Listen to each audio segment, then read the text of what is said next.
Somebody gonna take this on? Oh, you called me. Oh, all right. I'm still waking up. I thought I heard you say you're calling. I was wondering about that. Welcome to the workshop, budget workshop, October 21st, 2023. I will call you to order. You roll call.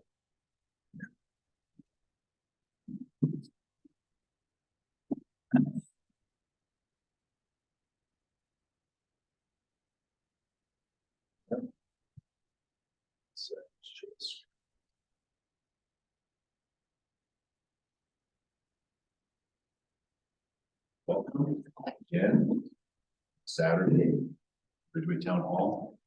No, not the most ideal place to be on a Saturday morning and some Saturday afternoon. So I really appreciate taking the time. I know everyone's busy, so thank you for doing this. We'll go over the agenda really quick. This PowerPoint should look the same as it ever was. I changed the color of the slides. Look a little bit different. Spice it up. You know, I'm trying to spice it up a little bit, but it's phrase same as it ever was, but we'll hopefully make it a little bit different, add some variety in past years, but we'll go over the goals of the retreat. We'll provide an overview of the adoption process. Would like to take some time for you all to talk about specific topics you would like to discuss today that fall outside of the scope of capital improvement projects, you know, budget in general, maybe their work plan items, special projects, stuff like that, but definitely all time to talk about those standalone items.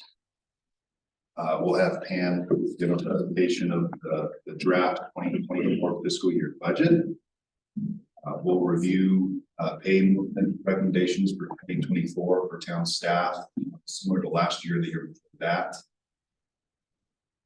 And then we'll venture into the, I would say the biggest piece of the meeting is that CIP discussion and those projects that are on that list and all the competing needs and priorities of the town. Again, that takes up the bulk of late morning and after the lunch hour. We'll have a lunch break, so make sure you fill out that form if you haven't already so we can get food ordered. We'll continue the CIP discussion just based on where we're at that point after lunch. And also Joanne will join us for the CIP discussion. She's got a lot of knowledge, a lot of information ahead of her, so she's hugely helpful in participating in that conversation. And then we'll have a time to talk about the solar garden microgrid, given direction from the last council meeting, where we're at there. I think given some of the milestone dates on the grant opportunities that SMPA has procured, we owe it to SMPA and the town to figure out how to get this moved forward sooner rather than later to meet those target dates, milestone dates. You remember the direction was to focus more on the Green Street Park area, so it's come a little full circle, but we did have a conversation there. And then if there's time, you might remember from past years, we have always had a lot of time towards the end to focus on the strategic plan, but we can have an initial conversation about those priorities, work plan items to help inform the drafting of the 2024 plan. In the packets, progress report from the 2023 strategic plan should look pretty familiar. So that's the agenda. Reviewing the goals of why we're here today. This is a time for you all to provide direction on revising the budget in any way, shape, or form. A lot of information is going to be thrown at you today. It's already been thrown at you in that packet. If you've taken some time to go through it, so thank you for doing that. But this is the forum to start providing direction and asking questions to inform that direction. It's also the forum for you all to ask for additional information, analysis, options, based on whatever the conversation is, of where the conversation may dates, right? So that's an important thing too, and staff would follow up on that in subsequent budget discussions, be it the November 8th town council meeting, November 16th budget workshop. There's still a ways to go before we get to the December adoption. And then direction on capital improvement projects. It's no secret that you all are going to have a heck of a time trying to pinpoint what to focus on for 2024, given all the directions you're getting pulled, and all the different items that need to be upgraded or move forward. So it's not an easy conversation, but I say it every year. I think it's fun. I think Pam thinks it's fun too. She's been doing this for a long time. I was ready for you to say it. Said to me, "What have you been doing this 200 years?" Didn't say that. Yes, you did. You 200 years. 100. Oh, my God. 100, 200. I mean, I felt like a dinosaur. Fern trees. But dinosaur with lots of knowledge. Lots of knowledge. And then direction on the strategic. This slide should look very familiar, same as it ever was. Really think it's important to just go over fundamentals, so please bear with me. Please don't eye roll. I know it's something that we review every year, but the charter, which is an important document for the town, lays out a specific finance section that requires the town council to prepare a proposed annual budget by the first regular council meeting in October each year. We met that on October 11th. The budget was introduced. And it also lays out the minimum amount of information required for developing that budget. You'll see numbers 1 and 2 and those sub bullets there. We're talking detailed revenues, expenditures, and balances for each fund, and the budget hits the mark each and every year. And what you have before you hits that mark for 2024. So lays out that the budget needs to be adopted at a formal public hearing, noticed appropriately at least 15 days prior to the hearing, and we're planning to hit that mark as we always do. And there's some more information on there. I won't read it all, but the budget at the end of the day needs to be adopted by council by a minimum of 4 members of council by resolution prior to December 15th. Regular December meeting is on December 13th, I think it is, which will meet that 15th target date. So again, just wanted to review the fundamentals a little bit. Stop me if you have any questions. Remaining timeline, this is straight from the budget preparation schedule that you've all seen over the last few months. It's been in the town council packet. You're here today on a Saturday. Thank you again for that.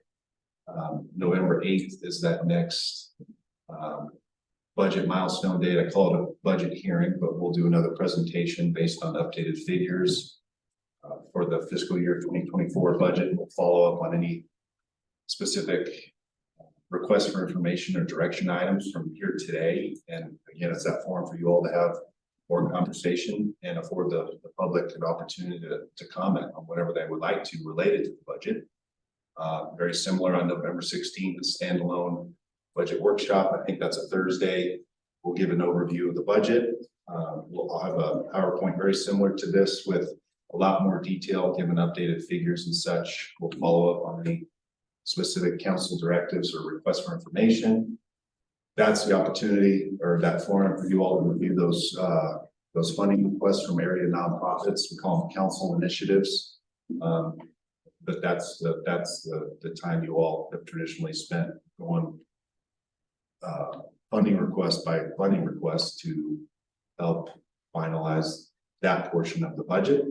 We'll present a draft of the 2024 strategic plan for you all to review and consider and opine on. Again, just a forum for discussion and additional public comment. Budget process culminates on December 13th. Budget adopted, capital projects plans adopted, 2024 adopted, bill levy certified by resolution. The question, what time is the meeting on the 16th? I have it on my calendar without a time. 5:30. That's a Thursday. Yes, sir. And I'll send out a meeting invite sounds like I'm having someone out for that, so I'll send one out for that.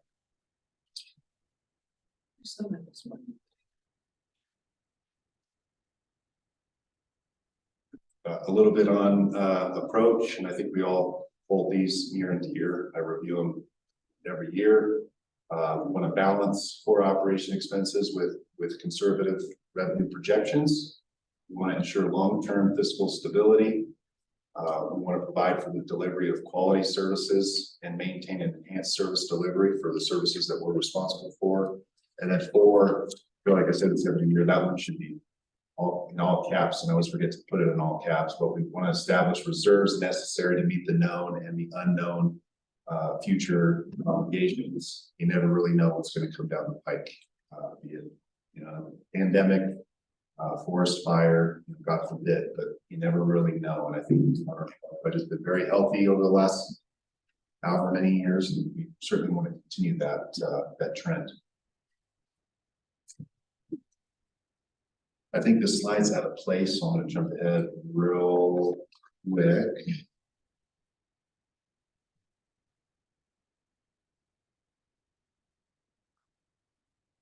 Yeah, we'll open it up to you all before we have and present the budget. But are there any standalone budget topics that you all want to make sure are covered today? Got the list. Go for it. Start at the top. I'd like to entertain the idea of increasing the stipend for the mayor, potentially the town council in the next cycle. And possibly consider looking at providing health insurance for the mayoral role. Next one, talk about the Green Street thing later. With all the jazz and juice we got out of that conference, and with the pending code revision to all electric ready and all electric, electric ready, EV ready, solar ready, there seems to be a need for urgency based on climate. I would like to, they said based on the headline of the paper from that session, I'd like to entertain looking at a mechanism for providing town-funded incentives for all new construction to go all electric right out of the gates, even if the code requires all electric ready, so that we have some form of a rebate or some sort of a financial incentive to people to kick it in gear a little faster. It also, well, at some point, I don't think it's going to hit this year's budget. That's maybe this is a conversation relative to the future microgrid idea or the solar array. But I was going to calculate, didn't get a chance to last night, the idea that the town would pick up the balance of the RECs coming out of at least the town portion of that microgrid to reserve for town residents to pick up. And as a town resident picks up and joins Totally Green, it subtracts from that excess amount the town might purchase. But based on the grant cycles, I don't think that's going to be an issue for the next year's budgets. I don't think the system will be installed and operational by the end of next year. I'd also like to entertain the idea of funding a grant writer in the town, looking to capture all of these incentives that are out there, whether they be for anything. There's so many. We came away out of a spreadsheet that they passed out of incentives that I think the town would be eligible for, that span all kinds of initiatives that we're looking into. But I was looking through the budget. I don't see that we have a separate line item budget for it, just for a grant writing consultant. And then I'd also like to entertain the idea of creating a budget for the Sustainability Advisory Board and having the money from that come out of the electric franchise fee from San Diego Power. I don't know if you were in that loop, but we can't do it. We don't have funding ability. Sustainability Advisory Board. Well, even if we don't directly, maybe just taking some earmarking the utility franchise fee for things like that, whether it's a direct budget to the SAB or monies to pay for events and things that the SAB funds of having.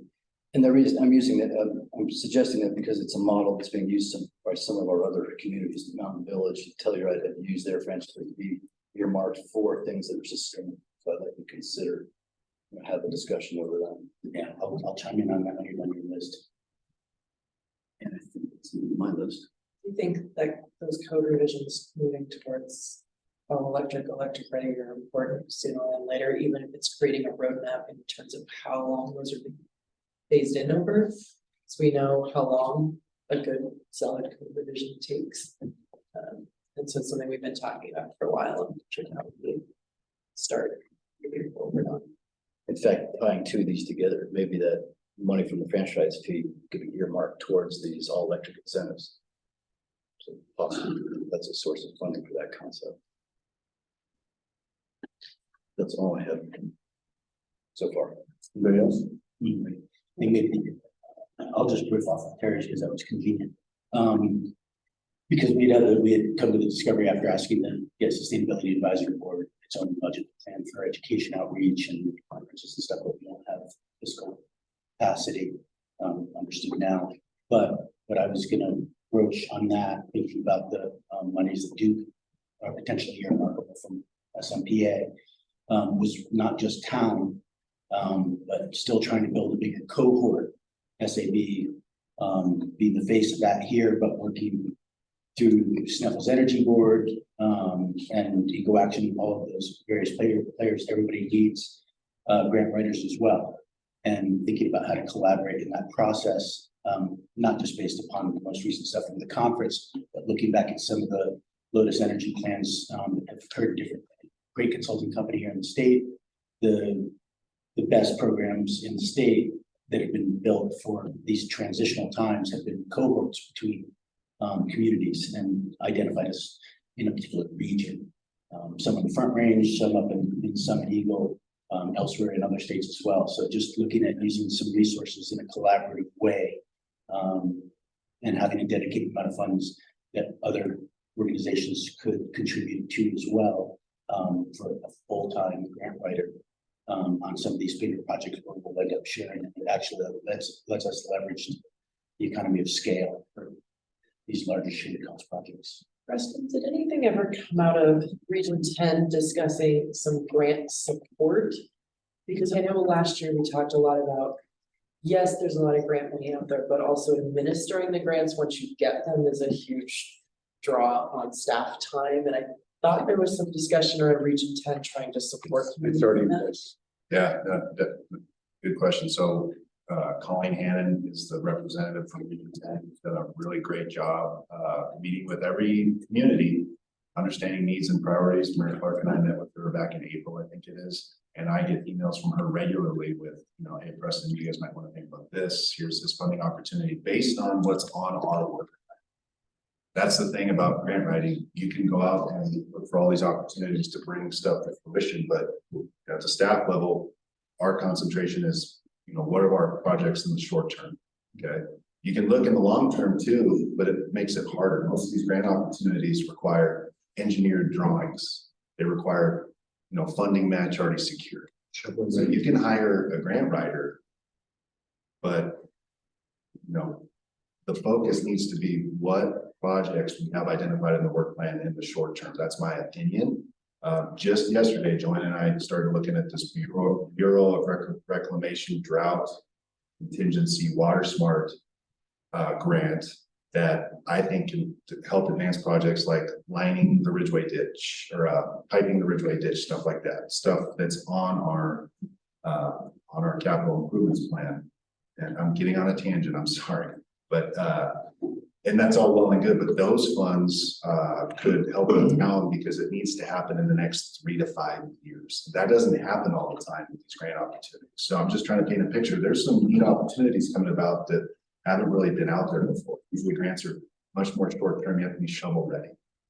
Regions have been great about helping. I don't know what their bandwidth is in terms of helping administer grants. It is a drain on staff time. I spent half my week this week alone working on the 1271 DOLA grant for Wedderhorn Homes. Spent 20 hours this week just on that one grant opportunity, and we're on the tail end of that. But it's a drain on staff. So it was long. But yeah, Region 10 has been hugely helpful in directing these opportunities to us based on what we have on our plan. I think DOLA's generated a program to do similar work. So there's. I just know that this came up last year, and like, there's grant money, and then we still have to prioritize, so. Let me be clear, that's exactly why I stated what I stated, in terms of not just funding and grant writer, but talking about more of a whole system design, having implementation capacity. You know, being able to contribute to somebody like that. We've had conversations with the EPA. They understand that they need to have in their technical assistance program a representative on the Western Slope, so we don't get ignored in this process. They're in communication with DOLA as well. Carts and horses waiting for figure out who's going to administrate these sub grants and all of these. But I came to that specifically because we were sitting here last year talking about whether to allocate $20,000 or $50,000 to a potential grant writer. I just think we need to explore all the different ways we could do that. Absolutely. And that might need to be a grant writer / administrator, because if it's something that that person can manage and take load off of Preston, yes, we may not get as many as if they were just writing grants, but then we actually have the capacity to function better. I think that's a great filter, but in addition to that, some of the grants, and the one I'm working on for San Miguel Power right now, specifically requires that you do not have the project budgeted for already. So it is a forward-looking grant thing. I actually have now registered in the Region 10 Grant Writer Navigator program for my future career move in the first of the year. They made it clear to somebody's point, I can't remember who mentioned it, that they don't need as many grant writers as they need project administrators. So after the grant has been received, you know, it's like the hunting analogy, right? You shoot the animal, but all the work now begins after you have the grant.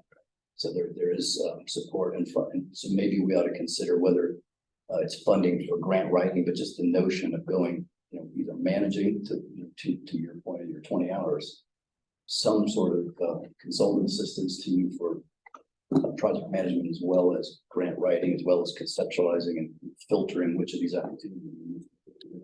Yeah. Because it is a big chunk of work that wasn't normally on your plate. Absolutely, and it's not regular, right? It's not every week spending that much time. It's just coincidental that I spent so much time on it this last week. But yeah, administration is a big part. Grant writing, there's an art to it, and it's, you know, some people think it's fun, but you know, it's not that difficult. But you have to have the wherewithal and the knowledge to be able to submit grants, right? I think that's best handled at the staff level because we already have immediate access to that information, but yes. Would that be a good place for having, I know we spoke at our last meeting about having a person doing communications and such. Would it be like maybe a good job that we could find a person who could do both communications, like Autumn Bailey's role in URA, and doing this grant writing, grant administration kind of stuff, and have that be kind of a role that an individual on staff could do that we would hire for, obviously. Yeah, that's a great thought. We have currently budgeted this year, position not filled right now because Deb transitioned to the deputy treasurer role. We have the admin assistant. And I think when we were talking about maybe a PIO combination there, but yeah, grant writing responsibilities could certainly fall within that, if that's what you're getting at. Yeah. I think we just need to cue our imagination once we figure out have a bucket to fund.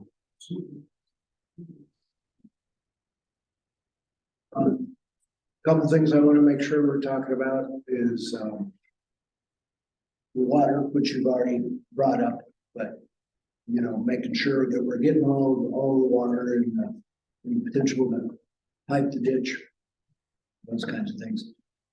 Besides our new acquisition, just making sure we're actually getting everything that we are supposed to out of the Ridgway ditch. Affordable housing. I want to continue to beat that horse a little bit. I did some research, and apparently most of the grants that are out there right now are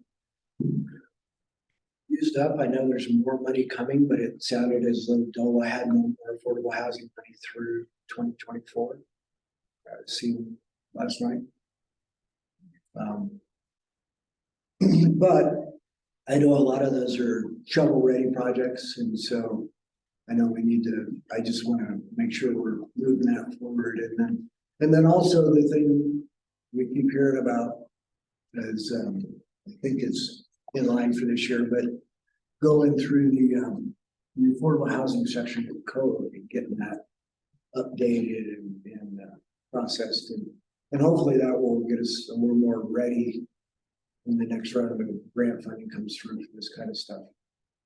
Absolutely, I'll touch on that. And I want to touch on some of the stuff that Terry and AT brought up too. Yes, on water, yes, on affordable housing. We got to keep in mind the town is not a developer. And we need to understand who's interested in what, and know what we need to usher forward and what grant opportunities to apply for.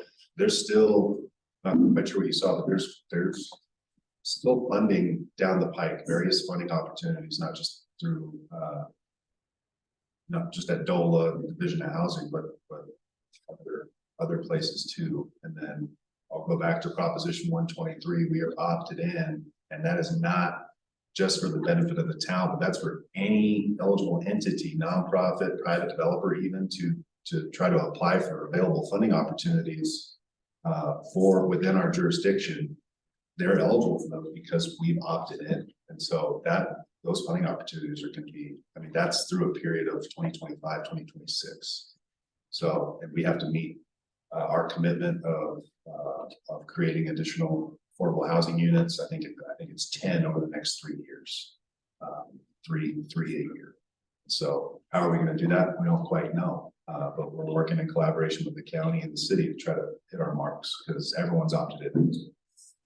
So just kind of an interesting add to that. Part of the reason I was looking into this is I found that apparently Dole will give you affordable housing funding for an ADU, since that's kind of on my radar. So, Share anything you get in this direction. Share anything you find, Russ. yeah, no, I mean, it says, it's out there. Okay. I have an affordable housing idea. I know we said the town isn't developers, but Trace Seal stood in front of us a few weeks ago and said, please, everything doesn't have to be a Wetterhorn Homes development. We have builders in this town who want to do small projects. And we've also been dealing with a neighbor dispute issue around what is a street in Ridgway that we're probably never going to develop as a street. And I know that the south side of that Elizabeth right away, maybe not developable, but the section facing Charles Street certainly could have homes built on it. And I'm not suggesting we fund anything. I mean, these are projects that are in line with sewer that already exists, with town water. We're talking minimal infrastructure costs. I think we should think about vacating that right of way and the town essentially donating that land for affordable homes. Let's get a bid out to our local contractors. Do Josh and Trace, are they interested? The creative use. Maybe I briefly talked to Trace. She said we might even be able to come up with some ideas on that south side. And instead of educating neighbor disputes about town-owned land, put people living on there. And I think our costs, I don't know what the legal costs of vacating the land are, but this would be, let's go to locals so they make whatever profit they're making, do some deed restricted homes mixed into an existing neighborhood where infrastructure already exists. Interesting thought. It's a nice spot. It's a nice spot. It's not gonna be a ton of space, but like Trace had some interesting ideas, and I think we might have some people who are psyched locally to do something. It's gonna be 2 to 4 units. Yeah, exactly.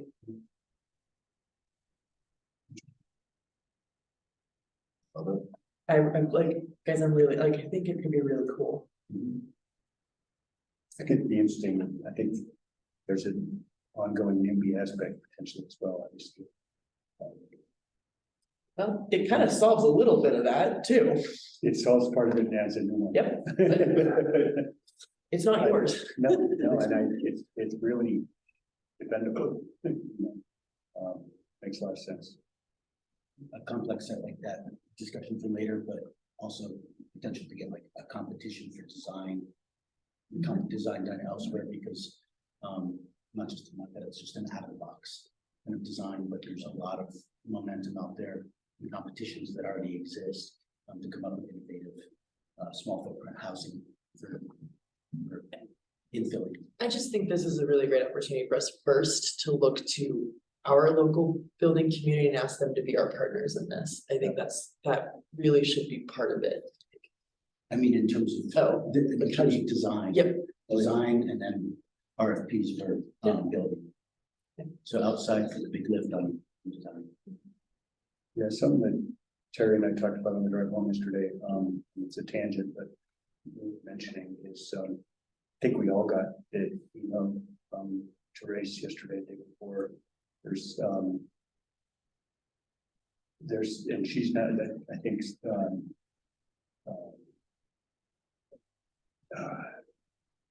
right, Sokolowski from Home Trust, Andrea, she's on the county planning commission, and she's beating the same drum, which is to open up the county to more small lot development in order to try and address the group housing issue. I personally think that's a huge mistake, but I at the same time recognize that that's coming from a place where the municipalities don't necessarily have a lot of available space for development.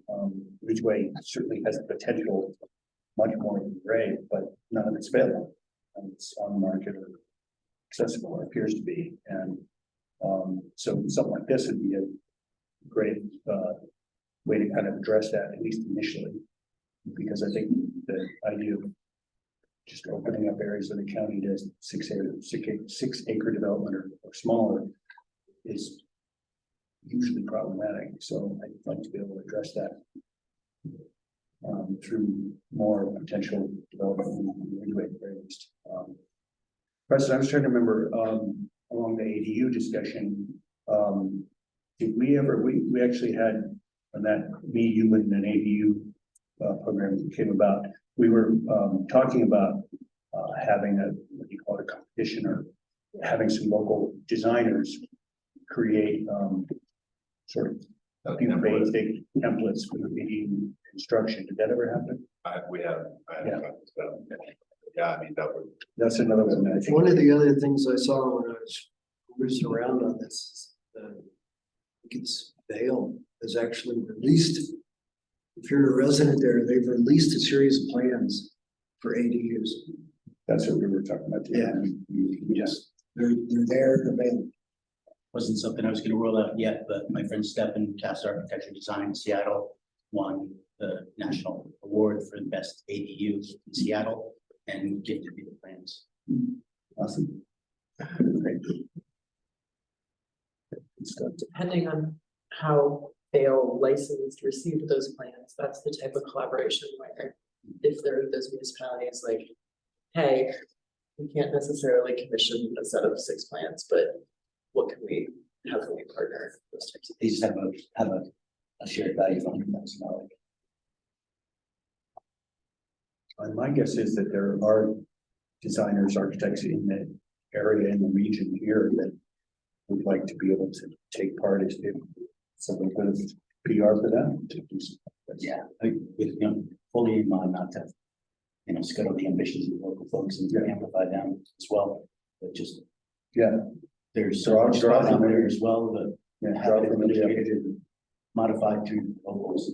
And build. Okay. Anything else? I'll say one last thing. If the Forest Service can consider allocating their lands, of unused lands, to affordable housing in the summit towns, then we can think about how to work with town lands to figure out something. I have an idea, and it's not nearly as exciting or as it's probably important that Here's what get done. I had an idea about an open container square in town. Like, I know that all the businesses, especially on Clinton Street, have those hard alcohol designation, liquor license rules. And I think that for town and for community, I think we could go from Colorado Boy to the Numa Alley. And just like that one little street, one little block. Kind of like we did During COVID, I think. Yeah, like we did during Did we COVID. officially have that during COVID? Or was it just? It the may other have just way? been done. But, yeah, I think that would be really good for local businesses. I've thought about the trash situation, because I know that this was addressed a couple of years ago and some folks didn't love it because they didn't want to be the ones responsible. And I think we can do a lot of education, and help people understand that this is not a right, this is a privilege. And if we are not able to keep our trash proper, if we're not able to not break glass in the road, if we are not able to do it properly, it can be absolutely taken away and not presented any longer as an opportunity. But I just think that, Sherbinow, Colorado Boy provisions, I don't know if Kismet took over the liquor license for, Application.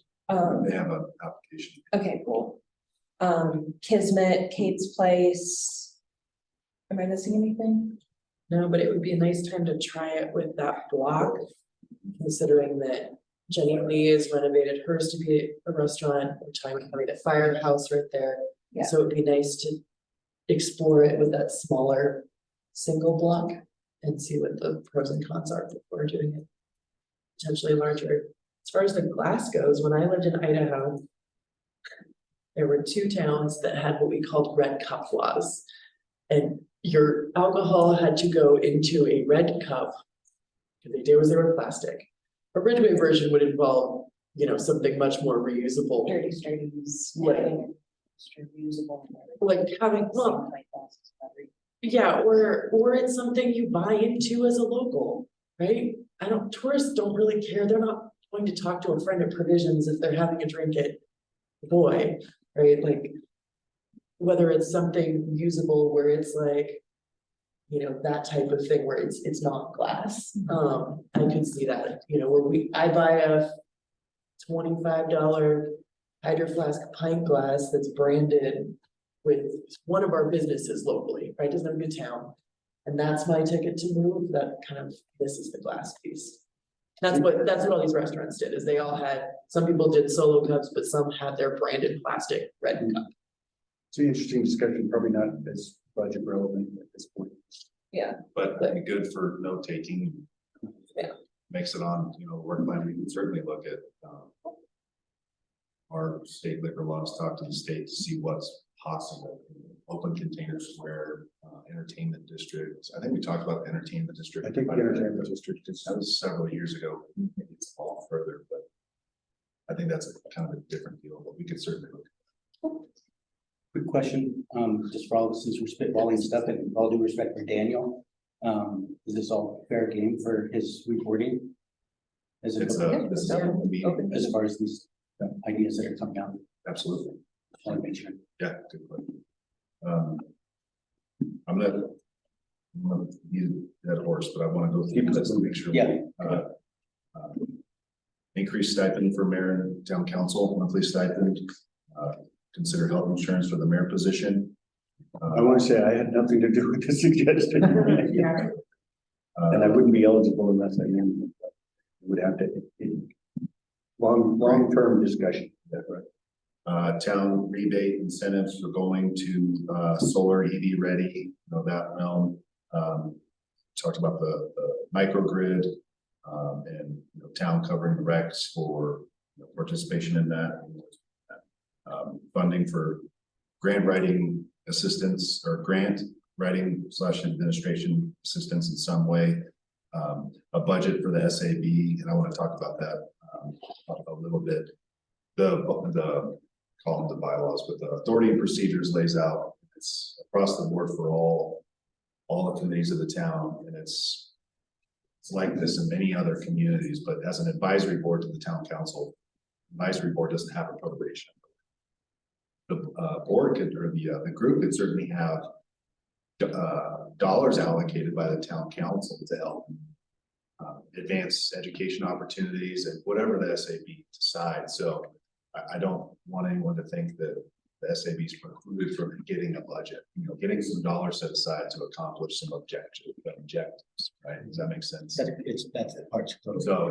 So if, here today, in subsequent meetings, y'all want to say, hey, let's set aside, make them a number up, $10,000-15,000 to $3,000 for education on solar EV ready, very specific line items. I think I don't see an issue with that from a staff perspective, but that's for you all to decide. Does that help clarify? Okay. Talk about water projects, affordable housing projects, advancing what we have plans for. Russ, you brought up the affordable housing section of the code. There was other sections, so that's going to be section 7-7, the ADU section, parking standards. I bring this up because we have all that on TJ's work plan for 2024 currently. That's all in the budget. That's all accounted for. We also have CPS in mind to do a commercial, industrial, and residential portfolio / analysis that you've been clamoring for quite some time. It's just not something that takes a couple hours. That's an exorbitant amount of time for them to come in and do that work. But that's something that the town should have. So that's all stuff that we have worked into the work plan for CPS by way of this budget next year. So just wanted to make sure talk to that. Vacating right of way at Elizabeth and Charles, potentially donating that land for construction of units, doing some sort of bidding process. Not quite sure how that looks like, what that looks like. Perhaps the town enlists builders and spearheads the process ourselves. I said the town's not in the business of being a developer. That doesn't mean we can't do that, right? I gotta say that's one of the most innovative and interesting ideas I've ever heard. I commend you. So definitely something to think about. Template for ADU design, templates maybe. It's been on my list for quite some time. Open container square, entertainment district, looking at liquor laws, what's possible there on that block of Clinton Street that we all love to hang out at, and education on, further education on trash and recycling, all that stuff. So that's what I have written down. What else? Just a small clarification on that idea of incentives. The solar ready, EV ready is going to already be part of the code. What I was referring to was incentive for all new construction to jump immediately to all electric, not all electric. Oh, okay. So it's a little bit of an incentive to accelerate, essentially. So for new builds to advance beyond that to go electric. Right. Because the all electric ready, EV ready, solar ready will be part of the code anyway. So it's incentives to advance acceleration of all electric. Residential and commercial? No. Because delay is the new one.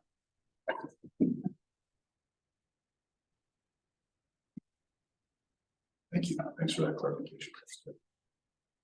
What else? Anything else? You got it. Okay. Thank you. Great list at that point. Hands on the spot. Okay.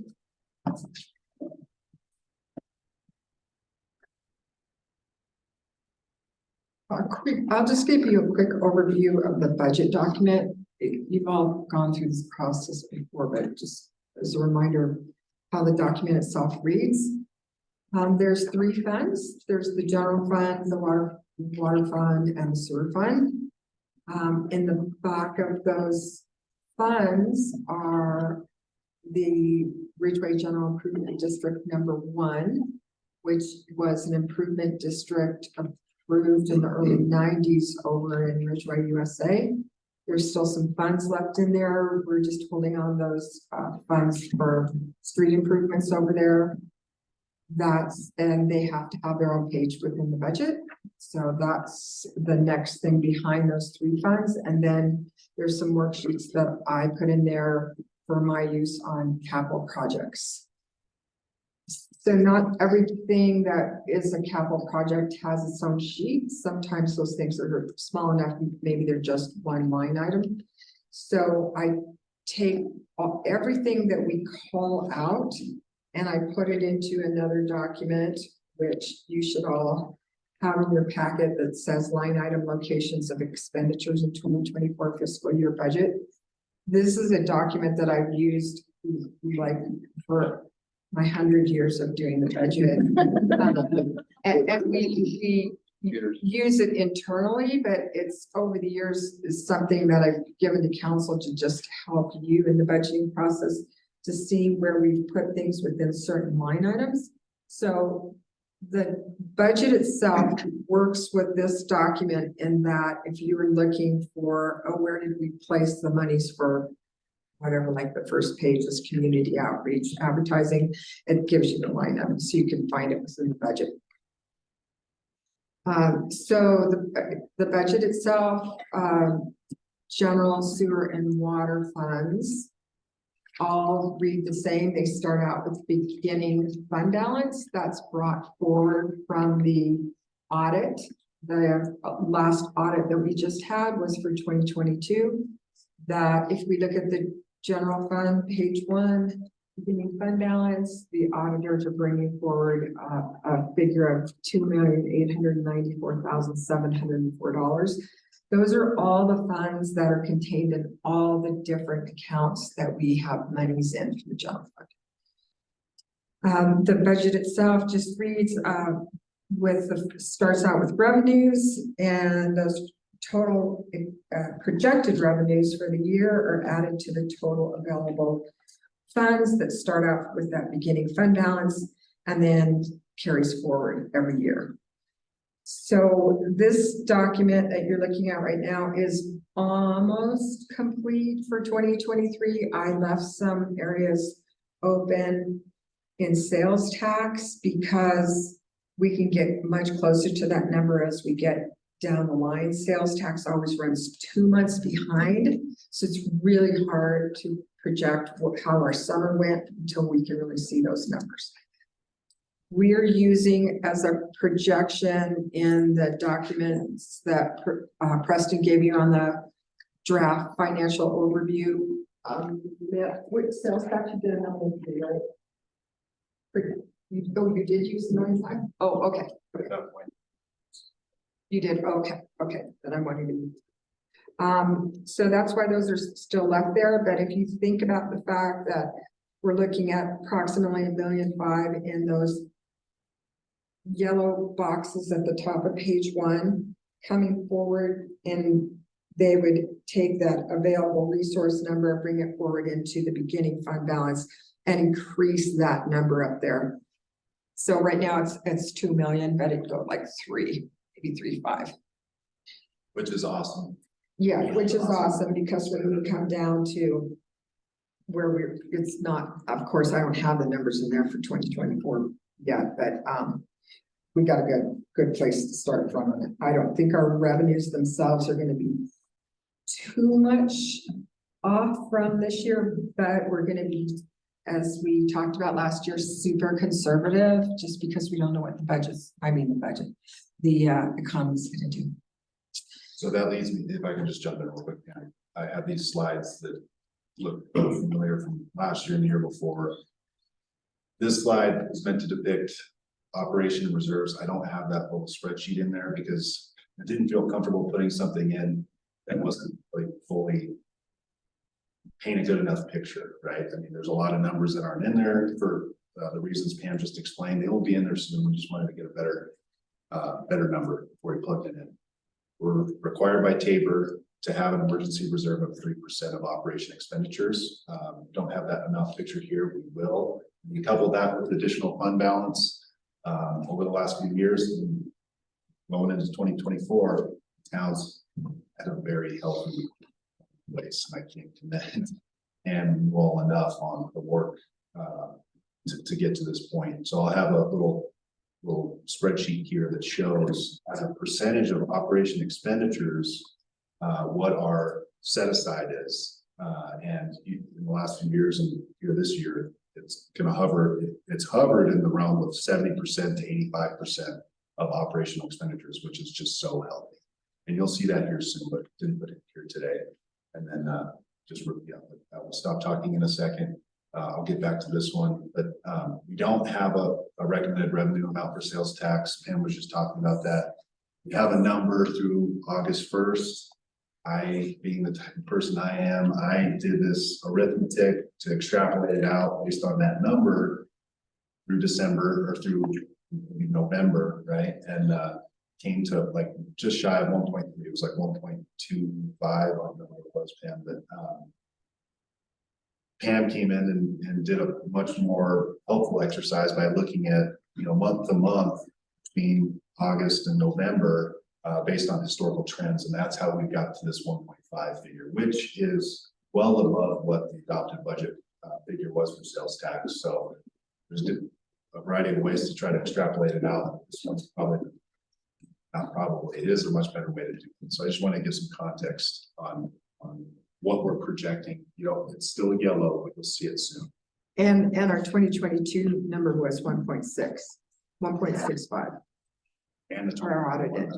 Oh, Our audited, what was up there? yeah. This chart real quick. Should look very similar to past years, prompts, colors and everything. 2021 and 2022, unprecedented, awesome years. 2023, pretty great year as well. It doesn't take a rocket surgeon to tell you that we've reached the top of the bell curve. And we might be coming down a little bit, which leads you back to this slide on economic outlook. I like to refer to the economic and revenue forecast for the state of Colorado. Greg Savetsky's in the second, third year as that chief economist, a great team of economists. And the outlook is just delicate for the economy, not just in Colorado, but around the nation. I think a lot of us are seeing that. So I just took some excerpts from that forecast, which is kind of helpful, and all revolves around the need to be financially conservative as we go, because there's a lot of questions.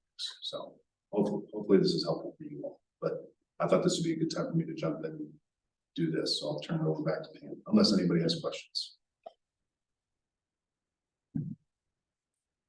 Another item that's on page 1 that's not completed yet is the excise development tax for 2023. That's due to the fact that we're waiting for the final plat on riverfront development. And we'll be getting some fees in there that's going to make that line item jump. The same with the consulting reimbursements and the admin reimbursements. Those are fees that we incur and charge back to developers. And because of the fact that we're kind of mid-year, I want to wait to see exactly how those numbers are going to come out at the end. So as I said, on all 3 funds, they start out the same. They'll start out with the revenues and then go into the expenditures. The water and sewer funds, those revenues are at the top of their funds, much smaller and pretty much the same within water and sewer both. The same types of fees come into those funds. There's our service charges and then penalties, our reimbursements, tap fees, and investment income designated reserves is all the funds that are set aside. The interest rates went, as you all know, crazy this year. Like it's like ridiculous to look at. I budgeted 8,000 and I'm looking at one of them at almost 75,000. So I don't think that's going to happen again, but it was interesting to watch. So that's how it lays out. Starts out with revenues, and then we go into expenditures by fund. General fund, of course, is much bigger than the other funds, and it's broken down by different areas within the town services. The first one is admin. The second is streets and maintenance. Next, parks, facilities, law enforcement, and then we come to our total page where everything comes back together again and shows us our total expenditures within all those different areas. And then the difference between that and our projected revenues is going to be our ending fund balance, which we saw carried forward on that first page when we looked at revenues. Does everybody understand that or have any questions how that works? Okay. Because I know when it can be confusing when you look at this. So if you have any questions, go ahead and jump in, but I'm gonna just kind of go through expenditures in the general fund. Not really much is changing here. That for me, I use my cheat sheets. And I'm just gonna hit those really quick. On our contractual services, that's where the engineer is and other contractors that we hire to help us within the general fund. That would be our development review, our engineer help with building permits and large projects. That number is staying consistent with last year. Our town attorney staying consistent with last year. Our other line item that is consulting services, those are things that we use, like help with software programs and things like that. Those numbers are all pretty much the same. GovOS services is our online software program for sales tax remittance. They changed their name. They used to be MuniRevs, if any of you remember that. Franchise collection, council just approved a 5% increase in that, so I just changed that projection by 5%. Insurance, property and casualty insurance we get through CIRSA. It did, as they said, what happened did go up. It's a hit for everybody in the fund. That pool is all municipal governments across the state, and we pool together to get the best service we can. I think CIRSA is an awesome asset for us, and yeah, we gotta jump. I went to the CIRSA appreciation lunch was a month or two ago, and what's Mr. Light's first name? Sam Light gave a presentation, and he said, the amount of cyber issues that are going on and the jump in national natural disasters, that there's going to be a big jump in insurance. So I'm surprised it's not bigger, actually. Yeah, we're kind of up on the low spectrum for them, but Yeah. We always have been. We just don't have the kind of assets that everyone else does.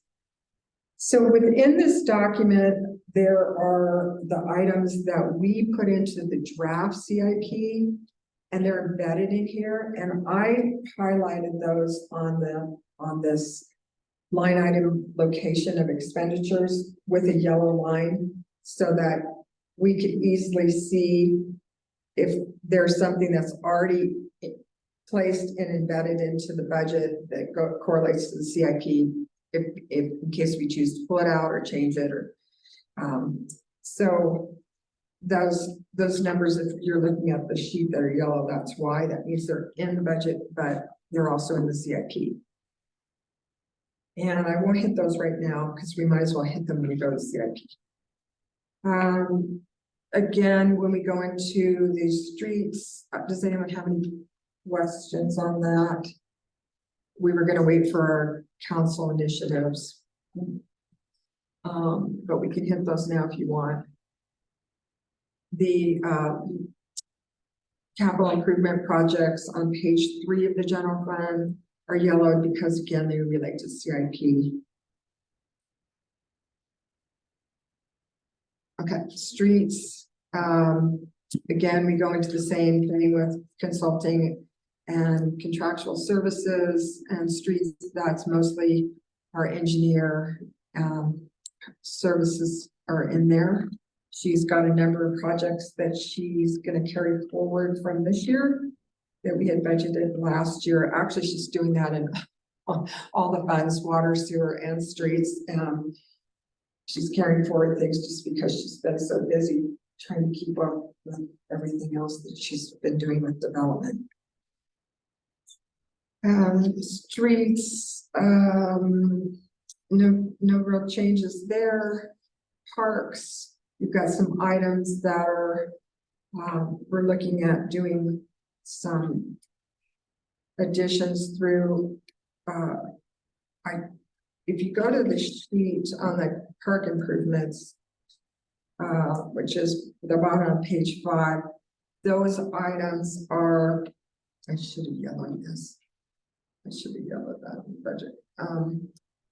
Because one of those contains a CIP project, which is a proposed play structure replacement at Hartwell Park. That's why that number is so high at 135,000.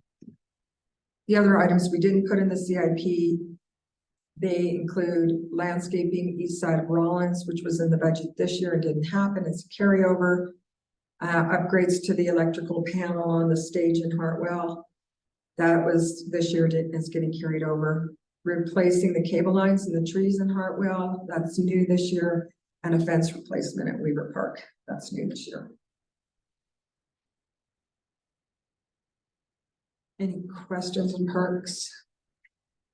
I'm curious why we feel like we need to redo the playground in the park. That came out of 2 different areas. The main thrust of that has been for a number of years, we've been written up by CIRSA on the playground equipment. Seriously, because we have a Not the merry-go-round. no, they don't even care about our merry-go-round. It's the little plastic. It's the plastic thing. Structure. It's broken in a couple spots and they ding us on where they ticky-tack stuff, but it's impossible to find replacement parts. You have to replace the entire structure. Kind of at this point where So it's all about the existing big plastic. It's not the swings, it's not the merry-go-round. They've never liked, for many years now, they haven't liked our bedding in the bottom that the kids, could jump on.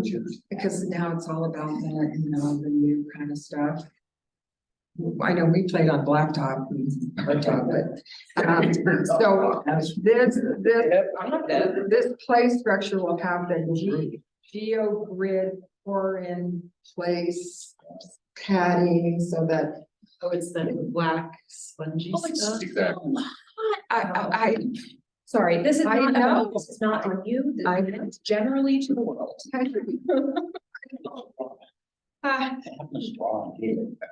Well, we've got the wood chips and they don't, every year they ding us for it. It doesn't reduce our insurance, but they come in, they look at everything that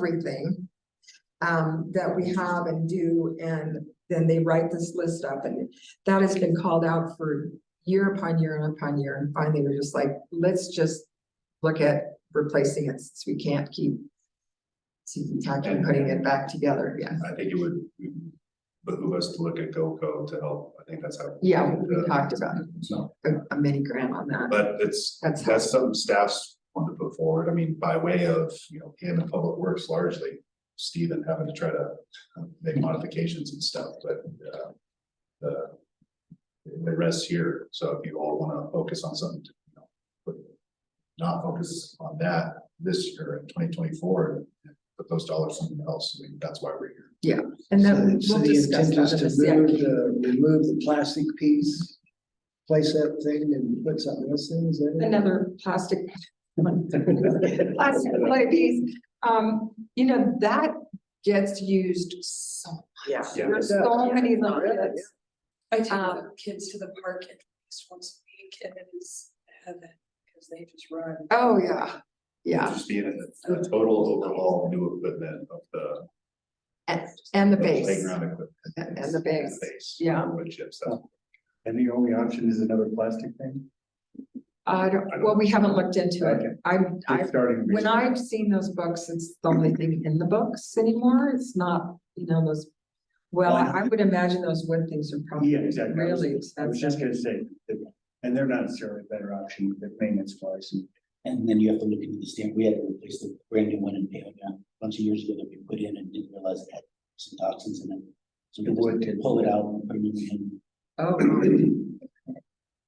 No money. Yeah, but we'll get to that when we go through the CIP and you can Okay. decide at that time what you'd like to do, just calling that out just because the number's large. Mm-hmm. Law enforcement, I don't have the wages in here yet. So I'm kind of waiting for our discussion today to put those numbers in, but we will have a fifth officer budget in that for next year. The reason I have it yellowed for 2023 is we're advertising the position. Something may happen this year. I'll know within the next month. Another item that's in there, and you'll see, we'll have it in the CIP discussion, is outright buy of the vehicle that we leased this year.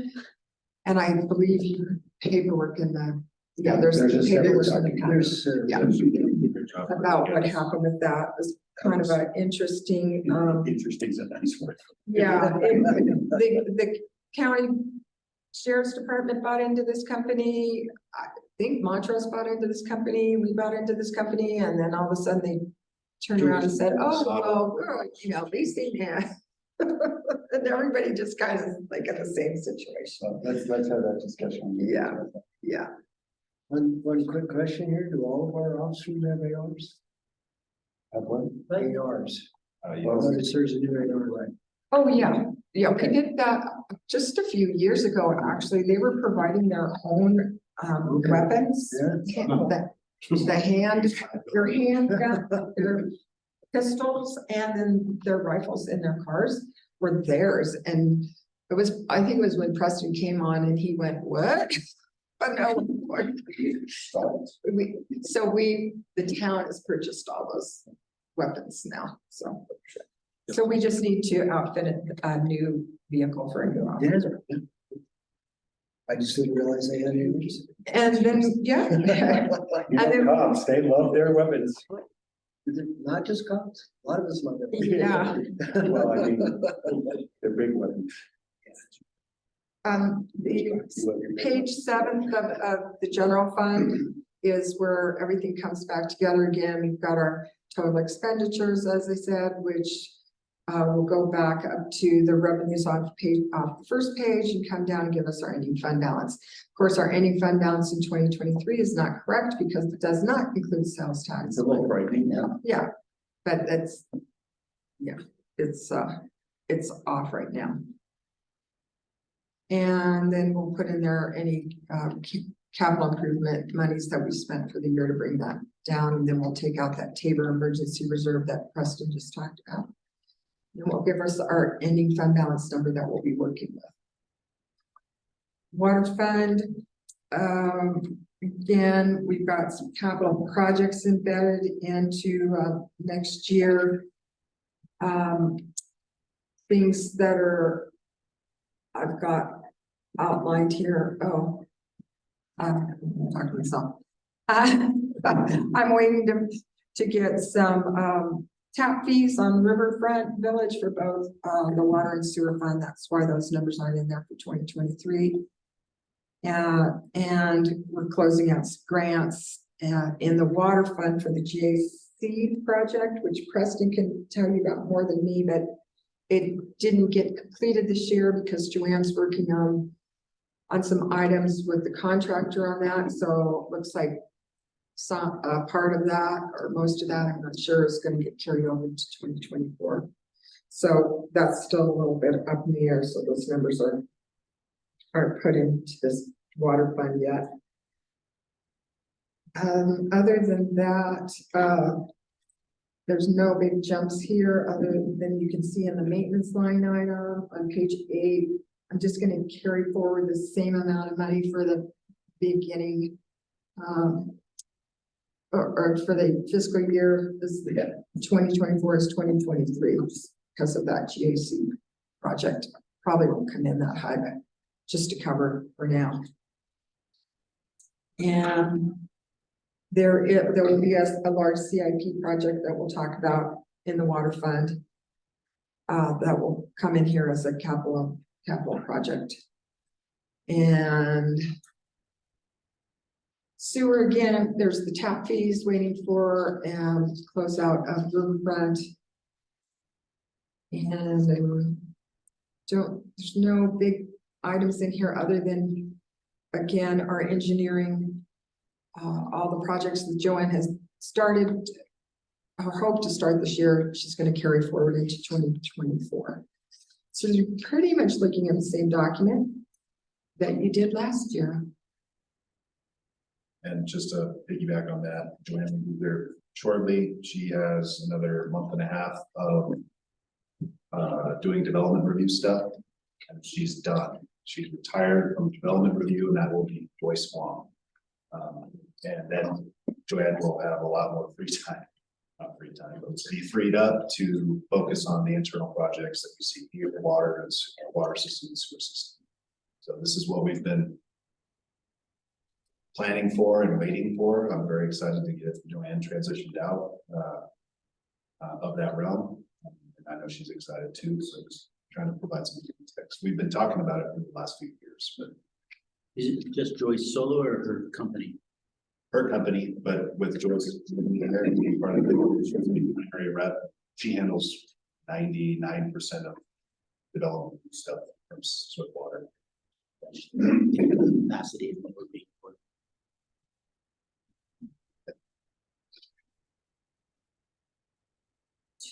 Are there any questions on this? You can, if you go into the breakdown of the line item locations, you can see things like the projects Joanne's planning on working on this year. Again, like I said, they are carryovers. Some of the items that are embedded into the budget already that we don't have on the CIP are striping, repainting parking areas, repairing some curbs, and that's in the paving and maintenance line item, added that in there. We're gonna get 3 of the public works employees commercial driver's licenses this year. That's embedded in there. We're gonna get, say, 0-turn mower with a bagger. Yeah, the guys are excited about that. That sounds really exciting too. Yeah. And we also put in there a new golf cart for the building inspector. That is, no, that, we're not getting rid of Linda Bell. I told him that, no, he just, she's pretty slow. She has problems with her brakes, but we're not getting it. We all have a problem with that. Yeah, exactly. But he's looking at getting something that's gonna get him around a little bit better than her and probably safer. Hopefully. Yeah. On the community center town hall building, we put some small things in there. We had this in last year and didn't get it done. Putting a cooling system in the server room, which is the small room right off where the copier is down hall there. It gets really hot in there, and that's for all of our computer equipment and our phone equipment and everything is in there. Upgrading that lighting in the hallway, down here, getting it so it's consistent in how it lights. This is a carryover, some upgrades to the kitchen, and then repainting the interior of town hall and the exterior of town hall. Is anyone partial to this color right here? Don't you love it? No, I've always it's wondered not. why. No, we won't talk about why, but I don't know why, none. but speak now. For your whole space. Whatever you do, make it go with the colors that you like. You haven't seen mine, really, so you liked it. No, I keep it my blessing to change. I would love a little. Yeah, we're just gonna paint it normal. Yeah, did I study one site? Yes. Is it possible to get a line in here that shows the amount of money that we would have gotten in revenues from water and sewer fee tap fees that have been waived for development? It's think that's in in there. How is, where is it? Yeah, And, I think where did I see it? Preston put some attachments at the bottom of your Oh. packet, and I did a number of sheets in there. Are you in Dropbox? Not right now, I'm just on the. It's actually the last, It's the last on document this page. Oh, in the packet. There should be more than one. There's Oh, yeah, 3 okay, pages. okay.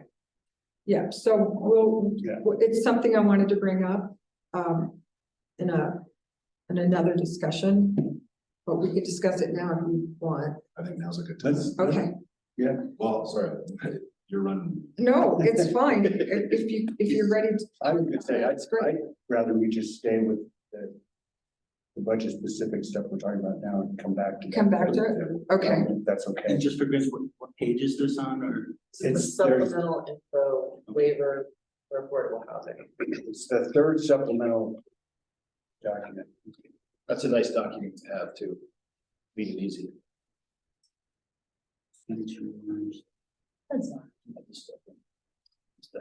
This one right here. You should have 11 documents. So See them more easier. oh, waivers and reforms, I think, bottom of our packet. Yeah, thank you for doing that. I was really happy. I did, so that I can see which pages. Are you working on paper? I can make you some copies if you need it. Both, I have 3 screens up. Okay. Here, I can go back and look at that. No, it's just double that. Well, Yeah, one of the supplements. And if Yeah, you it's the need, very if last any of you need me to grant you something, I can do that. I can just, because I have everything in front of me and I can just run down the copies. Just let me know. I'm sending it to you right now, Jake. I've got it, Oh, you found it? I downloaded all of the individual documents. I just don't know why it's not popping up here, and You do have it though? yes. And the only reason I wasn't diving in on that is that I still have questions about specific items in that. On this document. Yeah, Sure. No, let's get. specifically the I thing think that, it's a good idea. the expenditure sheets are free. Because, I'm just curious if you're not, I can't remember if you. I just, Oh, you weren't, you, I can be. I mean, there's nothing, everything on here is, I'm just going through it really quick. Is pretty routine. yeah, except like the microgrid, and like that, and just. That's on your CIP though. Yeah. Yeah. Yeah, then I have questions about the things in yellow, so maybe we want to hold those till we get to the CIP discussion. Curious about where that $30,000 came from for system, for sound system information. Right, yeah. That's the, We could hit that in the CIP if you want. just like. It was a total wag. Throw a dart. Yeah, like, we don't know. Well, so like, it's- sorry, gentleman, that, the AV guy from Junction who's helped, that company is helping us with the Decker room. That's a more comprehensive system. Yeah. But that really kind of informed this a little bit, but, I mean, that was 40,000, was that Yeah, Jeremiah. Jeremiah? And then, Do you want to go to the CIP right now? I don't know, what's everybody think? I'd like to just finish going through the budget Yeah, document. Okay. let's do that. All right, so you were, I was now going through the expenditures that are embedded in the budget. Right. So I was just going through the sheets, that's fine. and, yeah, okay. Does anybody have questions? I mean, you weren't quite talking about things specifically, but, we've all got it in front of us, so. Yeah, I was just gonna see if there's anything on here that you haven't seen, seen before. The tap and meter, line item, that's that project to replace all the meters and MXUs in town. It's gonna be done this year, I was just gonna say. which was like huge It's because, 2024. yeah, when I say this year, I'm talking budget year, yeah. We had a really hard time getting all those parts for like a couple of years. And then everything we had nothing, and then everything all came at once, and then trying to understand where we're at with them. This is our look at, we have everything we need for meters, but now we need to get the MXUs that go with the meters, and then that project will be done next year. And included in that is a few replacements of some 1-inch and 2-inch meters on some commercial projects that Randy said are really old and need to get changed out too. So, yeah, that's good news in there. Everything else, we'll talk about in CIPs. One thing I think I'll just bring up real quick, because it's fresh in my mind, under 559 GOO, Regional Transportation Service. The van is arriving in a couple days, I think Tuesday. Yeah. And will be invoiced, all points will be paying upfront. It's 10,000, something like that, divided by the 3 agencies, so we'll get, reimburse all points, and that amount will be just a hair north of what we budgeted for. We had set aside 35,000 for that first year, because we kind of oversaw maybe an overrun or two, at least I did, so it's just gonna be a hair over what we budgeted, but not what was anticipated in the commitment. And so we're recommending that we just carry over that same $35,000 for next year.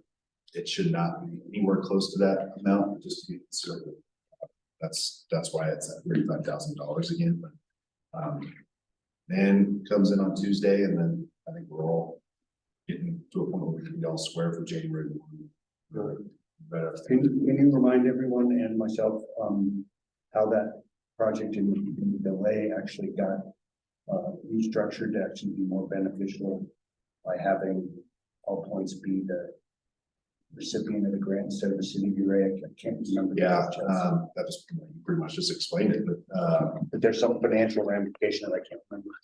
there's not really a financial ramification. So the city of Ridgway spearheaded the NMOF, not NMOF, but the grant opportunity through the GBTPR, whereby all 3 jurisdictions would provide matching amounts to meet the requested amount. I think it was north of $700,000 for this pilot program. So it's the city of Ridgway being the applicant, they had to be the fiscal agent and sift through everything and account for everything and administer everything. And the city was already relying on all points to do all that informally. And it got to a point where at Region 10, I'm sure Michelle just said, why don't we, I imagine it was Michelle said, why don't we just ask the board if they're okay with having the fiscal agent be transferred to all points? Because that's already what was happening. So I think that does that answer your question. Yeah, I thought there was a benefit on the match, that it reduced the match by having. Oh, I vaguely recall something like that, but I don't. Is all points commercial or nonprofit? I think they're nonprofit. But I don't know for sure. I think they're nonprofit. Do they manage the vehicles and all maintenance? Yeah. It's great to have them as a partner, so city or the town or county don't have to. So I just want to bring attention to that. Signage. Yeah, but there are 5 ones. With the January 1st pickup? Whatever the date is, but yeah, January, they've been saying, and the holdup has been contracting at the CDOT level. Right, they're just inundated in a lot of ways, a bummer, but understandable. That's why we're at this point. That's been a long time coming. Yeah, last July was when we received word that the grant was not like over a year ago, but the grant was, approved, and then it had to go through the contracting process. So long time ago. Yeah.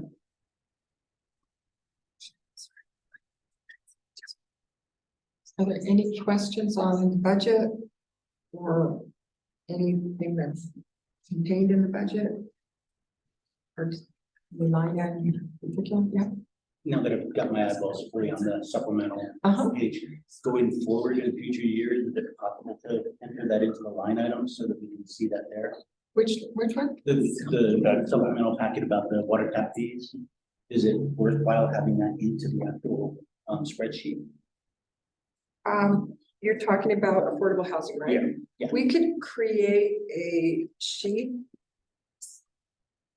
Be something like These that. sheets that I have in the back of the budget called capital project. These sheets like this. Okay. Are just to help me track within each project. And then I make specific line items so that money goes in there, even though at the end the project just washes in one way or another. Usually it's grant funding, and then how much the town contributed goes into the bottom numbers and comes out before we get our ending fund balance. I could do the same kind of sheet with this, and we could just make, that would just carry over from year to year. The auditors would audit those numbers. And then, Yeah, I was just specifically, because I wanted to bring up the discussion about using water and tap fees as incentivizing. And in terms of the water fund and sewer fund, having those directly in there to show our potential or identified revenue loss in those years, in those specific budgets. That was what I wanted to talk to you all about. Okay, If that's the That's gonna direction be that you want to announced, go in or not. But I think just to answer your question, that budget document is meant to just depict expenditures and revenues. I don't know that we'd have the ability, based on auditing best practices, to show it in that way, like a loss, which is why Pam's recommending creating one of those Separate sheets. the sheets to account for that and show them line item there. and Is that what you're getting at?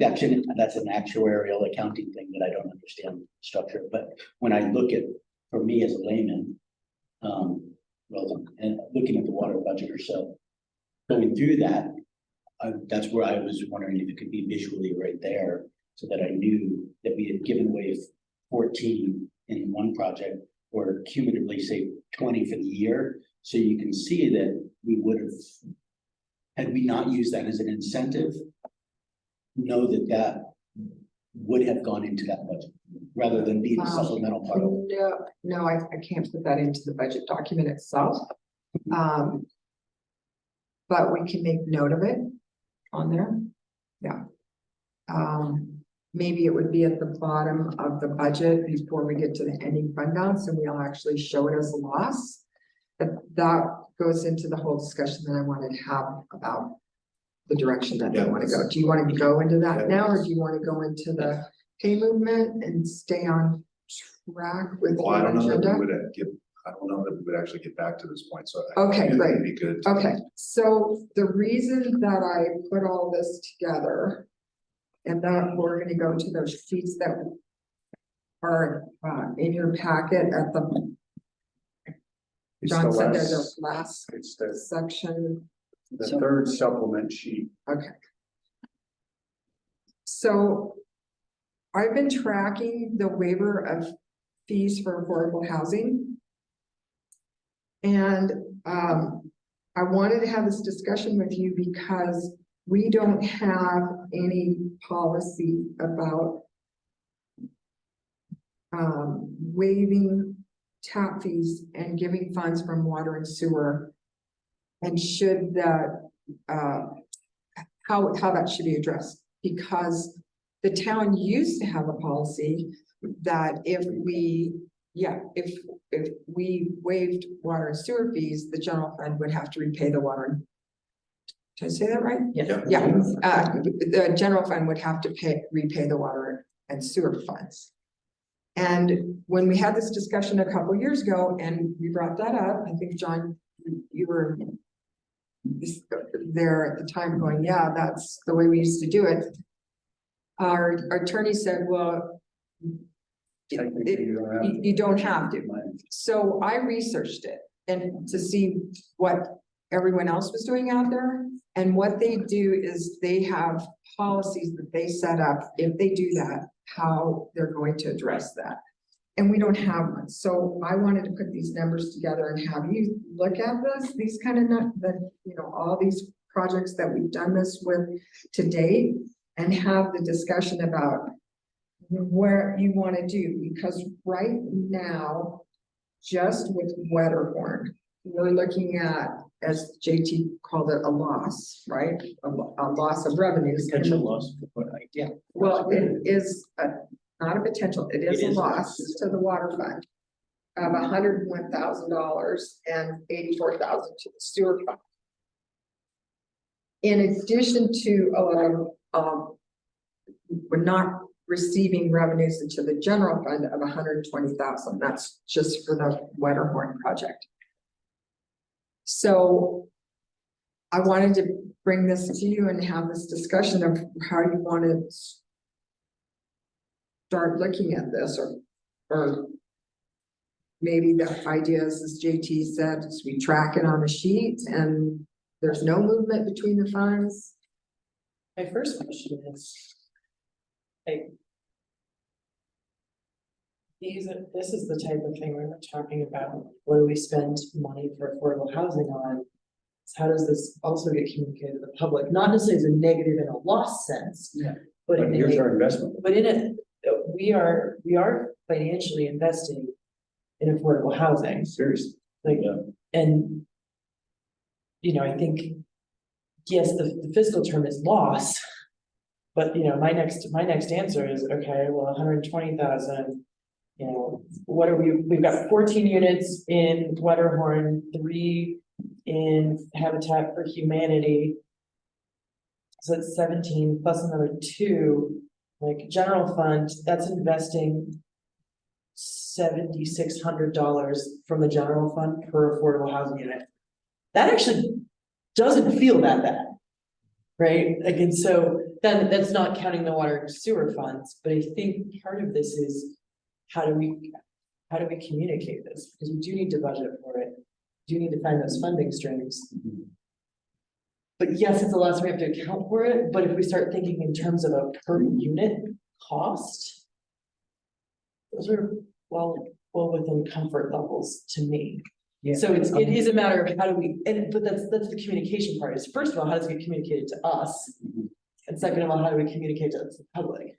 And that's why I was shining a light on it. I Yeah. just wanted to have that revenue stream and thus revenue loss immediately evident and to be able to track it.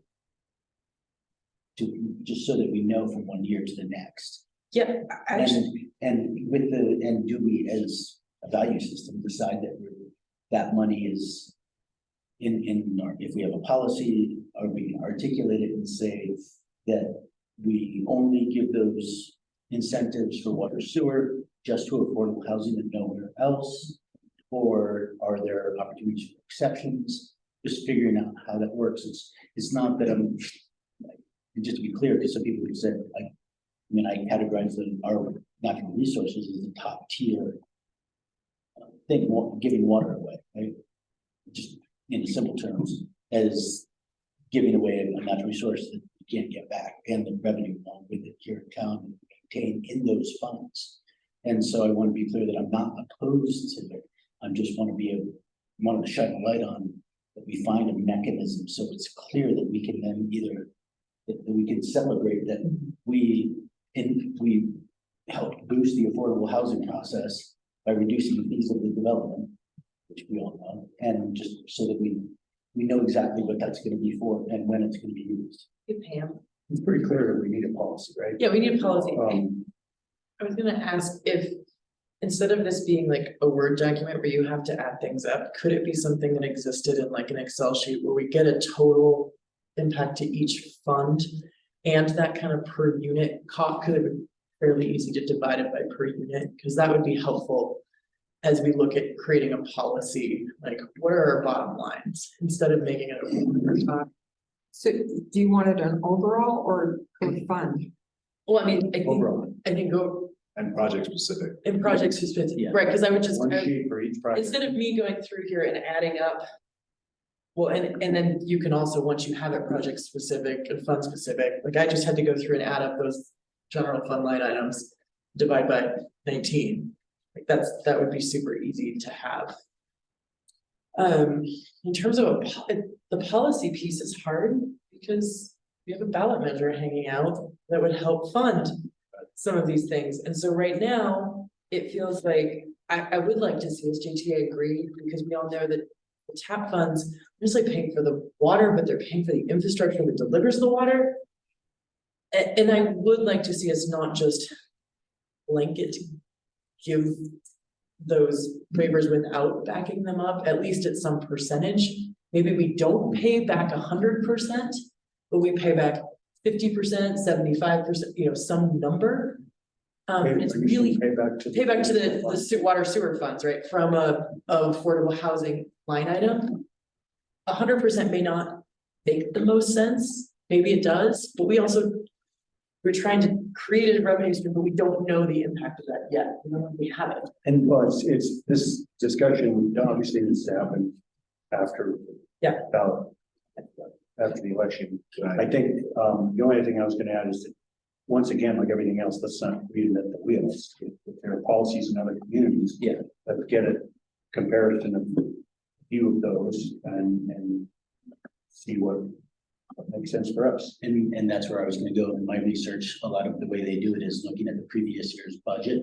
And you can't give away a certain, we have to stop giving away taps at a certain point based upon the overall balance in the previous year's balance for that. fund. Something like that makes Would sense. you ever let us do that on like a rolling 2-year average? Like, can we create a policy? Because it's not actually expending, it's just creating a policy about expending.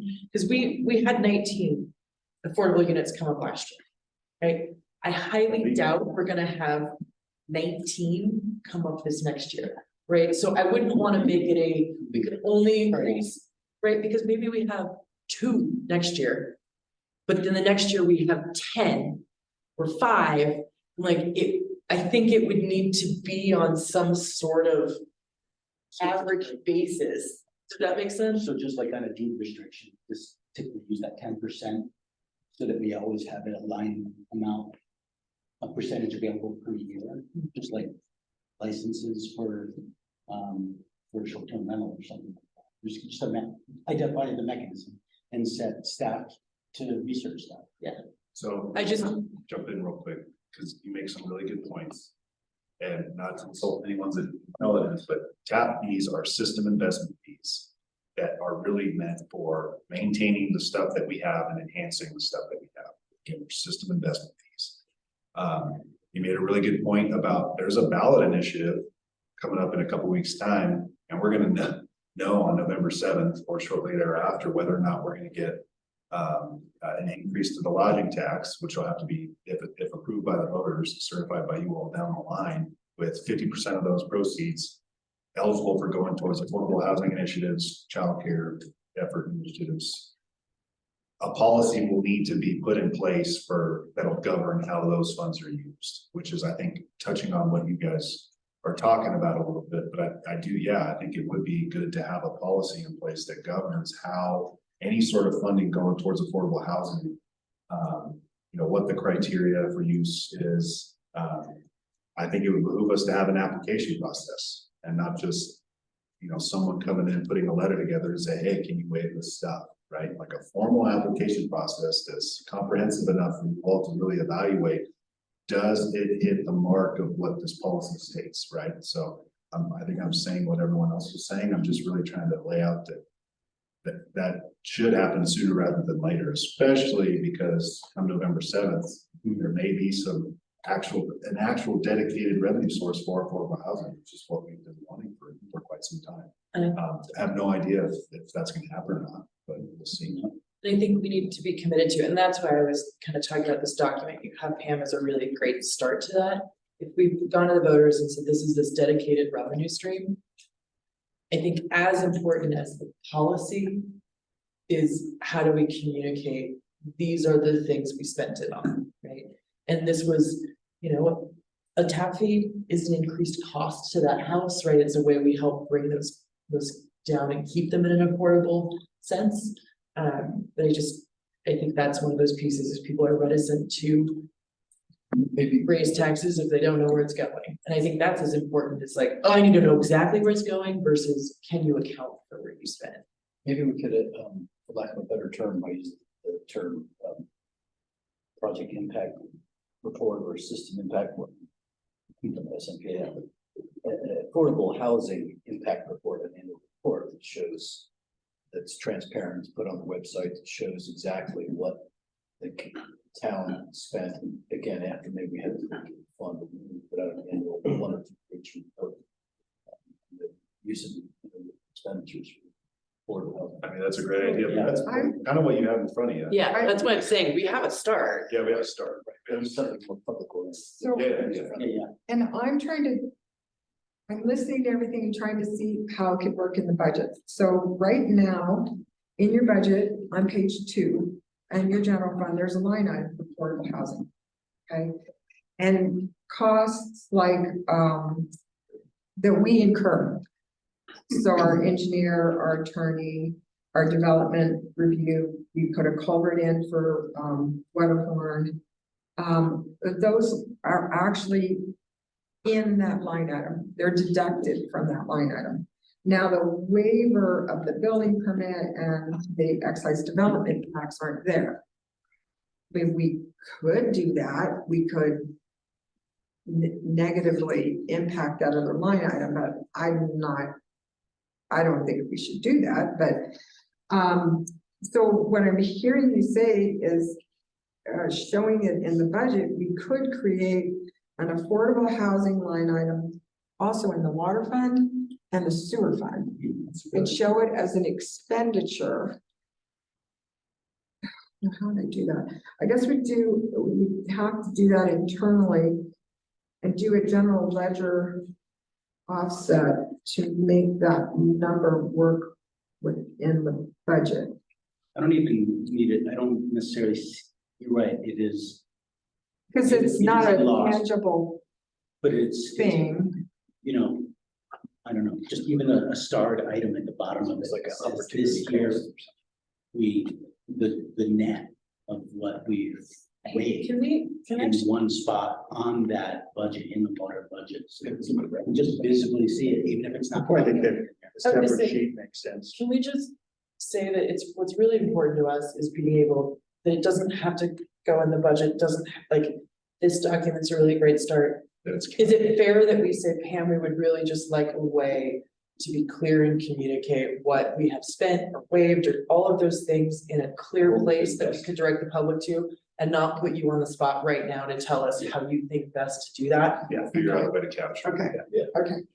Yeah, no, I'm following you. I know what you mean. So I guess then what I'm hearing is you want us to come back with information on what other municipalities do if their general fund is repaying their water and sewer fund? In terms of Okay. costs, yeah. Okay.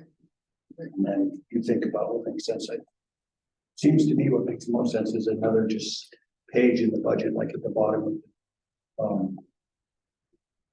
Those final sheets, another sheet like that, just is an actual spreadsheet that breaks it out and actually does it by development each year. By project. Which documents what, I like to look at it as an investment. And I concur with Terry too, it's something we should be able to celebrate. Yeah. Anytime we discuss about affordable housing, that we were able to put, without even a line item, say, we, as a town, we reallocated, we designated $2.5 million over the last 5 years to affordable housing. Something like that. You know, I just think when we think of our top priorities, we've been sitting here, the things that have come up, sustainability, housing, is really just how do we continue to make Ridgway a very livable place for our residents? Right, and so, you know, sometimes our sustainability things are small, but sometimes they're big and flashy, like, oh, we're talking microgrid.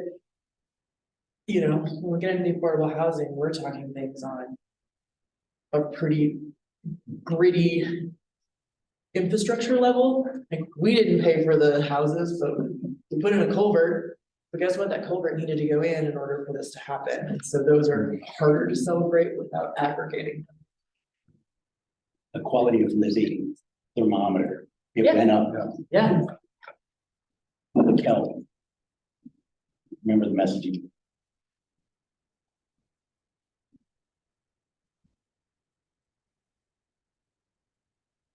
Thanks, President, for the, how to capture it. That's why you're the man. And as well, we'll figure out a way to capture it. We can modify it if it doesn't work. I think we understand.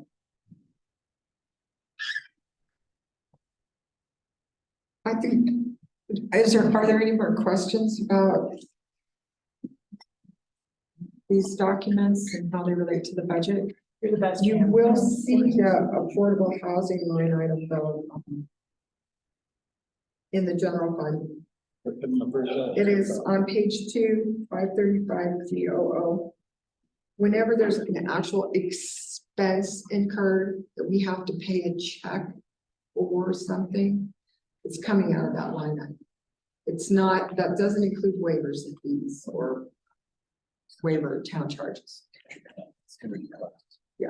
Did we talk about? So just to recap, did we decide that we're gonna look for other examples of policies and then try to adapt from there? That was a policy for if the general fund should repay the water and sewer funds at any levels or whatever communities do. And I think development of policy isn't a quick thing. I mean, it's gonna take some time to make sure.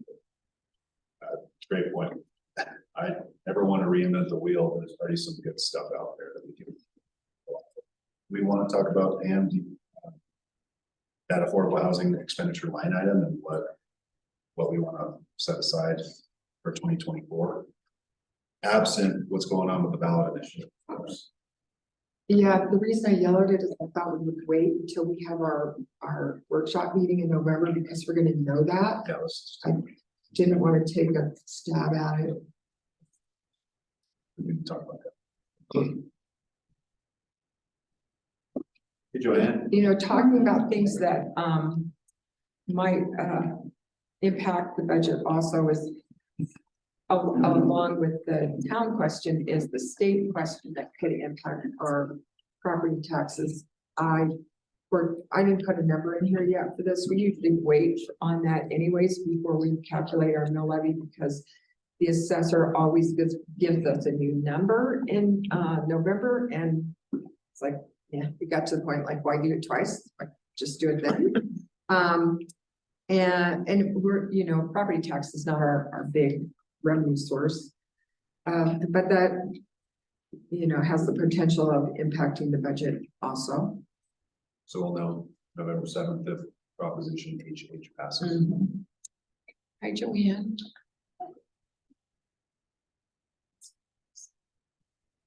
Okay. Yeah, good. Questions? Right. Joanne, you want to know where we're at? We're just going through the budget right now. We just talked about affordable housing and waivers of these. And we're about to go to the table and recommendations, shouldn't be too long, and then we'll get to CIP. Should we call Ryan? I was gonna call him at 11:30. I've got the sheets, I'm just gonna hand them to him, but you know what, Joanne, I'm gonna give you that sheet. Everybody filled out a sheet, right? Do we want to take a break? Does everyone need? And we'll file break. A little short one, actually, maybe next. Okay, we'll break. Let's take a break. Take 5 minutes. I'm looking at this. Apparently. Get lunch. Really, got it last year. It kind of just mark out what you like for lunch. Not me, you and I, Joanne, like last year, but Brian. Hopefully. Okay.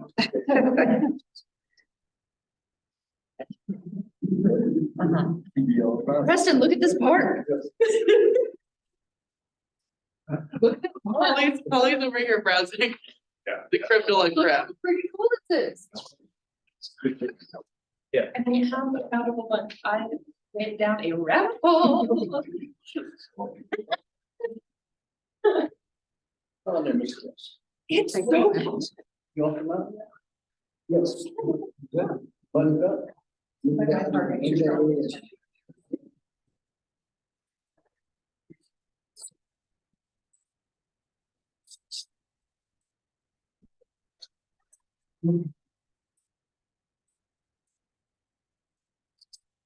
Yeah. And even the little things we're looking at, you know, it's very.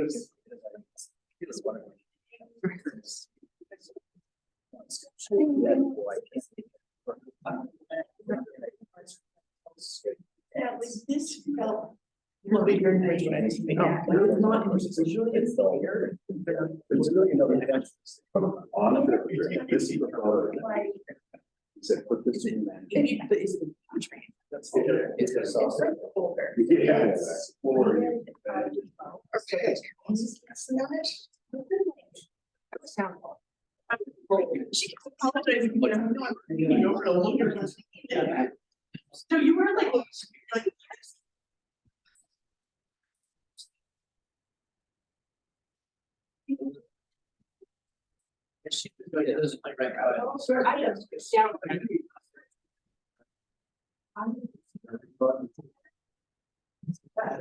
I got most of the guitars.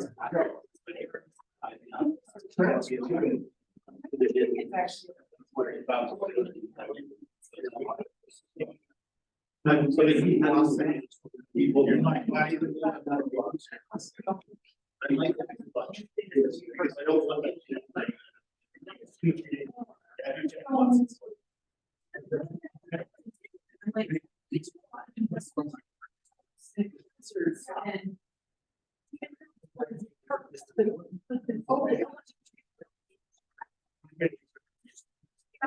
Okay.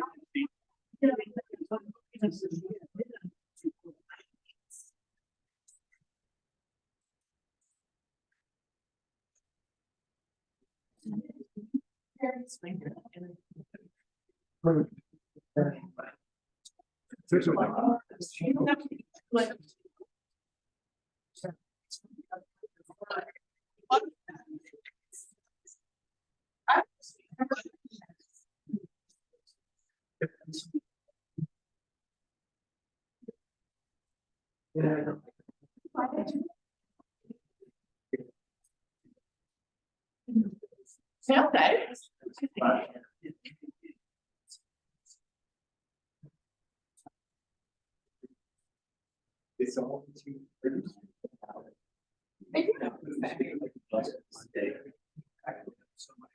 Small.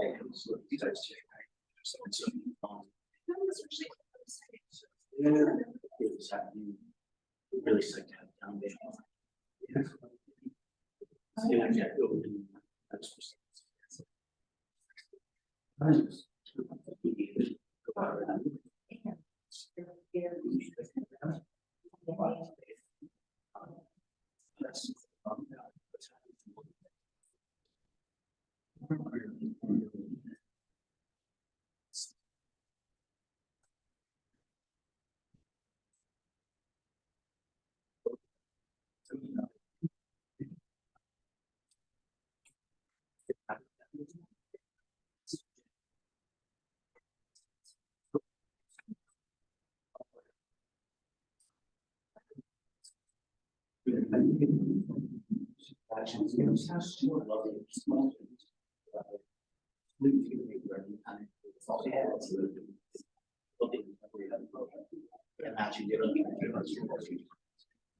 Years, actually.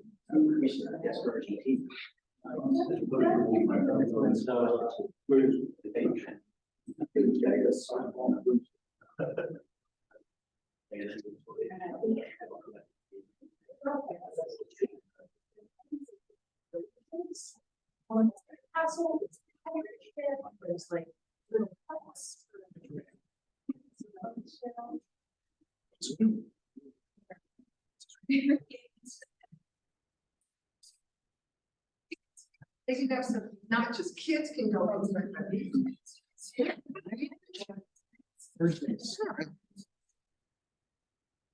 All right, let's see what this is here.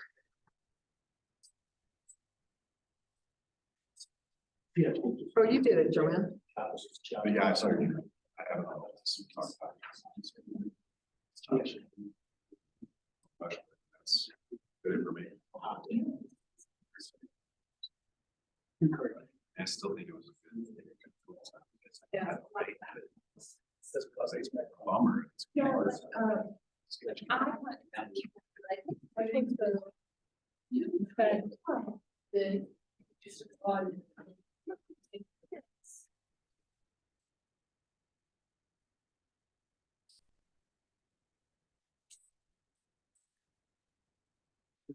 Is the whole system trade or just say we buy?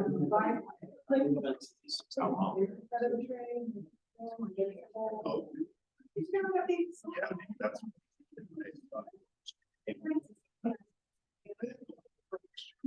I think, well, what did you? No, it's just. So Dave's. Yeah. But. I just want to get this. This is totally reasonable. Back. The trees in the.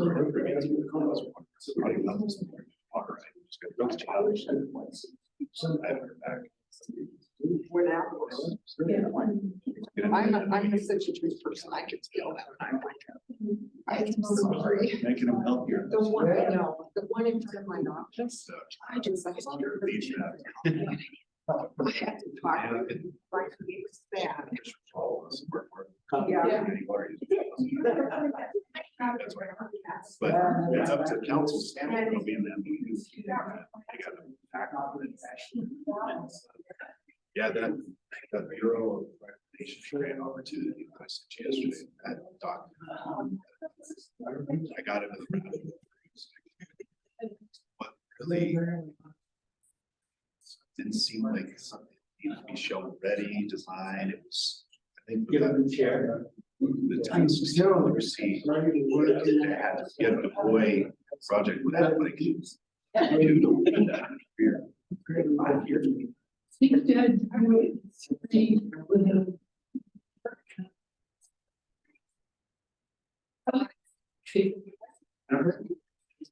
Because I'm. I think about all of those stories, nations, few dozen friends. So, Yeah, not as. no, I think answers. Yeah. Some of them are 25, 40. County So, yeah.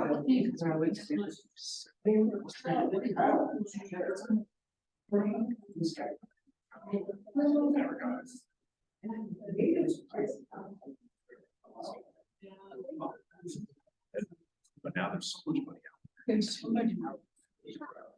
Yeah.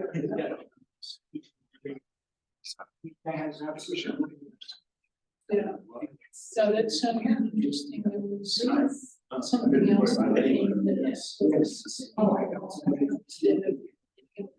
Generators.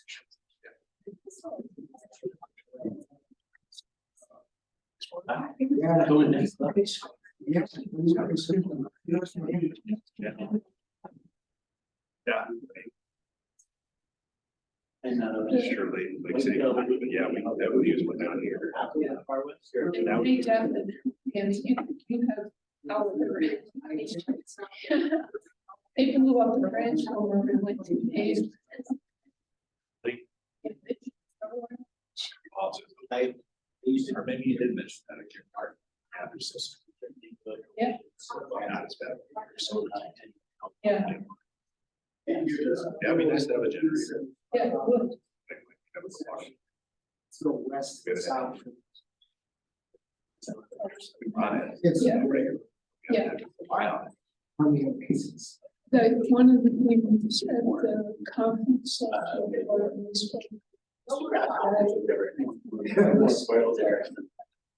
Yeah. That was There's not a lot of people. one of the things we talked about. That's what.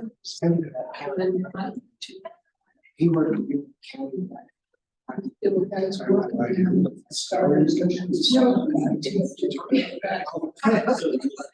The other.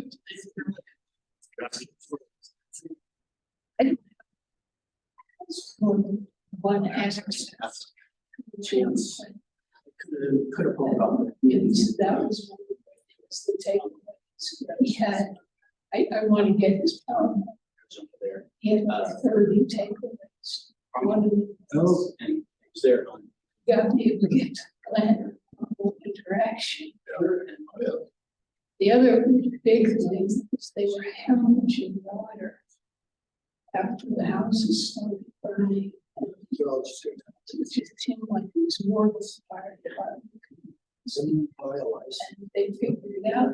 Everybody's got people going to their houses. So they were just drinking water. They were hemorrhaging, literally Oh, man. hemorrhaging water. Those pipes melted.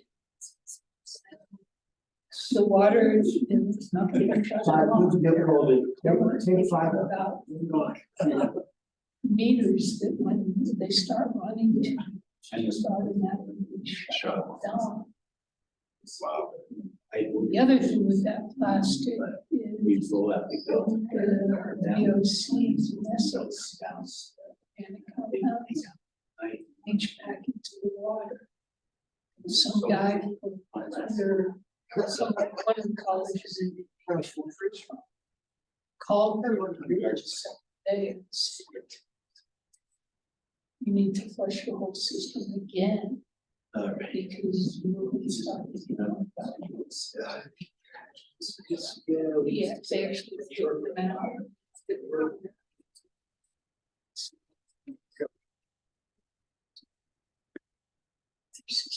I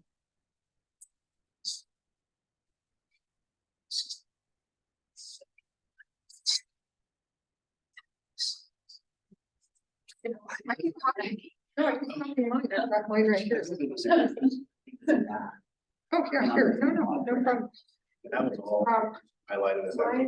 Yeah, this was one presentation, most of the presentation was just hours, most of the presentation was that good. But that was, That's an interesting case. yeah, that one was really good. The other one that was really good is how We actually. EPA is now mandating So I was, that's all I wrote to turn. what goes out in Yeah. wastewater to Oh, right. And there was traffic, they had traffic. below. Faster. Oh, right. So just this had Sort of just trickles second, down. that was the buy. I said it's all the buy. So Truck, So big Dodge truck. Adventure trailer on the back, hit a tiny little, sedan. And it ripped the entire side, driver's side. Yeah. But he did. And, Oh, I usually did the truck. oh. Siren. Is that the siren right there? Yeah, that's That looks like it's. Big one.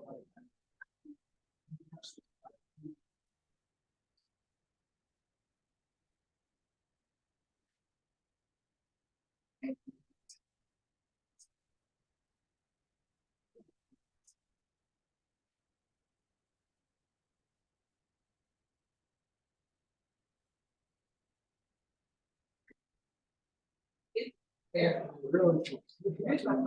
Not much quieter.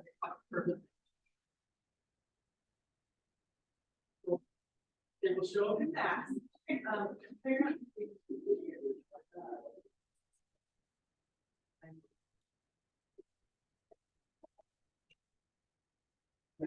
Every minute.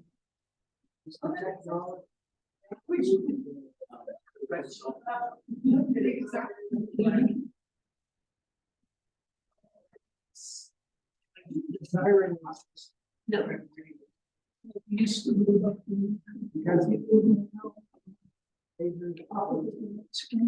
Oh,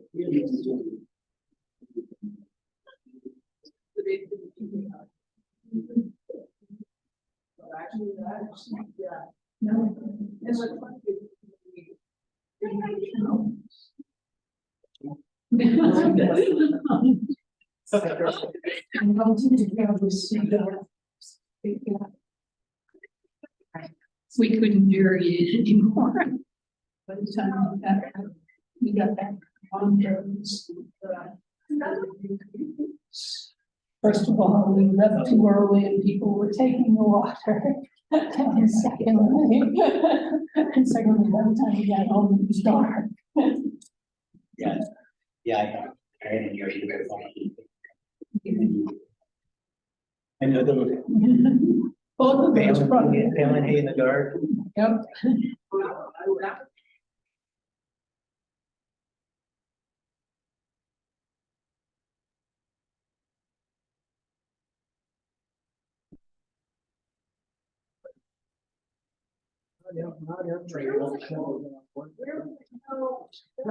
I say this. Are we ready, John? People ready to come there. Well, they could stand out there and talk for it. We're gonna keep looking. All right, time to get back to work. Work. Where would you go? I don't know, it's not working. Wait, well, I was kidding. Why does she do work? Really? Well, yeah, okay. All right.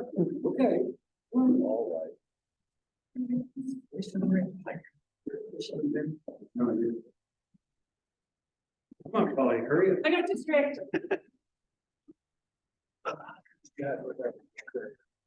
You're stopping our lunch. Worse. I just realized I have this note and it wasn't in the right spot, that I didn't tell you that in the budget, I have, oh, wait, no, I didn't give the numbers yet, never mind. This is 2024. I have not put the, wages in for 2024 yet, because we're gonna have a discussion about the pay movement, but within that 2024, Preston and I talked about adding, the planner position again. It's in there for 2023, and we're just gonna carry it over into 2024. The admin assistant, we're gonna replace that position that's now vacant, and then that 5th officer. And Don't we already have the 5th officer? no, it's being advertised. Did you find some? Wasn't it right? Not yet. Oh, yeah. Hopefully very soon, actually. but Yeah, let's keep it. you approved it, but it's not in the 2023 budget. Oh, Well, going to you 2024. authorized to do it now, so we hired. Right. Which is why I didn't have an amount in that for 2023. I was under the impression one of our 10 temps was part-time officers. He's replacing somebody who left, Oh, or she's Rachel's replacing Jeff. Jeff Pickle, who left to go to the county. That's right. Yeah. Thank you. So, and then we did lose Mike Jenkins in the Public Works Department. And Preston's looking at not filling that position, but looking at hiring someone to do infrastructure review, which Mike was doing a lot of before he left. And so that's in the budget already under contractual services. But that could shift. We just need to spend a lot more time just thinking about what's right. Either if it's, Sitting down with Public Works and seeing how they do it. yeah, I mean, if you talk with Randy, he would say that all perfect the way we have it. Well, love Randy, but Mike was doing a lot of stuff that now is being spread amongst everybody. You know, Mike's job was tough. It's very in line with Joanne's and Ron's, because you're out there inspecting that developers are putting stuff in the ground the right way. And it can get confrontational. Not everybody likes confrontation, right? So we have right now 5 public works guys. Can't put you in. Confrontation. That's Can you loan new AR to those guys? Oh, Whoa, funny, I'm sorry. Oh, That was a joke. I know, I'm just saying, I don't think it's a very funny one, let's not make this. That's a real joke. That was just a bad joke. yeah, so just in short, personnel proposals will come to you at a later time to firm that up and have a conversation with you all, see if we're all in agreement. So pay movement recommendations, we go to that real quick. Lori Messer with Logic Compensation Group, you all called a couple years ago. They were enlisted after a competitive solicitation process to do a compensation and classification study for the town. And I think it's a wonderful system we have now, salary step schedule for all job descriptions. That salary survey was based on the essential functions and job descriptions, not just titles, so very comprehensive in nature.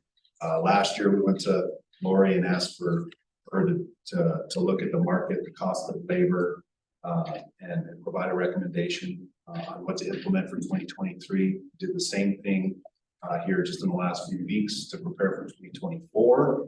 And so Logic Compensation Group is recommending that the salary structure be adjusted by 3.1%, which is lower than what was recommended last year. And that's just reflective of average salary range adjustment predicted for 2024.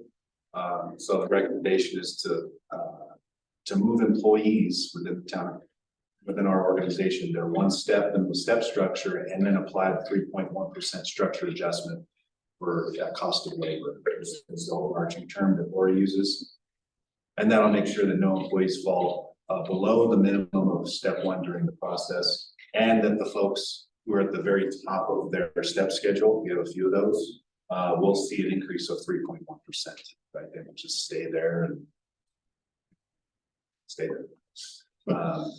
So it's aligned, the proposed increase aligned with the market average pay increase prediction of 6.1%, helps ensure that the town will maintain its competitive position in the market. I get emails every once in a while, at least through 2023, from communities doing their own salary surveys and classification system changes. And I don't want to say that ours is a model or anything, but you know, ours is still relatively new and it stays fresh each year. We try to keep it fresh each year, you have to. And so it's been helpful for some organizations that have reached out to us. I think URA did it this year, maybe last year, when they were in the process. They didn't really help us out with ours. But, I was remembering. I just thought the same. It was them, like, tell you right, a couple of the real close towns didn't.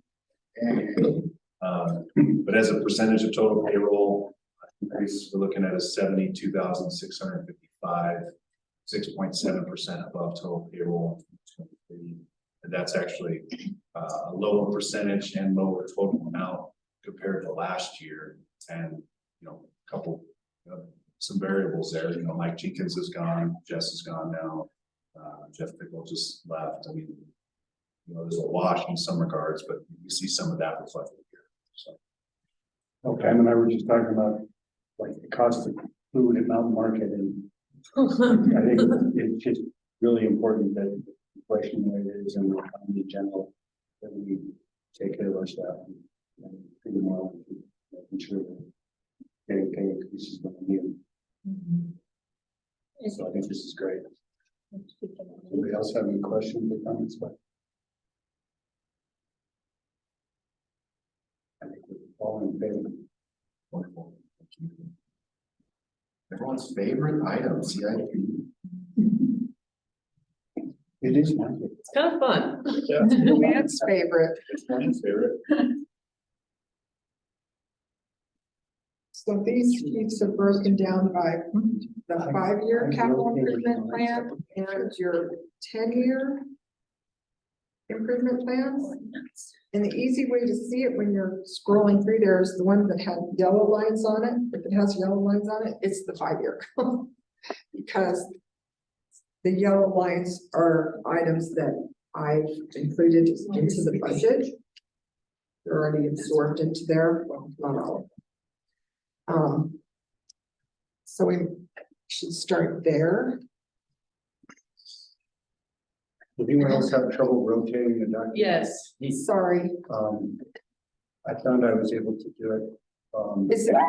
Would anyone like paper to work with? I don't need paper, I just want to rotate it. I don't know how you do it if you're looking at it in Dropbox. No, I was like, if I download Yeah, it. I had to put it in PDF on, it's in the lower right. Yeah. Yeah, in the Files app on your iPad, you can. Well, and we have it in a PDF.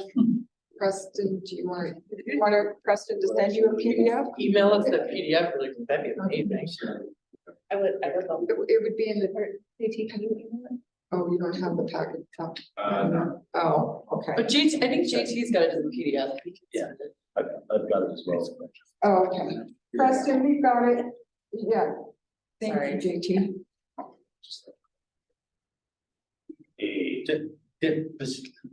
You, I think I Okay, can. I'll send He's.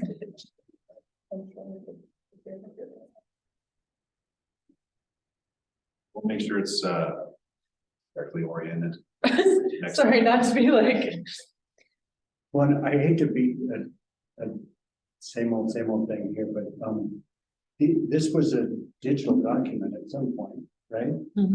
Just export it as a PDF. It looks like you printed it and scanned it back. No, I in. did not do No? that. No. It looks like a scan. It looks like a Scan. No. No, it's the document I worked on, and then I just created it into a PDF, but something must have happened to it when I went to Dropbox. In creating it as a PDF, it's a scan. You can tell it's a scan because of the square installation.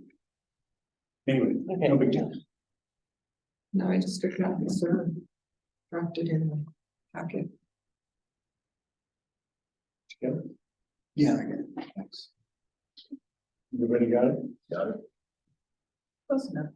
All right, Okay, take it away. so again, this follows the budget and there, Joanne, do you need a copy? Okay. General water and sewer funds. Okay. I'm fine, I'll figure it out. So general fund. We're carrying over Heritage Park construction docks from this year into next year. And I said, we are carrying this, we're proposing. The microgrid on Space to Create building, that is also a carryover that was in the 2023. We increased that amount though, that was at 30. We took it to 40, just. Yeah, That was just a wild, throw a number. wild guess, but, And I think it's wise to have it there, but my hope is to get it after this grant that I haven't written by the 16th, that we might be able to drop that down considerably if we get the grant. have you explored Ireland? And is that the Dolan grant Right now. that we Yeah, referenced last year? it's a Dole grant, but only the utility can apply for it. Okay, But I've did the site walk through with the contractor that I hired to do that. The good news is the roof actually has enough space to power the whole damn building. I'm surprised. I thought it was gonna be much more limited. So we're gonna up the size of our solar array to make sure that we offset the current and future use of the Becker room, not just proportional to the size of the battery backup load, but actually look at providing full solar offset to its current and future use. By future use, I mean, part of the grant is to define that space as a resilience hub, which means we're looking at maybe some additional budget items that might come out of this pot, or creating charging bars and things that would turn that into an emergency space that currently aren't in any of the budgets. So I think it's wise to keep the budget here, because that might be the source of money for some of the hardware that's non-power related. Until such time as we identify that's pulling out of the microgrid budget. But to me, it's consistent with that. Some of the expenditures that might have to happen in order to have that space qualify as a resilience hub. So we're good with Stephen 40. I think 40 is a good idea. that's what I was gonna ask. Can you get Terry to do, it's like, Maybe an answer in to my this, head. but just question. You know, say worst case scenario, it's not gonna happen, but we don't get the grant. Right. What amount ballpark would it take for the town to pay out of pocket to put the Well, money? we will get the 30% buy down from the feds. So, okay, So this isn't a grant that will buy down even more. all right, That's the idea. so the 40 covers if we don't get the You will, secondary. but get the other grant. Okay, That's all. Can somebody remind me what the purchase of property? that's the. It's the trail. Really, scratch. Oh, that's right. I didn't point that out in the budget, but you have had expenditures this year on that, ready. There is a line item dedicated to that in your budget. It's, on page 3 of the general fund, and it's proposing to close out the year at 12.5 for expenditures on that. Legal fees. Yeah. And that number there is meant to include not just the capital purchase, but legal fees, et cetera. The radar trailer, is that an additional one? Or repairs? That's a new one. Yeah. Yeah, the old one's is rough shape. So The other one, It'll get retired or? I don't know, I got a good question. I gotta check with Shane. They might be able to salvage it and just change out some parts and still Still use utilize that it as a backup. There's some nice products out there. It's time to explore them. Cool. yeah, we've had it for a long time. We got it with a grant. Gosh, in the 90s, I think. Yeah. So it's done in service is what you're saying. We've got the buyout on the police vehicle, the Chevy Tahoe patrol vehicle. Can I ask a question about that? Yeah. Is there, when it's buying out another gasoline powered vehicle, there's been some discussion over the last few years about trying to transition the fleet to all electric. I don't know what the delta would be, but I'm wondering if it's worth exploring the cost of, and I know a year or two ago, part of the problem with looking at an electric law enforcement vehicle is that they hadn't configured all of the accommodations for the law enforcement specific equipment that goes in the electric vehicle. I'm not sure that that's the case anymore. But the cost of an electric vehicle, if you consider the lifetime operating costs without having to change oils and all the maintenance costs, it might be cheaper in the long run to actually consider electric vehicle now rather than buy this out. That's a whole nother study that would have to, somebody would have to look into that specifically. But I think it's worthy of looking at, again, coming off the heels of our, juiced up conference where there was a lot of presentations on municipalities going to all electric vehicle, fleet vehicles. And there's a lot of grants out there. There's a lot of grants for it, and there's not gonna be a grant for this per se. And now they've changed it so you can also get rebates on used as well. This vehicle might be hard, down, but that's should be good to know for public and government that used vehicles can now qualify for certain rebate percentage. Were there some time constraints on being able to actually make this happen at this cost? To buy the Tahoe. To buy out the Tahoe? Uh, Because I seem to remember that there was a short amount of time that we could actually buy it out for this price. And otherwise we'd have to buy a new one, and there's a delay in getting those, and we actually need to afford them. oh, yeah. I'm not against the EV idea, but Right. it seems that there's There's time definitely, constraints involved. There's time constraints if we were gonna participate in the program in that way. It was 7-8 months out, something like that.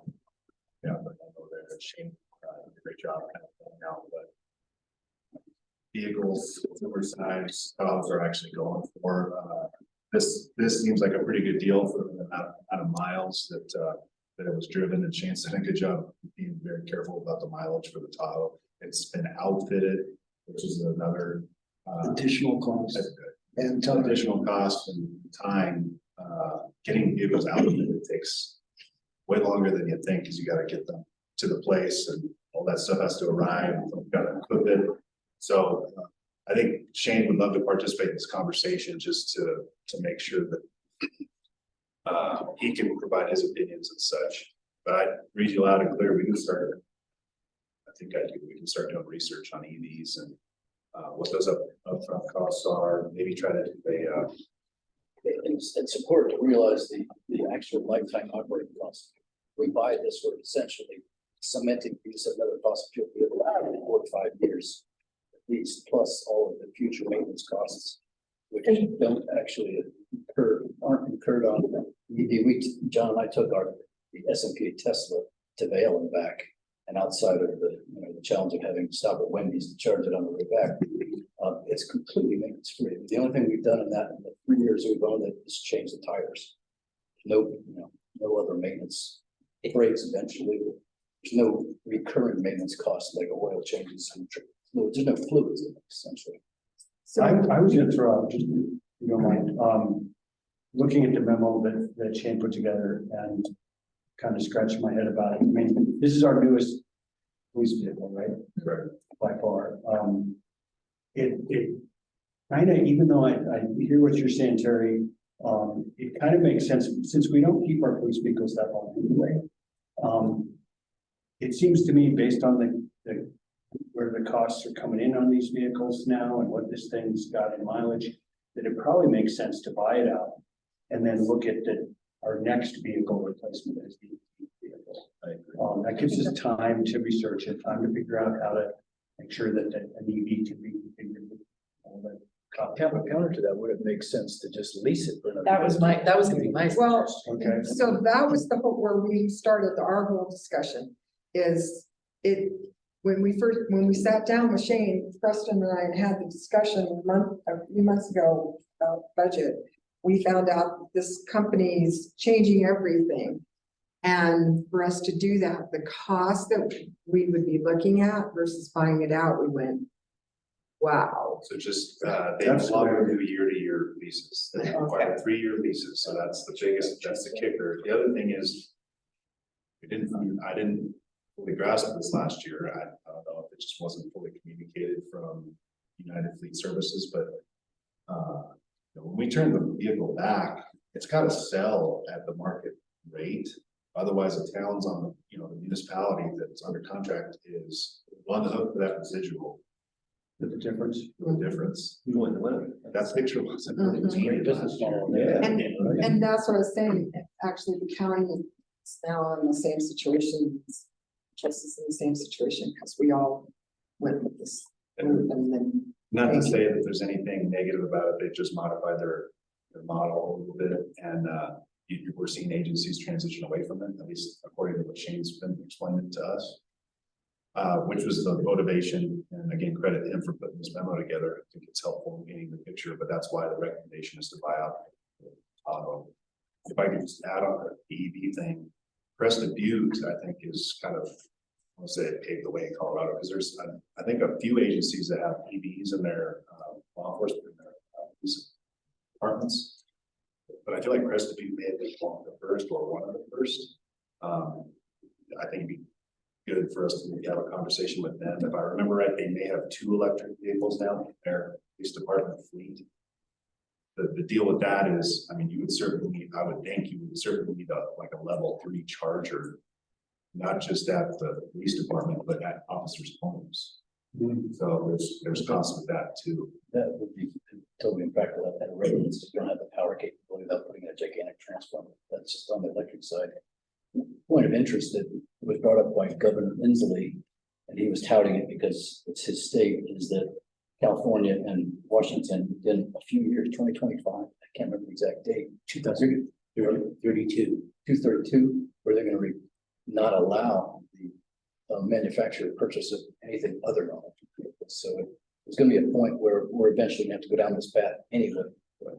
Getting out in front of us might make us a leader in sustainability and all that kind of stuff. But, it would require a consultant to look at the pros and cons and differences, not only in the 1 year, 3 year, 5 year horizons, and what path, where do we converge towards this at some point?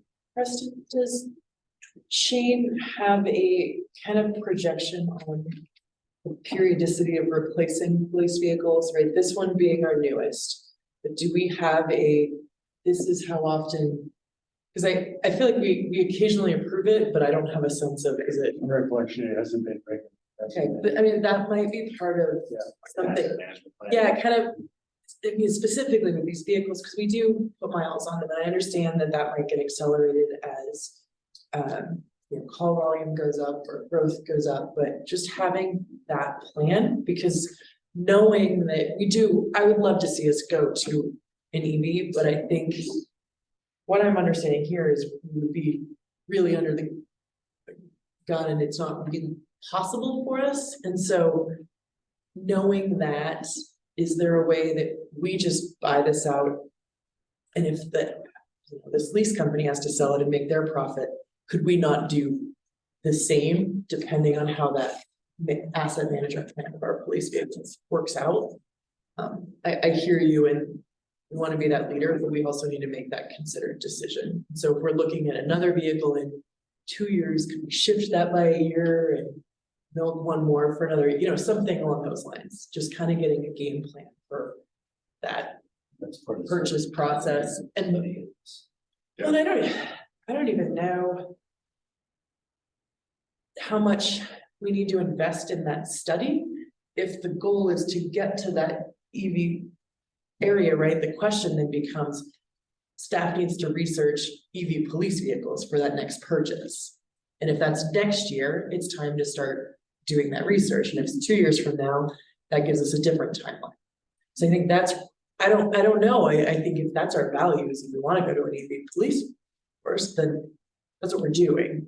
I don't know what we need to pay someone to tell us that that's what we're going to do. We just need to make a pretty much plan. defining the roadmap choices. Exactly.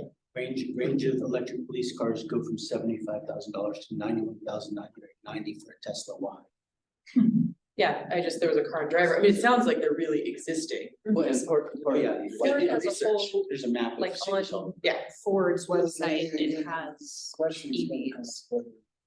Whether the Tesla's what they do, if they actually. Something like that, so. Again, that comes down to staff doing the research on what they need. And that's not an EV or no, it's let's look at the range of EV options and decide where we want to go. And part of that formulation is not just the capital cost, but the operating cost, the actual reduction in the fuel cost, if you will. Electricity, gas is massive, lack of maintenance is massive. All reports I've read are that EVs are much less expensive to own and operate over the projected. Terry, I don't think you have to justify that to anybody in this room, nor even if it was 5% more, would we be against it, right? It's actually just what we have with this vehicle is a turnaround time issue and we need to act. But then going with that is are you coming back to us next year? Because if you do, we want an EV option. Does that make sense? Thank you for capturing that. We have an asset list, depreciation schedules now in place, but we can get with Shane and Ryan and we can put something together at least on what we forecast for the short-term planning horizon for these vehicles, because Deputy Hanson and Deputy Esters are in vehicles that I think they're either approaching or may have gone over 100,000 miles now. So, I mean, that's where I was coming from, is that having looked at this memo as Shane put together and the timeline we're up against and the obvious constraints of trying to go EV instead of this vehicle, it just seems like it's a really tough ask. I don't like having to invest in a fossil fuel vehicle again, but it's not long term, it's relatively short term. Well, this whole discussion is in keeping with what JT and SAB brought up as this goal of the town creating a roadmap towards net zero, and with such that all of these kind of purchasing decisions are filtered through that lens. Absolutely. The only thing, this is kind of lightly off topic, but I do know that Tesla's windshields are proprietary and they are expensive to replace. And that goes to staff having the time to do that research on that. Yeah, and That's, to me, that's the biggest obstacle. We just don't have the time to That's- put into yeah. the effort research we need to. But now we can, well, for directing us to look into it, we can get that done sooner rather than later. Your homework list is getting long. Well, no, actually, it doesn't really change it, right? Shane's gonna do some looking into, may take a little more looking into, because this is our first EV police vehicle purchase. It's not blindly deciding what vehicle to purchase, right? We're just saying, next time you bring us one, bring us an EV. Well, it may be worth, I was gonna say on this is, we'll be at the next couple of meetings, he'd love to participate in these conversations, and by then, maybe he'll have looked into it, and be able to give you some practical knowledge for what he's seeing, and who he's talked to, and stuff like that. Well, to your point, since we created the wheel, imagine other municipalities have had the same, discussion. There's probably studies where other municipalities have looked into exactly what we're talking about. We can tap the stuff, I think. I recall similar conversations each year on cops just stay. Of course, well, that's true. Anything that's new. Well, I'm not clear. Is there consensus that our hands are a little bit tied on this? It seems that we should probably. I think we will have improved this, but as Beth said, next time around, let's look at something else. And let's look at Get the roadmap going. getting the least, trying to get this one replaced as soon as possible as well, which we've done. Seems like there'll still be a market for it based on what he talks about, the value of these things and the high cost of these cars. I just think that if we go with the lease, it's retroactive to October 1st. Otherwise, we have to act by January 10th, and we just don't have the time to come up with something. So, is everybody on board with that? I am. Thanks for the enthusiasm to drive this conversation forward. Absolutely. Okay. So back to the CIP. Playground structure. yeah, let's do it. Well, on the break, we were definitely talking about how, that Molly both brought up that let's invest as much as we can in this, because this is a big investment and it's a long-term investment, and it's an investment in our children in the future, so. It is popular. Yeah, And I I just- think, we should put at least 85,000. I don't know where that 85,000 number came from, whether that was just kind of a dartboard thing as well. I think would probably be a smaller system than what Polly was looking at. A lot. I think the systems that you all were looking at, there were probably more, and I'm just basing this on looking at the recreation books that we get in. Yeah, 150 think 175, they go up to 250, 275 for those big extensive systems that you see. So again, as usual, what are our grant opportunities? Are there?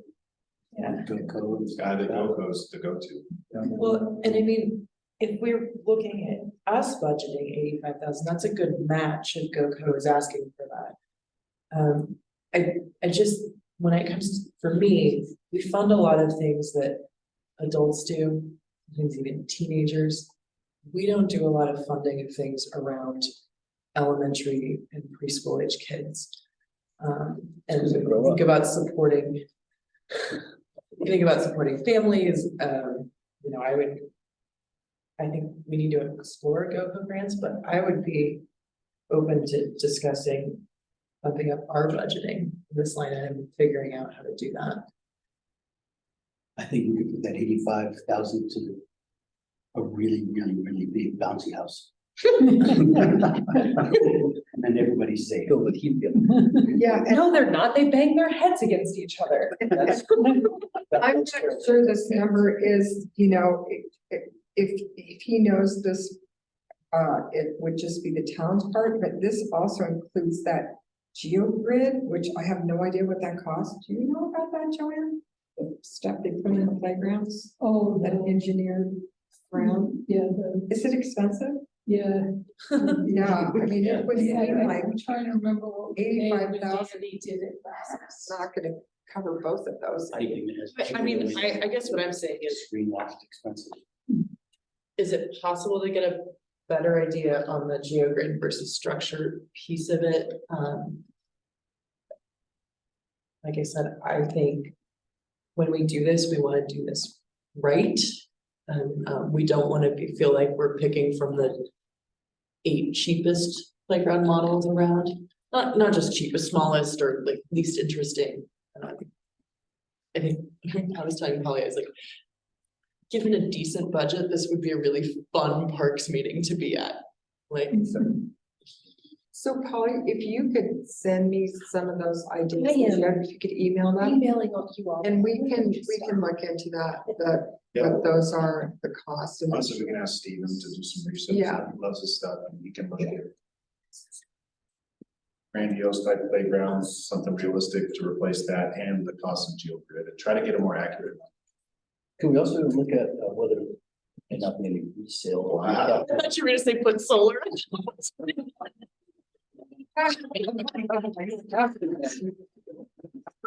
Trees. Well trained. On the bouncing house.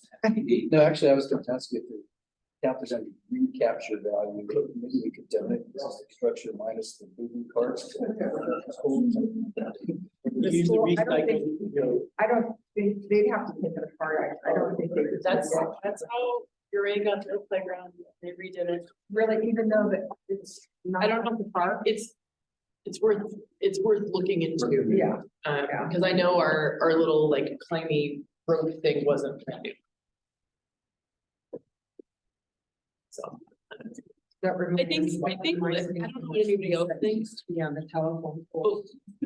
I don't know what anybody else thinks, but I would love to kind of empower staff to not be, I mean, obviously, we need to at least replace what we have, find out what the geotech costs, and if this has to get revised upwards to really consider that and maybe give it a slight improvement if we could. Because I don't know, someone who doesn't have kids and works with older kids and is allergic to going upstairs in the school. This is like actually really like interesting to me to see if it's a really cool investment we could make for kids. I don't, if I get spotted upstairs at school, people are like, because that's where Todd's office is. The only reason I'm up there is to talk to Todd, and they're like, is everything okay? $650 to $13.99 a square foot. Like $13.99. It's not too bad. Okay. Goes in your sweetheart. Or rubber mulch. Ooh, that. Oh, that's just. Got a bit of that red.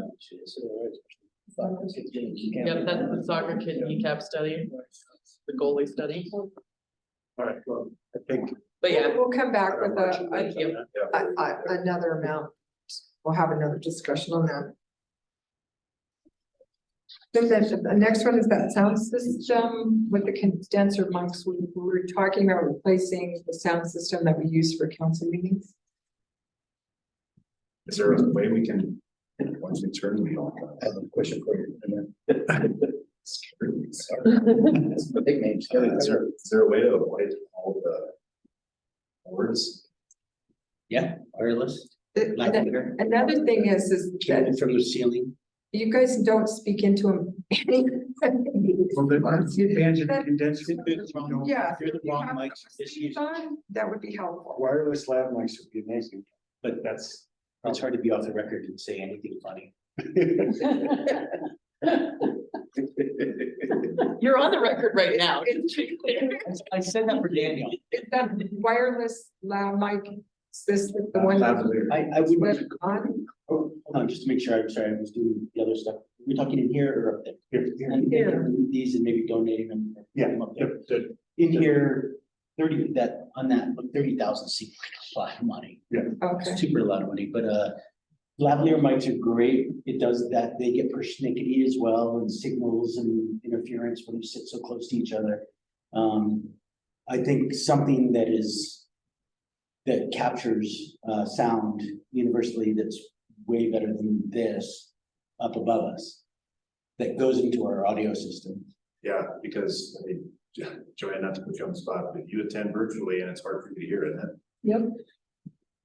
I think labs, Not probably the best option. no, I think we need to get somebody like this. Is it Jonathan, Jeremiah? yeah, I do have that in here to give us some advice. Should we, You know what the biggest challenge is that we don't have, and I'm not necessarily saying we need it, but we don't have a dedicated dais. It would be totally different if we had What's the dice? the The built-in desk Oh, chairs yeah. that most things Oh, have. oh, You know, The fact is, oh, yeah. and the mics and everything are built into that, so you never have to string it. I'm not saying we need that, I don't think it's there yet, but that's having to set it up on these tables custom every time is the problem. I agree with JT, maybe shotgun mics mounted to the ceiling, but we need somebody with the expertise. I know you've got some of that, but yeah, I mean, I think, can I do some work with Jeremiah yeah, and call down some options? I think that's a great idea. And what JT was referring to before is the existing shooter mics that we have that were the wrong thing for this sort of thing Right. from the beginning. They could just go to the decrement and be additional mics for. Oh, Yeah, those Performance components are up there. exactly what we need to have in a quiver up there for. oh, Hopefully those aren't already part of what's been purchased for up there. I think you and I talked about it. I think Tara was working on it, but I can find that out looking at your docs. so should we lower this number? Is it- or is it a good, I think you can drop it down to, we're in here, 25K, like we can see what's exorbitant. Really? So, 25K then. 25 is exorbitant? No, Okay. I think, I mean, it's 40 seems ridiculous to me right now. 25 seems like a good drop and then coming underneath that. 2025. So what number would you like me to put in? Put in 25. Okay. And beat it. Do you want to do the last item or you want to do it for lunch? Since it's the implementation of the athletic park. I'm gonna say 12, let's see. Okay.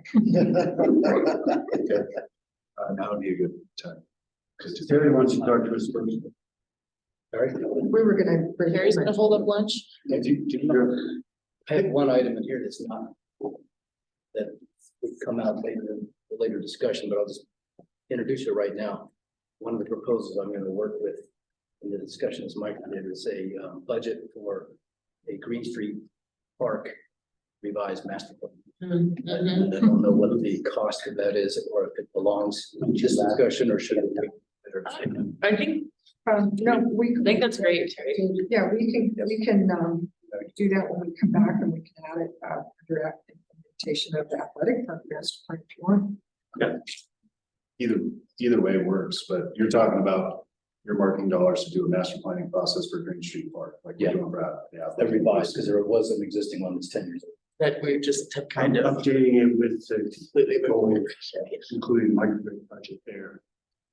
I had a small presentation to show you all that, some drawings and everything. Terry's been brainstorming. Okay, Okay, lunchtime? yeah. Do it. No, you're not. This is fun. You had that film. Like, it's juicy.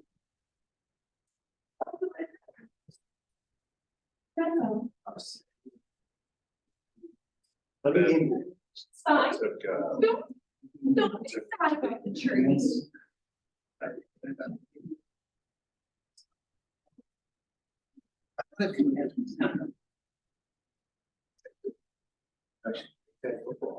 You know, kind of that stash valley.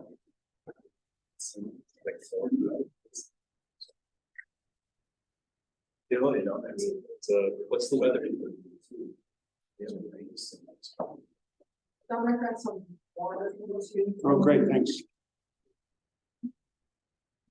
60, sunny, maybe some clouds, so it's nice. Real nice, actually. Talking about which game? The Ohio State, Penn State game. Who the Buffs play today? Well, I don't know. who the Buffs play.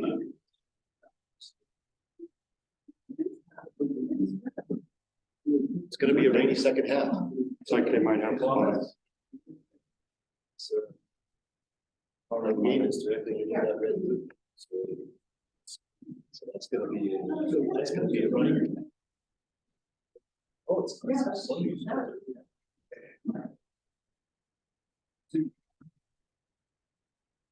Killer.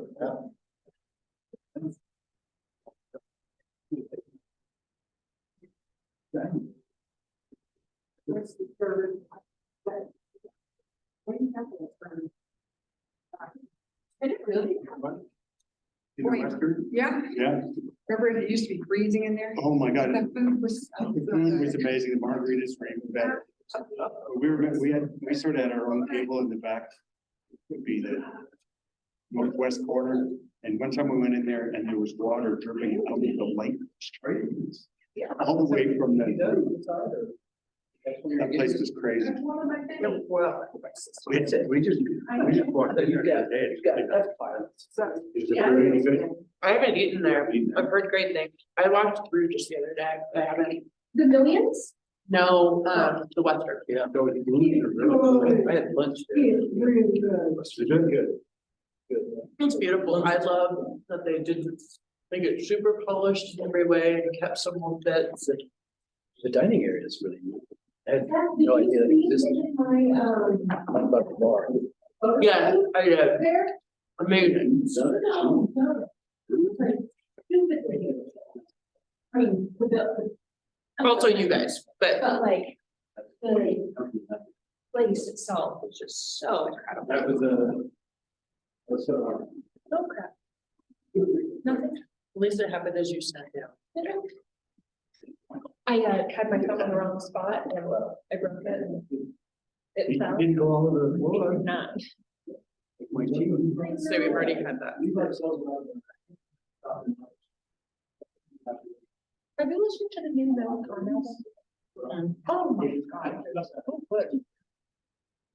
They only have one right where the border, or the western. Big long table. When they, before they. For the season. Oh, Anyone need a- okay. Or maybe it was an all night. I just remember the other night. Okay. They said it's like, pretty beat against some pride. They all had to margaritas and they bought it. Boy, how was that? So we had every margaritas. We all had to drive it back. I was gonna say, March, no. There was some. Did a bunch of. That was so. I just.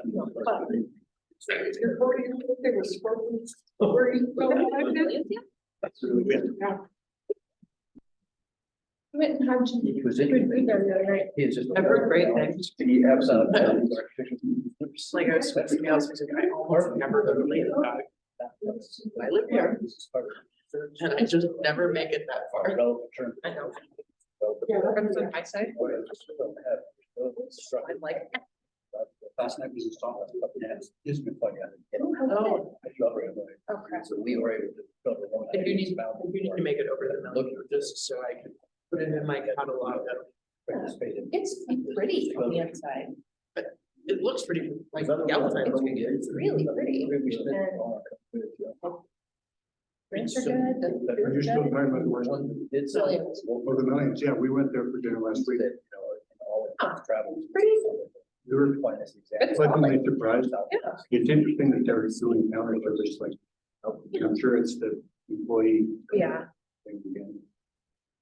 I think that's exactly what it is. I'm hopeful that they'll eventually But we tried to put the little- make it longer, but I know they made a point of putting up the menu that this is this whole approach. We're gonna see how it goes and there's a judge that according to get. they're either Covina. I've had drinks there, but I'd never eaten there either. Except for it's a little more expensive. Yeah. I was much Well, we're like gonna have our Christmas Yeah, dinner good there. thing. Did you guys hear? Yeah. Yeah, I'm excited about that. I'm really excited. We're having a Christmas party. I'm still trying to convince Tessa that she should be my date for the Christmas party. Yes, this should be your favorite. I will help you. I'll help you. If anyone would like to reach out to her, that would be I lovely. will do To that. Split them. pass her until she Fine, wants me I to just told make the play. Because the ink will still be on. That's fine, so. Yep. Let's split. Right. Well, they didn't even work for me, so. No, you won't. You let me. I don't have a date either. You know, I never. You brought a date to that, it would be like. Oh my we're God. Getting married. Is it tomorrow? So, picking you up, so my AP students, right, they're all juniors and seniors, they've been with me for like. Is it something, I thought you were married. Yep. I was, and then they proceeded to just like. Go off on how they could never picture me like being in a relationship. It's like, wow, guys, like you're lucky that I was self-confident humans because I don't think you are trying to. But you're being really. You know. From this, from the. I don't think so. We haven't. I know, I've had this. We have- County, building, town amount, Telluride, Lynn, Breakout Commissioner, 8 slides, works on Telluride Foundation.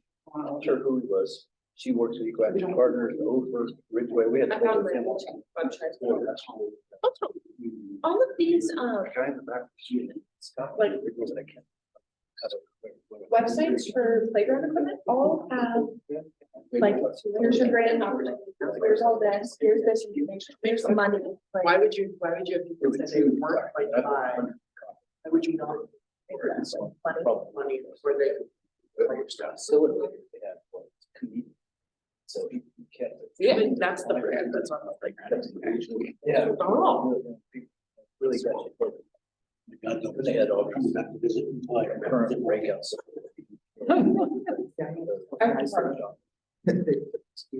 My nephews just want to come back and play Pokemon Go in the park. They're allowed to go to the park by themselves. Their faces all. It's like, oh, yeah, press out. You're fine. Don't get the bike. Wait, last one? Second, someone can see that they're all. Yeah. You don't hear your phone how they walk. Once you're in the park, like if you walk into a tree, it's fine. That's on you.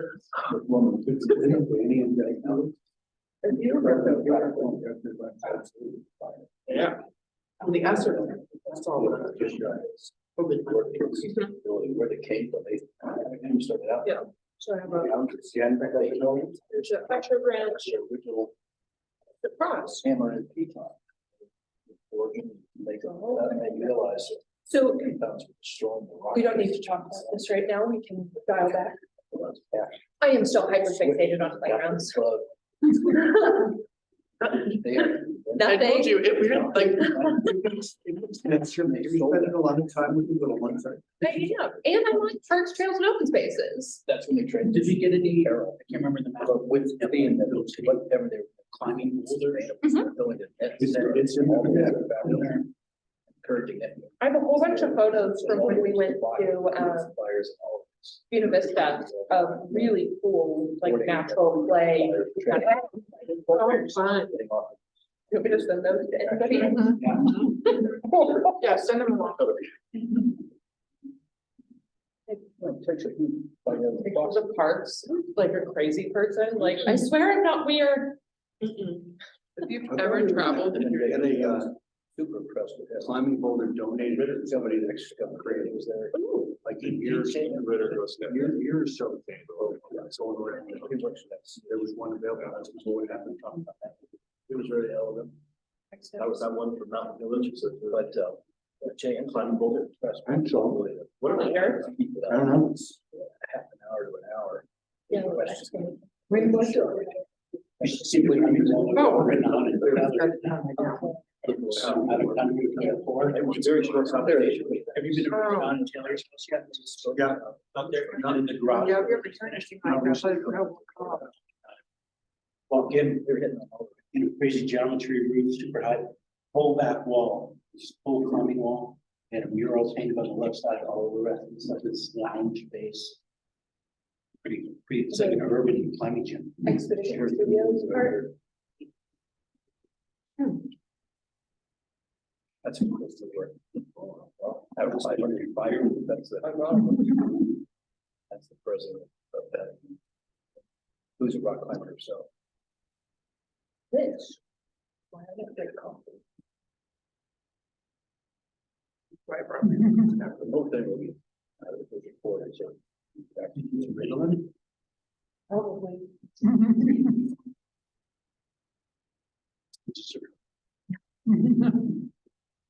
No, actually, people with ADHD, caffeine like, affects them, so their brain is just like focus. It doesn't do like the. It doesn't focus. Hence. The fact that. No, that's focused, it's just not changing focus. Exactly. It's called hyperfocus. Unfortunately, many of our ADHD kids don't hyperfocus. Oh, they have video games. Yes. Which go down. But I I was wondering. I'm listening to. Really, we still have the recording going. It's, the audiobook is. Oprah got this. FYI, everybody, we do have a report. Yeah, I know down there. Instead of, Are you still Or listening? he's probably. the title of it is, what happened. To change the narrative question. Results of Instead of, what's wrong with you? What happened to you? It's your parents, it's on your phone looking for 11. Preston, don't always. Anybody can listen to this. Really awesome. I just reminded folks that. Just how, like, actually how to read kids in the classroom and to be able to really deconstruct.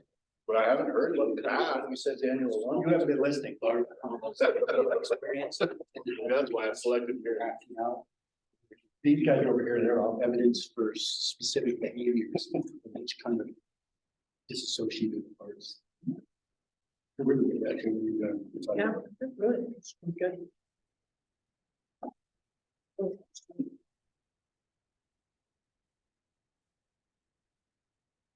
Terry, I love that your Apple sticker is over the Dell logo.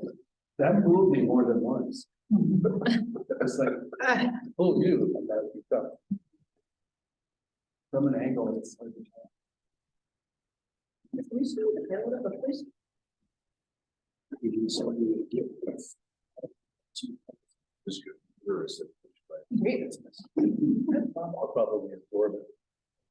Right. Rich, I have to be driving like a long ways to do audiobooks, like I can't.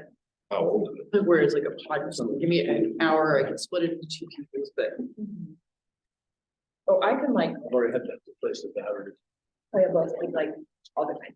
And the thing I like about podcasts just playing and doing stuff is if I lose the thread, I just didn't take advantage of that. Yeah. Podcast, so I could have, first an audiobook is so long, and well, I gotta go back and like, I really need to know what's happening. I'm lost now. I do sometimes like forget that I'm listening to something and then I have to like rewind 45 seconds and I'm like, and we're good. We're back. Listen to the book. She was figuring out. Loving Well, that was another good loving touch. you or You. taking to Switzerland. Yeah. And it was just like, my mom's like, you listen to that while driving. When's the nap But I was schedule? fascinated. Yeah. Like, oh. Sugar comes down next. Oh, but you between that one, sex life and life issue. Oh. Actually, that feels like it's not intended for me. But sounds Oh, awful, Kristen, by the way, a whole bunch of people from Avon said to say hello. not the tribe. Oh, yeah, mentioned that. So remember any of the names? Well, the mayor, the latest mayor is Amy Phillips. Amy, yeah, she definitely said to say hello. I had a nice chat with Charlotte and went through her presentation. She said she never actually met you, but that you were a huge help I've talked with her on the phone a few times. in projects. Amy Phillips actually gifted me this book right here that I use for budget. The current town manager, Eric, I forget his- Kyle. yeah, Eric Kyle, he did an amazing one-man presentation on all the stuff that's going on in Eagle County around transportation, housing. Really cool initiative they've done is like, as a county, they've created a goal to get, I have it written down, but I think it's like 80% of their population with a commute of 5 miles or less. Wow. I don't know what that's, it's an amazing thought. Yeah. And I think, Fuller block. yeah. And somebody said to me, and I was talking about that, I was like, so how do you do that? Do you relocate people or do you? Yeah, it's a really interesting idea. And then he talked in detail about the transition from the eco plus thing to a transportation authority. And get everybody in on that and how it doubled the revenue for their bus system. Interesting that he was the one to present that. Yeah. But yeah, Eric's, he's an attorney by trade. He was the Avon Town attorney Oh, for really? 15 years and then decided to transition to the manager role. Eric Kyle, you can thank for this PowerPoint template.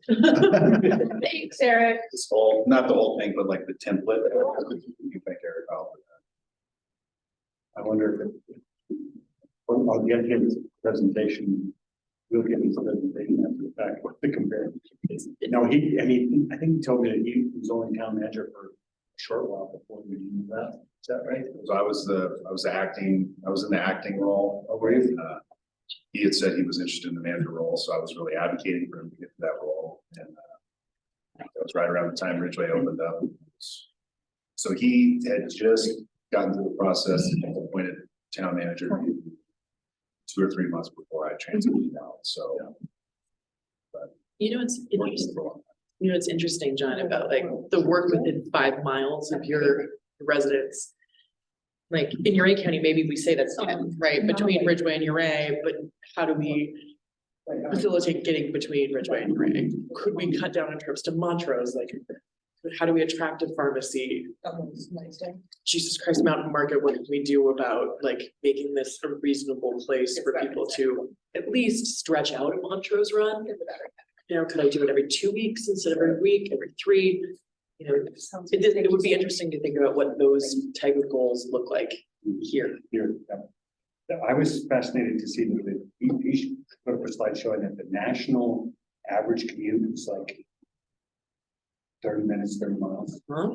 And that their county average was 27, so it's like they were proud of the fact that they were a few percentage points under the national average. And it's like, you know, for people in this county, I'd love to see that stat.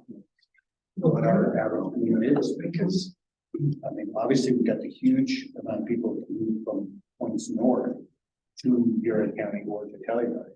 But population that lives in your county, how many of us who do the mantra that move the Telluride? Probably a significant number. National average is 30, around Around 30, and Eagle County, they're touting that 27 is the something like that. That's my That's recollection. surprising. A lot of folks live in like the gypsum.0 area. Yeah, but if you're trying to get a chunk living within 5 miles, their commute is 10 minutes. Yeah. And on an average, right, like, yeah, I commute 10 miles, but my commute is 17 minutes. Like, Years ago, 15 years ago, I did a story on all the workers from Leadville that took buses every day back and forth to Copper Vale Summit, and it was insane. Like 3:30 in the morning, all the lights would turn on in the trailer parks and houses, and start rolling around. By 4:30 out the door to catch a bus packed to go up over the gnarly pass by the Molybdenum mine by Ajax, and go in, and then coming home at 11:30 at night, and then turning around doing it again the next day. Sounds like misery. Three times over. Sorry. That's another theme. Down to the Broadmoor in Colorado Springs, and he would do like diving shows, like high dive shows. To get paid, stay at the Broadmoor, they pay them like a room and food. And then you check that. But nice. I gotta go get my charger.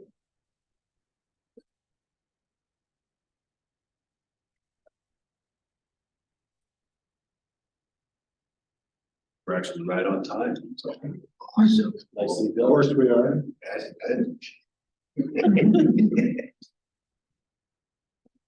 We'll wait, let me get back. Go back. Y'all realize this conversation's about to get pretty heavy with that point of stuff. you know, I don't envy you. I actually am so impressed, and I just want to like tell the community, I'm so thankful because they wrote letters, we were clear that we had read them, and the comment we got during public comment wasn't, I already said this in a letter, but I just want to say it again, and it was just like, it was, everybody respectfully submitted letters with their stuff, and I was It's amazing. shocked that there weren't huge crowd of people at our last meeting. Yeah. And, but they did give their feedback, there wasn't a huge crowd, possibly because we're talking about a crowd with kids were taking off and hanging out in a meeting, but gosh, I hope they feel like and realize that we all read all of their comments, like. And there's more to read. I wrote down 86 comments or something like that. I have 131 at this point. Okay. And they're still trickling in. there's still, yesterday was the cutoff, but there'll inevitably be some more, and we'll see that, but some folks, I think, were under the impression after the last council meeting that it's all said and done. You all gave very specific direction, which staff asked for and DHM needed.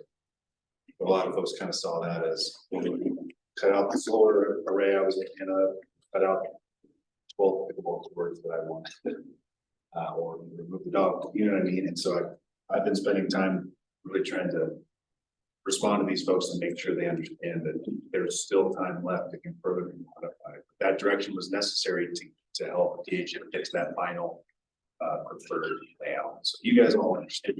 Just some more comments trickled in because of that. Okay. Another 50. Yeah. Yeah. No, we were just informally chatting. Oh, okay. It's like, oh no, you're fine. The thing I just said though was last council meeting, 85 comments in the public on athletic park master plan, and we're at 131 now. That's, I love that there's so much public interest in this. Thanks for going through all of those. I hope you all do eventually. When you send Oh. it to me. And we, Absolutely. Send you a selfie of me reading through them so you can post it and be like, look at our counselors reading through all of your public comment. Exactly. We are reading it. Thank you. We hear you, thank you. The final community meeting for master plan process where we scheduled for Tuesday, November 14th. I can send that out in an email. What is it?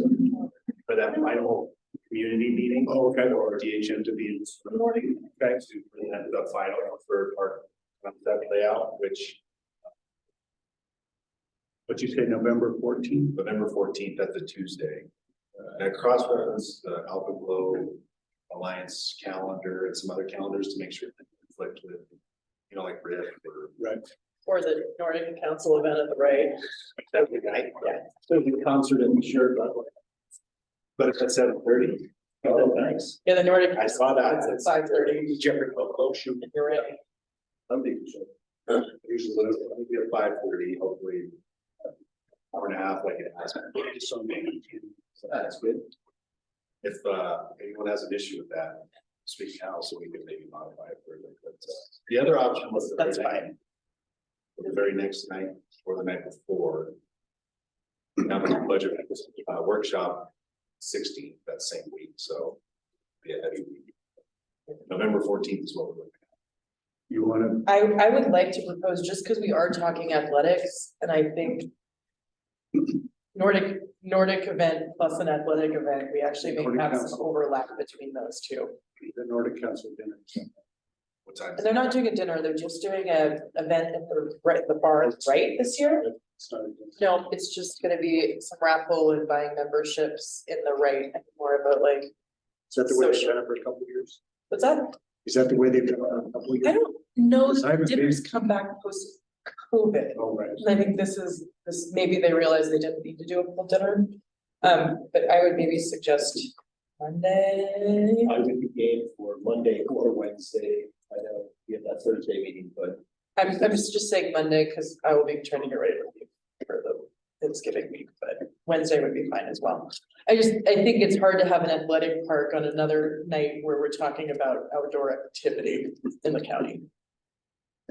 Monday, November 13th. 13th, yeah, would be my. I mean, I could definitely make that first hour on the Tuesday, but let's have to skedaddle. See, and I think I would do I'd be kind of the last chunk, maybe. Let me verify with DHM that Monday, the 13th still works and so it would. So, And if not, it's not the end of the world, but I would like to. Wednesday, but. Yeah. Gone. No, I'm just saying earlier in the week, since we have a Thursday meeting. And I think a lot of people with both schools doing a full week are prepping to leave. So as you get later in the week, it gets tighter. I didn't know if I brought it up. I drafted the ad for our monthly ad on the plain dealer and sent it off to them, including the November 14th date yesterday, but yeah.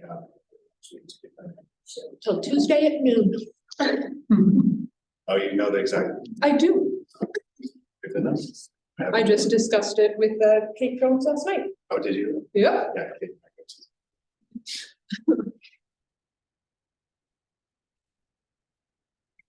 That's all I needed to hear.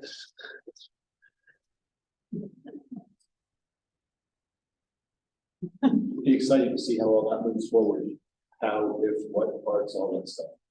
And the input. Yeah, and I think how do We play just- that game? we just have to realize. People are always gonna be mad because their sacred cow got axed or tripped. As we learned, there's only so much space and it sounded like a lot, and it just turned out it wasn't as much as we thought. But again, that's why last year, when we had this meeting, we budgeted for this process, and that's where we had to do it. What do you guys think about Cottonwood Park for a dog park? Small dog, large dog. I don't know if it's Divided actually around transitioning back into the CIP, but I was gonna. A vision, do we need a vision for a dog park? No, I think that's for the next. For sure. Munching in. With french fries.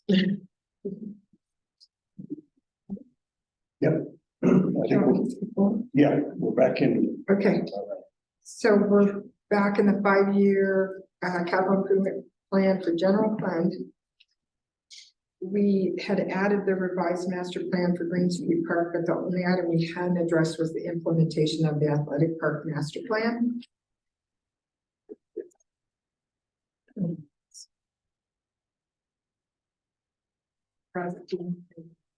Address it. Yeah, we just kind of laid it out there. We'll have a plan concept and a master plan document finalized and adopted by council in December. That's okay. I think we all have a picture painted at least on what largely is going to be in there. Never want to assume everything, but decipher a little bit. And so the trick is going to be how to prioritize. Given that various stakeholder groups, some very specific sentiment from folks, and who want to see things sooner rather than later. Right? So that's where we're at. Trying to prioritize based on what's going to come about in that concept. One thing that I heard from quite a few people was, don't change the thing.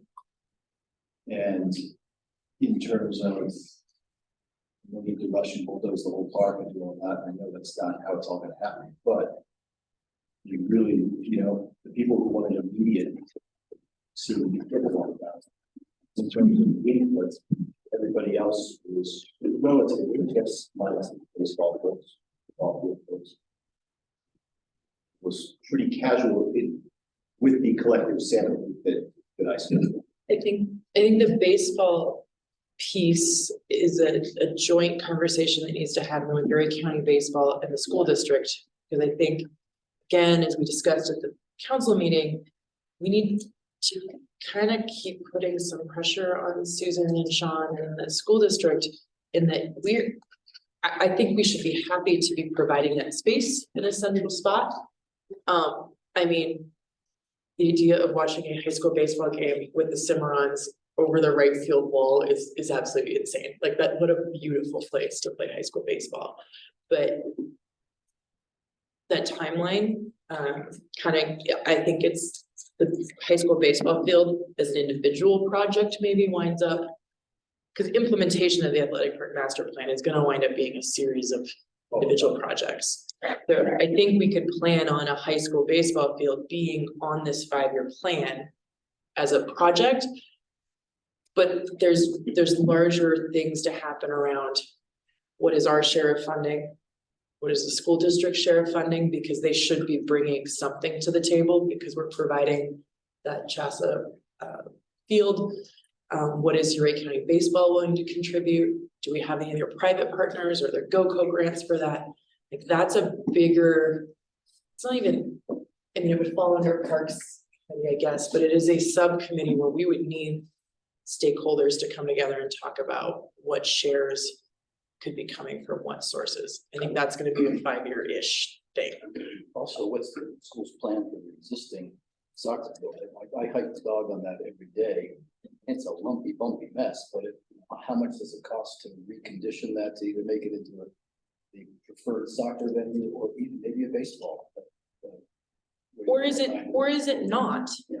I mean, and if That's it's the question. not, then, if we talk about solar options, are there, I mean, is the school, how can the school contribute to, we gave up solar in the athletic park, how can the school support some of those goals that we're supporting the school on? And so I think that's just a conversation, again, Susan and the school board need to be roped into. Have you reached out to Susan? Yeah, I've spoken to them 3 or 4 times now, and they've been invited every step of the way. Susan couldn't make the last one, but Sean Rose been in here. Right. I don't know about Russell Reed. I'm meeting with Russell, Susan, and Sean. I can't remember some of their school board members. I think it's next Friday. Friday after that. We talk about this a little bit, and I made it clear to Susan that they need to hear straight from the horse's mouth what their intentions are with available land, what the interviews with what we're getting pressured to, now getting pressured to do, financial implications applications and cost sharing and student mobility improvement. So I think we're gonna see a bigger presence there. And hopefully starting at this next. And it maybe depending on how this progresses, wouldn't be totally off topic for John, maybe as a representative counselor or works committee to go to a school board meeting. And because Susan's job is to direct the policy, similar as your job is to direct policy directed by school board. So if we're even at some point, not even as a confrontational piece, like, hey, we're working on this, we're looking forward to partnering with you. Here's some of the things we're really hoping for. Because if you have some of school board show up to your meeting, it would be nice to just eye contact with all of them. That's a really good idea. I'm not aware of Erie County Baseball, is that a nonprofit? It's a nonprofit that runs our The softball, the softball, the youth softball and baseball. And their goal is to build up to this high school program. They're starting to see those kids age towards high school. So they're gonna be instrumental with Sean in terms of determining when do we have kids ready to play high school baseball. so is that Josie's That's organization? Josie's organization. Who's doing adult softball? That is Uray County Parks. So that's their parks program out of Uray, City, City of Uray, yeah. So those are two separate. right? And that would then be a partnership with the city of Uray. Hey, we can help host now. Yeah. But right now, they have a field they can play. It's just we're limited on what that field's capacity is. I think one of the biggest challenges that Josie pointed out is they put a lot of time and effort, money into making the current ball field at the athletic park work again. Yep. For the first time in a way. And it has to all be ripped up and moved in some sort of time frame that works without Right, and that's, the baseball season. I don't know how that works. and unfortunately, like, they need to know that based on those timelines. I wish they would have waited to put cement into this field, because you could have used it as a practice field Yeah. briefly, for a year to help bridge a gap between those things. But they also want a regulation high school baseball field and a little league field, so there's going to have to be some give and take, and that may unfortunately mean for families some more driving to Montrose where maybe they haven't access to a practice field. It may mean, honestly, you could practice with littles, you could hit grounders here if you needed to for a year. I mean, it's gonna just take everybody being a little bit flexible. But we don't know what that timeline is, right? Are we shooting for a field in 3 years, in 6 years? And that's why they need to be at the table, because they know where their numbers are. That's gonna be a good discussion. So, in terms of this plan, what are we looking for guidance wise? Here today, or is it just kind of FYI, we're moving on? Yeah, I mean, largely, yeah, wherever you all want to take it. We don't have a final plan yet. Right. But I think this is some good direction and action items to really press the school district to make sure we're all on the same page and figure out who's doing what, who's sharing what. I think the big part with this 5-year plan is we start separating out those pieces, right? Yeah. What are we Because doing? pickleball needs a line item. They're trying to raise money. Is it they need a line item where that's separate on the CIP, because that funding is not contingent on baseball park funding. It's not contingent on the school district. They're showing up, they're saying, we have X amount. This is what we're expecting from town. That's a different financial conversation. Reconfiguring soccer fields or putting in the play equipment over there. Like, those are all different pieces of the puzzle. There might be logical orders to do it in. That's why we're here, to figure out what's for you all to dictate what's logical, or collectively what the opinion is on phasing it, right? You're gonna have the pickleballers come and say, on our course next year, make it happen. You're gonna have baseball season. On the issue of the pickleball thing, because I decided to infiltrate for research purposes. Pickleball bowl, yeah. I've had multiple discussions with folks. Here, we're being recorded, remember? Yeah, I've had multiple discussions, and I'm sure these are reflected in some of the comments that have come in since, that whereas they're grateful for the council having, looked proactively at the 8 courts, they still think to some degree that's short-sighted in the next 10 years, and that the space allocated for that, the 8 courts ought to include room for expansion in the future based upon the tidal wave of people getting interested in the sport. But see, I think. But then people would argue they're being short-sighted because they're older and don't have kids anymore, and we're talking about youth sports. And then they need to, I don't know if we should get into it, they need to have, pickleball courts in more places than just. I agree. I'm just saying that this is the consensus that I've had private conversations about. There need to be some on Rock Hill, makes no sense for all It makes people who live up there have to drive to Ridgway. Sense for them to buy the burned out building I and don't pay for that resurface much money. resurface the tennis courts up there. I don't disagree with that. I'm just relaying the result of my research. Heard and understood. Heard, understood. I did what's best. Okay.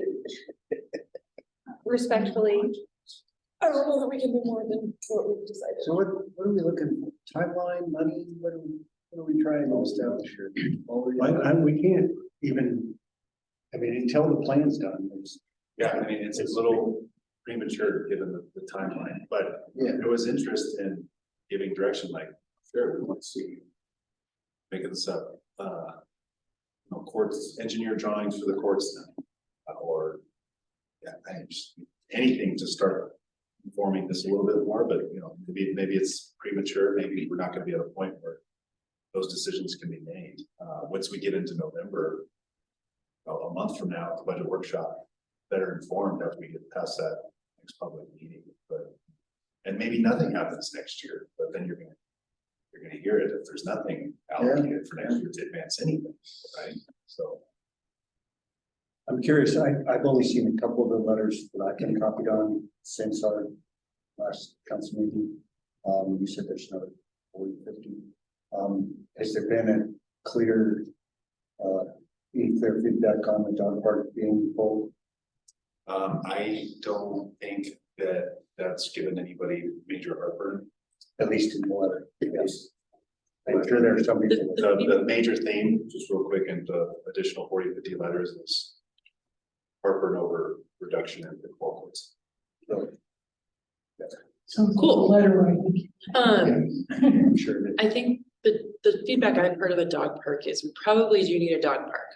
We're gonna keep growing. We should probably identify where the heck that might go. I know, but I think no one's even saying we need to build it in the 5-year plan. It could be a 10-year plan, but what they're concerned about is identifying a location so it doesn't get allocated to something else, which I think is a pretty fair argument, right? Hey, we realize we're not athletics. We realize that probably wasn't our spot, but it will be important as we grow and maybe have to decrease off leash areas, that there is a place. Just a curiosity question, why isn't Second Chance doing something like that? They've got a lot of property out there. They could put a dog park in there easy. Where the shelter is? Yeah. Yeah.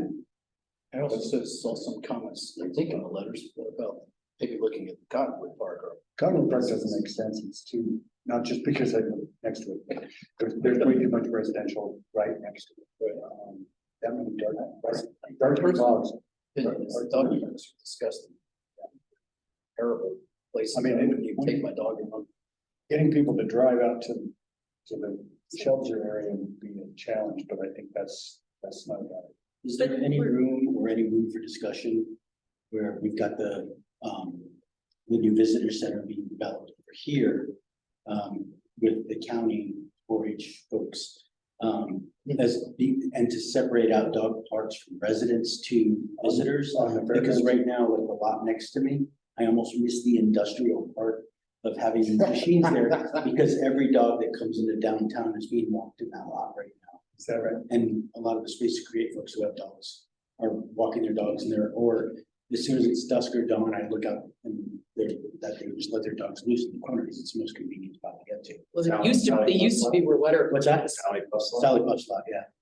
They used to go to the Wetterford spot. Yeah, the trail back there. Wonder if inside the county fairground, in the center of it, get the counties to look at the dog park.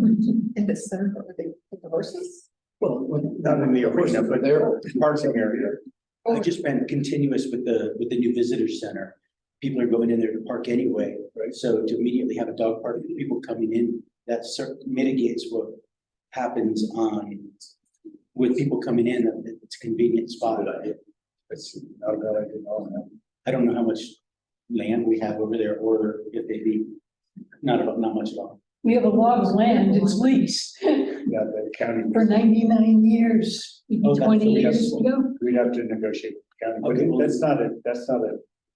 Yeah, that's not, the bigger issue to me is just how it's taken and stuff like that.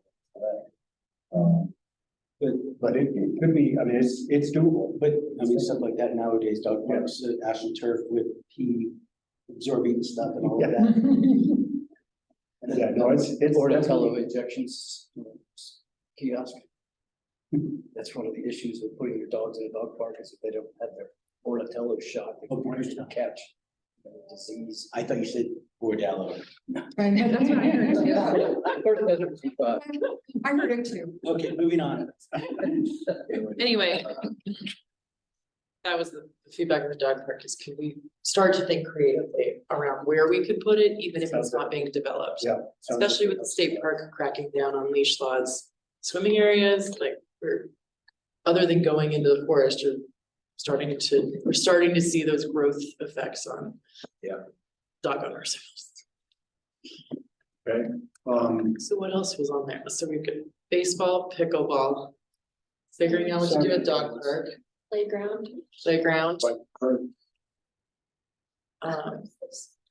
Any, So the DHM is tasked with a final or proposed layout based on input, is that the path on? Yeah, one final preferred layout as a result of all the public input, everything.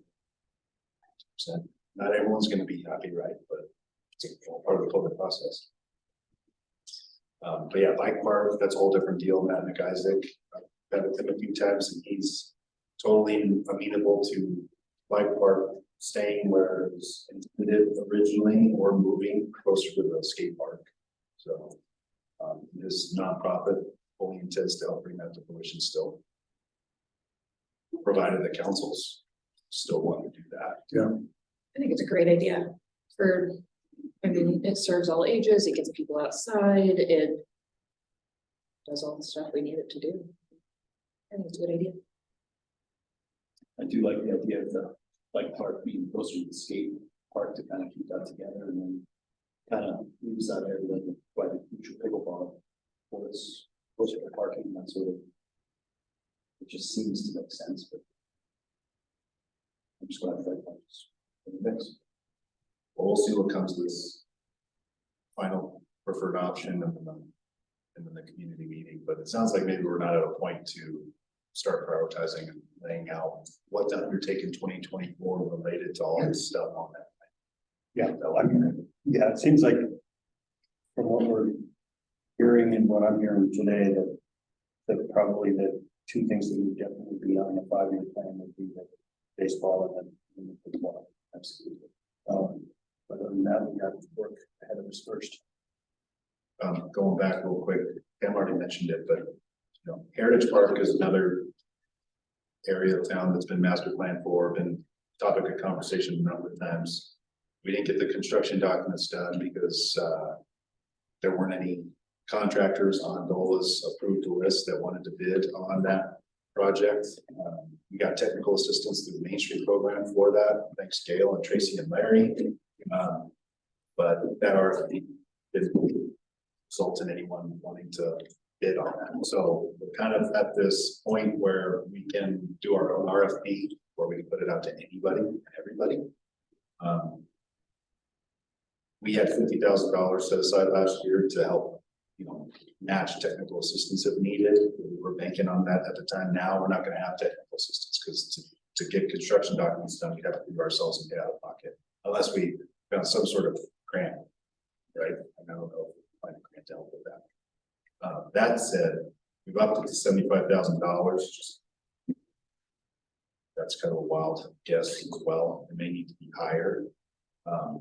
All that to say is there's still interest in getting construction level documents for a new visitor center in Heritage Park in 2024. I see Russ nodding. It's kind of not. I took the temperature of the room at the last Fuse meeting. They were kind of a big part of planning and putting together that plan, and there was still interest in wanting to move forward. And I'd asked a few people to write letters to all of us and to you. I don't know if any of them came across any comment. I haven't gotten it. Okay. But there was encouragement and support in that meeting.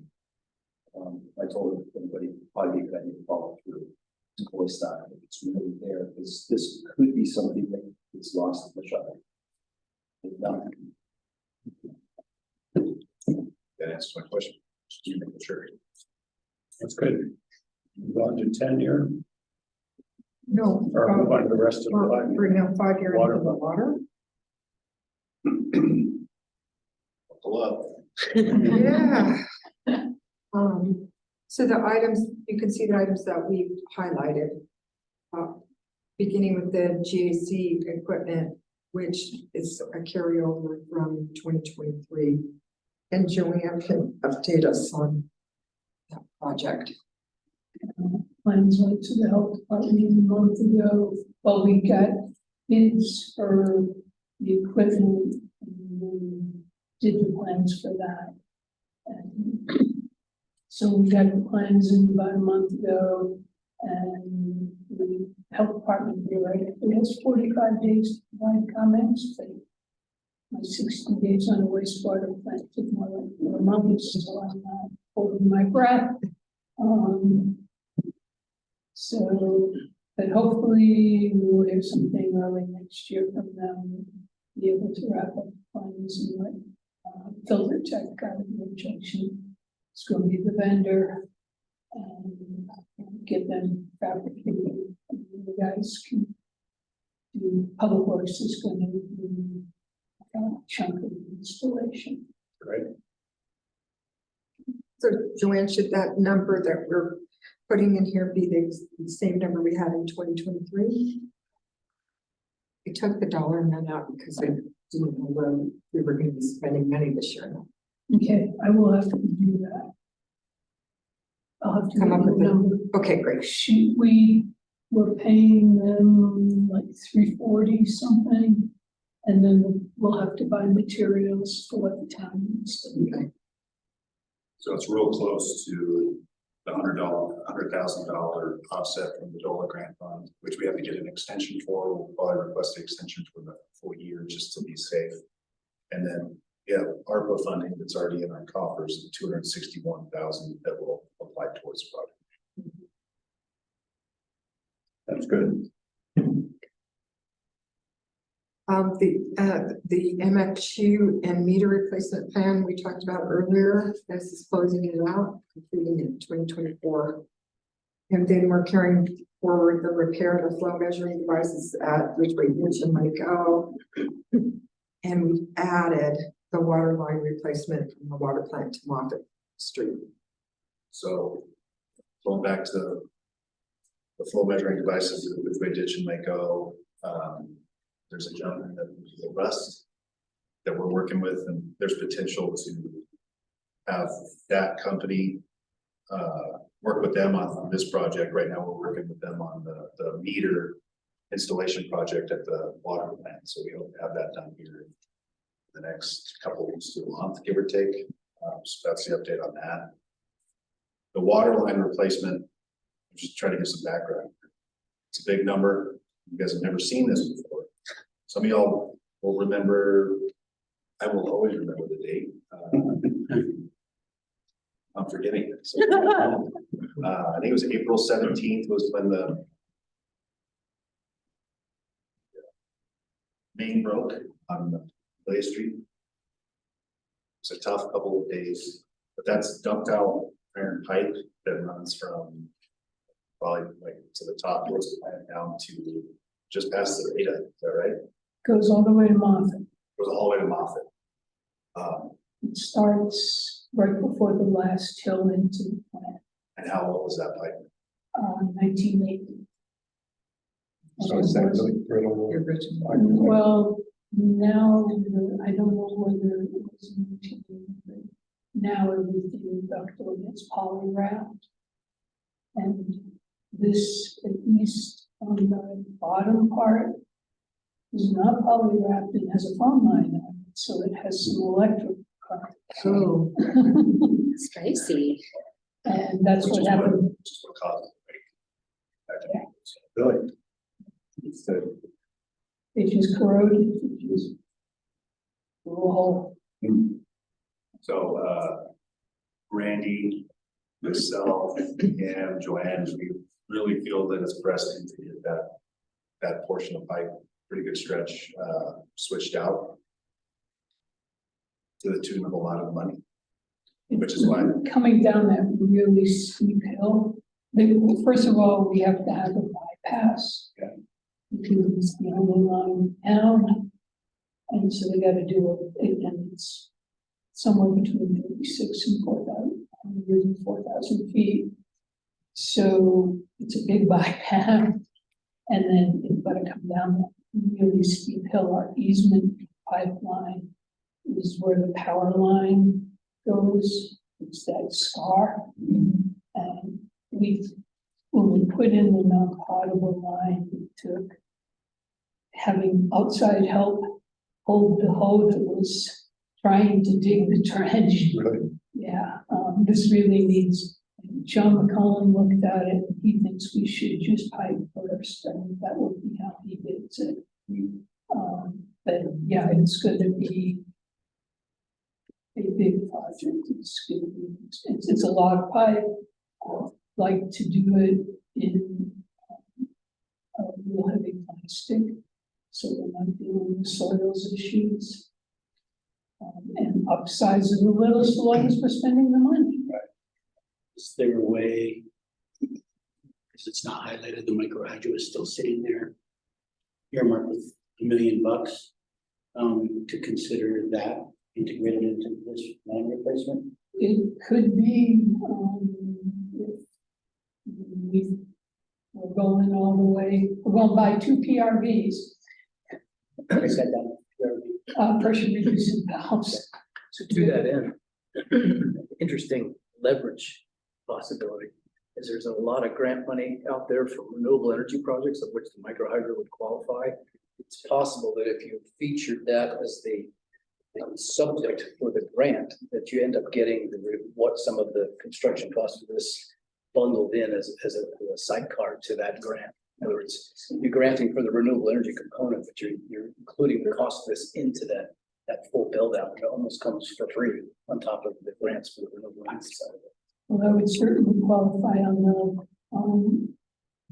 revolving loan fund money as a green project. And I don't know, we're gonna also apply for energy impact funds, assuming you give us permission. Yeah, Joanne's already completed a state revolving loan fund application for this project. It doesn't hurt the town anything, but we jumped on that.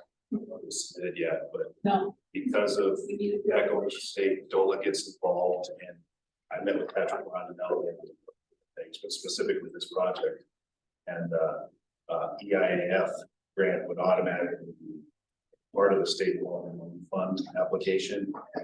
We're looking at a hefty grant from DOLA to assist the project. And EPA, that's 40 billion earmarked just for water. 40 billion. and a portion, Colorado gets a portion of that is part of this revolving loan fund. It has, they don't do grants, they do debt forgiveness. If you're really disadvantaged community with debt.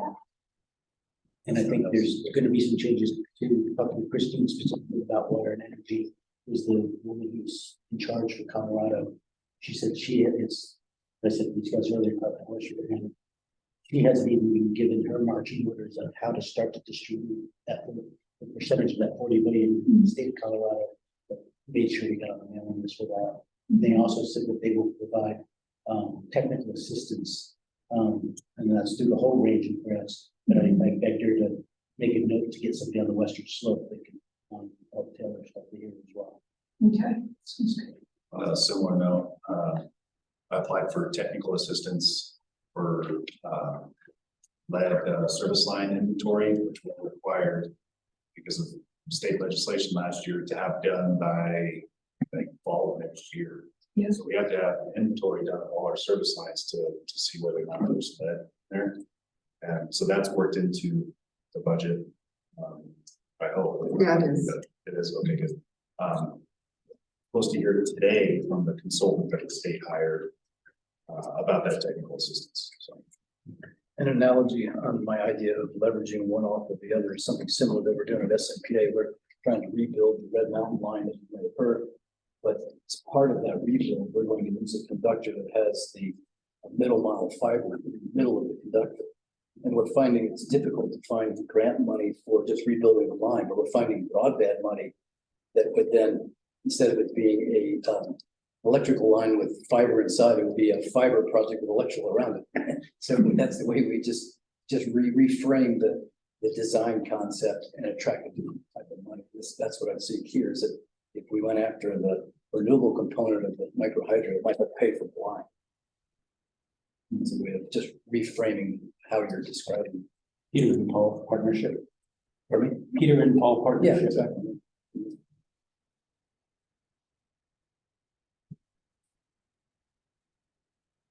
More to come. Yeah, more to come.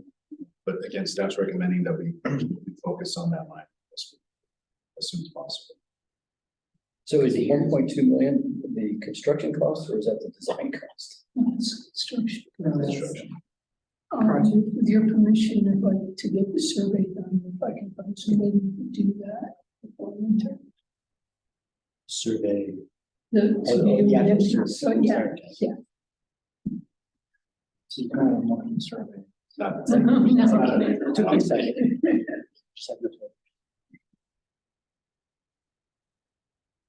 Got it, yes. Yeah. Yes. Okay. I'll I got just- two I'll thumbs take anyway. thumbs. Is there anything else on the water fund 5-year that we haven't highlighted that you think we need to talk about? Are you all familiar with the projects? Do you have any questions on that? Because Joanne's a great person to ask. I do, and maybe it should Yeah. be saved later as we get into the Green Street stuff, but in terms of the wastewater that comes off of Wolf Ranch and then the other, there's the irrigation ditch that's out there. You know, people repeatedly ask me questions about the amount of water that they get over there by the community garden. And I remember at one point, there was it a pump house or whatever it is Yeah. there? But there's been some leaks there. Okay, Was that the case? It's not Or did that get leaks, fixed? it's groundwater. It's groundwater. That's Just what ground. Randy has always Yeah. said. the groundwater there was really, really shallow. Yeah, it's Um, over there. It's not in Solar Ranch. Yeah. I read a couple of people call me in Solar Ranch, like, isn't the town gonna do something about this? We got groundwater that comes back down off the hogback. Yeah. We Yeah. need to look at whether or not the drain lines that went into the server club, because we do have a couple of drain lines that come back into the athletic park on their sea beaches. So Would you take to check that out? they needs to, Run a camera down there? well, I think it would be good just to see if water's coming out. Okay.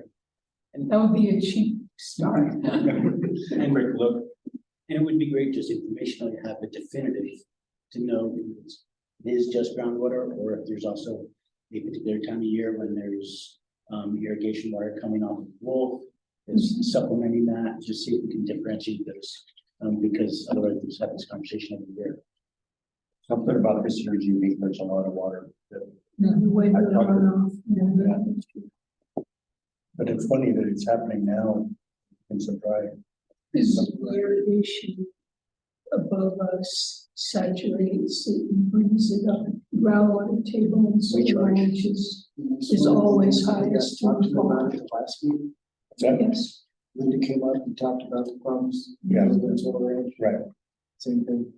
so we have, and going back to your original, we have an interest in the building at Green Street. that the pumps in there right now are school. I don't think did we ever buy a pump? We hadn't bought a pump while I was still in the I was school.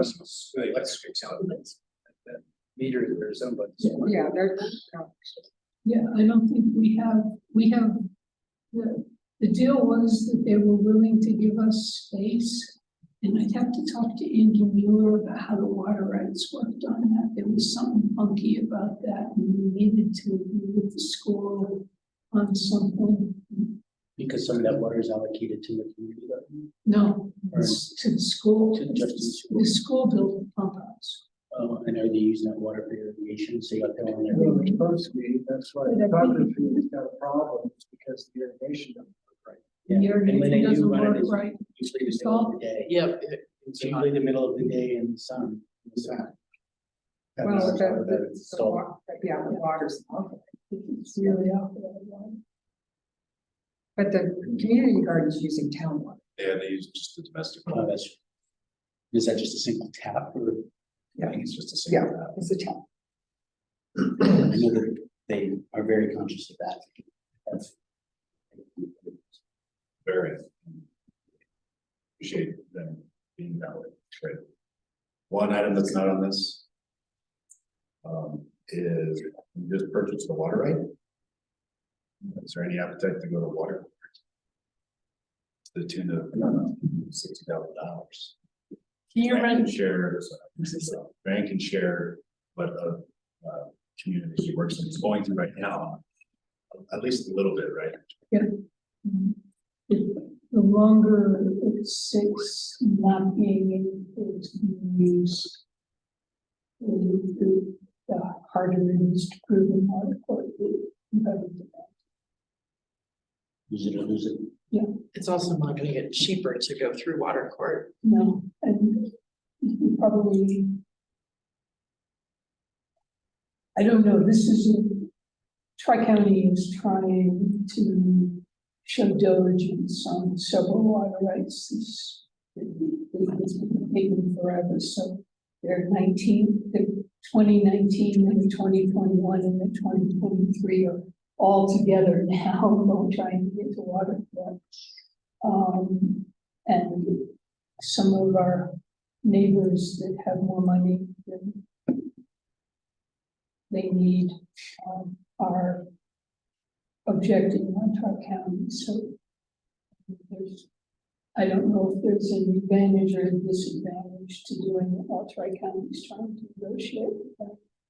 But I think this should be something that is separate. I mean, it's really all the thing that is primarily going to impact is that the M&D can't follow us out.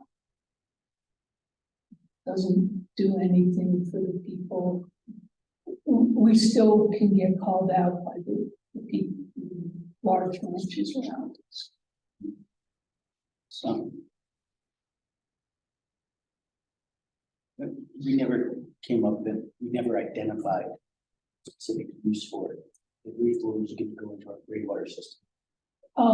I think we wanted the water consultant and the attorney to look at whether or not it paid to pump it to be able to use it on the parks, or whether it just should be an augmentation plan to keep any balance out.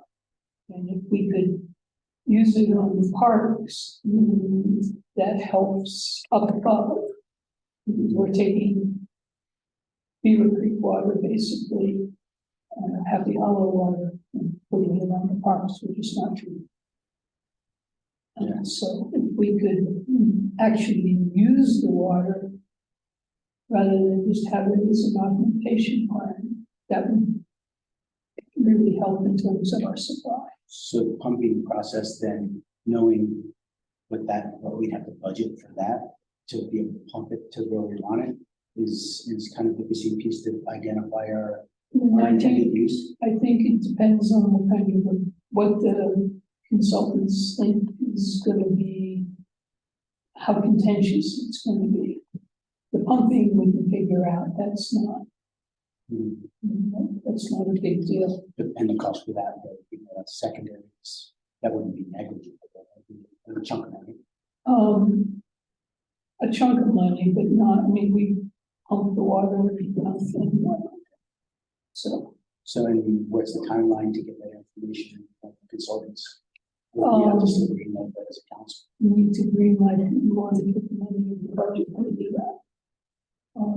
And that would be along the same lines of what we did with LRE to yeah. get that first part of the study done. Yeah. So we'd have to allocate some money just for. For engineering to look at the process and to work with an attorney to figure out what we think we should want. 10, 20, 30, $50,000. I think that was the 60 for the whole process, the president.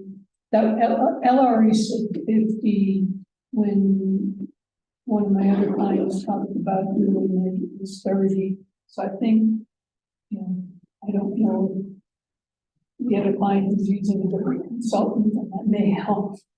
Like 60 to 65 would be a good conservative number to encompass all aspects of water quality, people, and so I just outlined. I would think that that would be a wise way to go, because at least then by doing the legal steps, we're demonstrating due diligence towards an end. I also think we were really lucky to have this opportunity come our way, and there's only so much money to be allocated to acquiring water rights in any given year. So we don't have any coming up on the table in this next year. It might be wise to finish the full process of allocation. We have it, we own the water right, but it might be wise to wrap this one up so that if something else comes up, we're able to jump on that without juggling multiple pieces. Fortunately, we're not desperate for the Yep. volume as it is, but to get it in motion, because Yep. it'll take time, especially because everything's in loggerheads right now, going into all of the compact renegotiations, everything's behind. Because everybody's trying to figure out what we have in Colorado River Basin. If we have a stake in the game, even on the small things, at least it's on the docket to get reviewed at some point.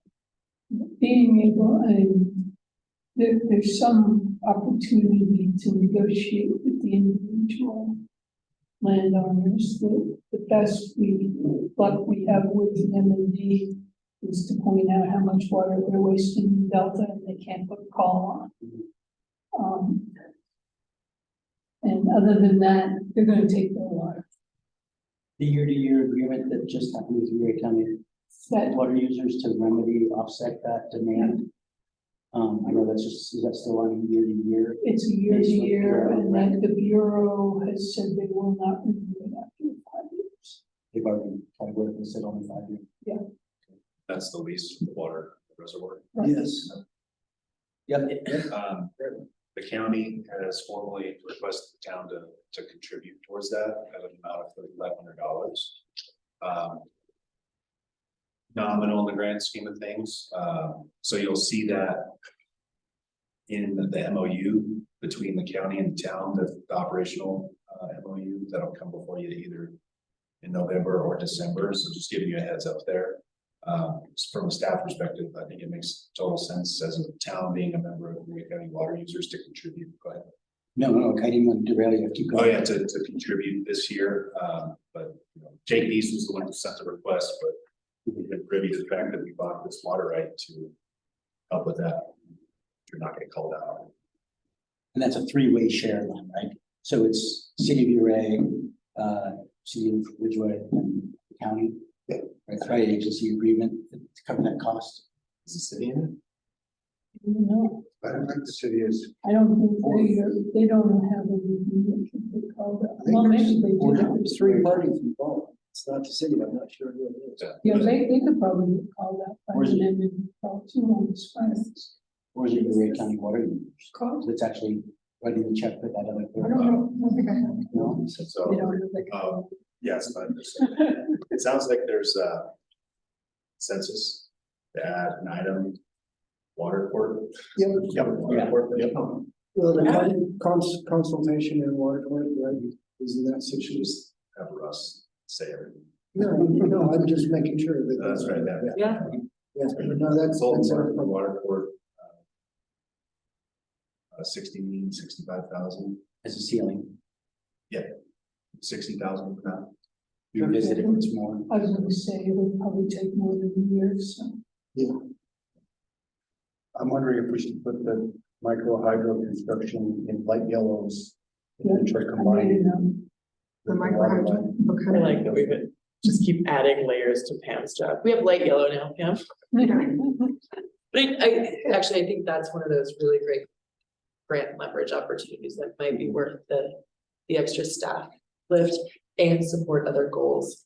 Sort of like a This cycle is- running. Yeah, Yeah, brought to us by electrical problems. okay. Anything else on that? Just to throw off the record in case you guys can remember the background on that. Water that was secured, it was uncontracted water in the Ridgway Reservoir, the JP's tracked down by picking up the phone, calling and finding out there was uncontracted water. And it is at market value. It's an appropriate amount of money that we decided to move forward on. And a really unique thing, everybody, which makes every job of water is contracted for, but there like it wasn't. A unique situation.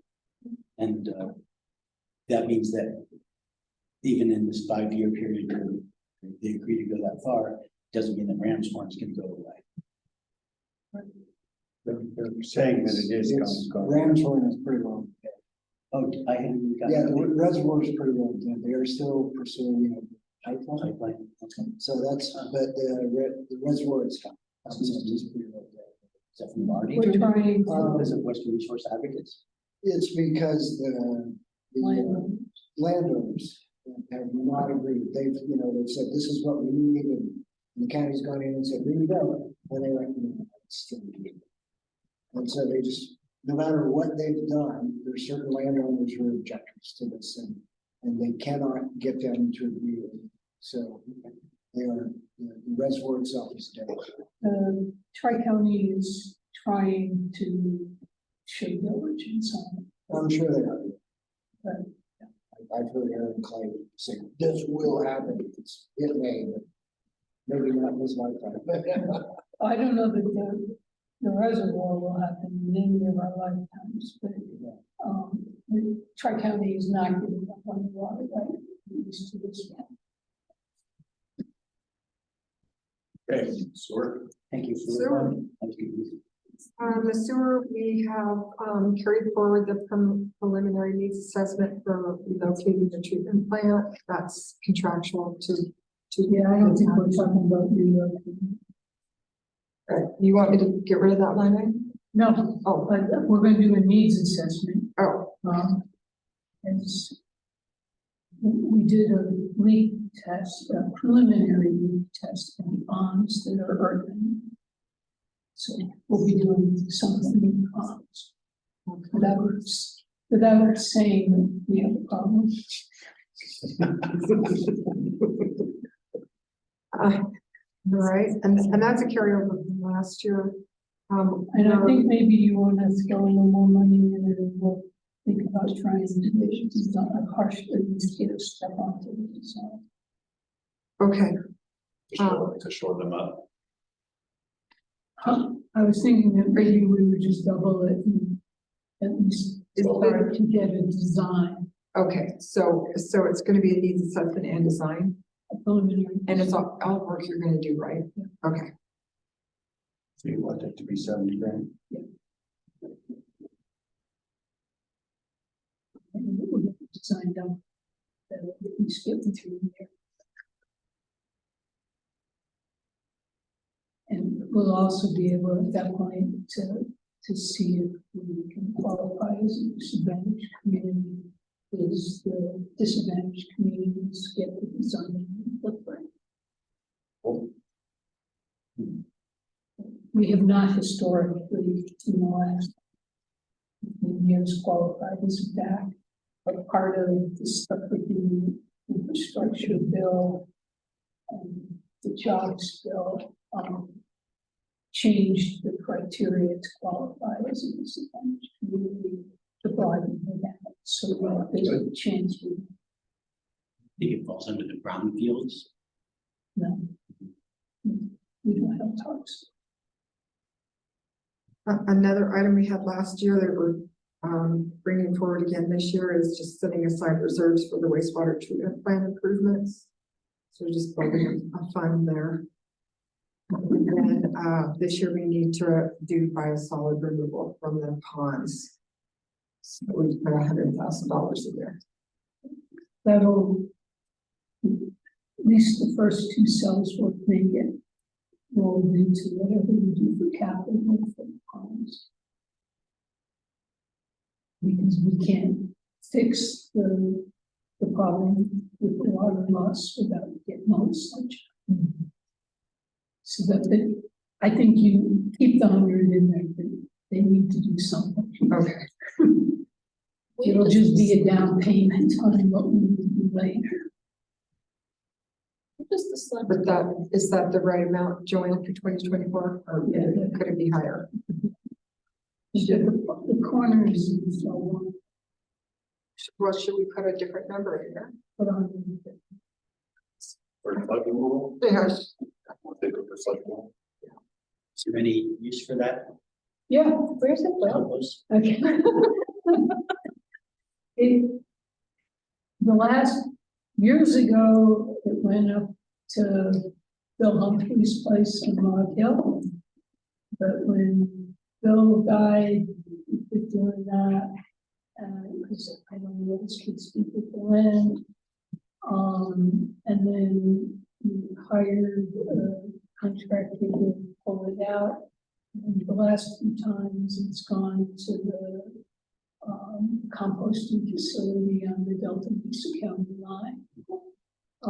Ray just worked out a deal with somebody on the Montrose Ray County line for disposal. And Did that get approved?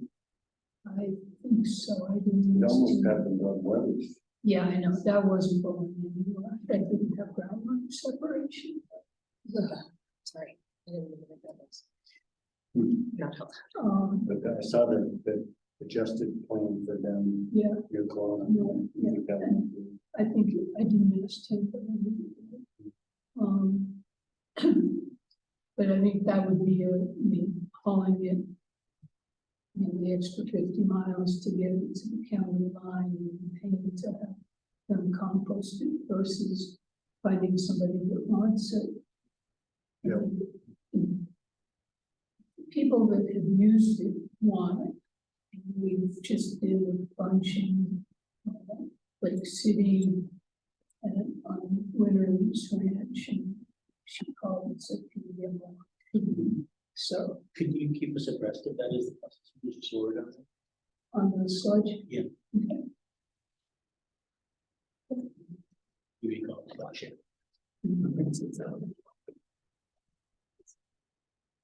Okay, is that for sewer, either, Joanne, is that anything else? No, so. No.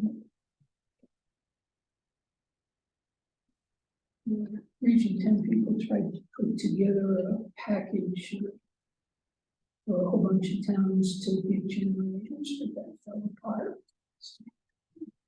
So I think that stays in white. So I think that'll. That's good. go Okay. Our 10-year plans are the sheets that are all white. Again, they're general water and sewer funds. Number of these items are items that have come forward for so many years. I can't remember where they all started. Most of them, I think.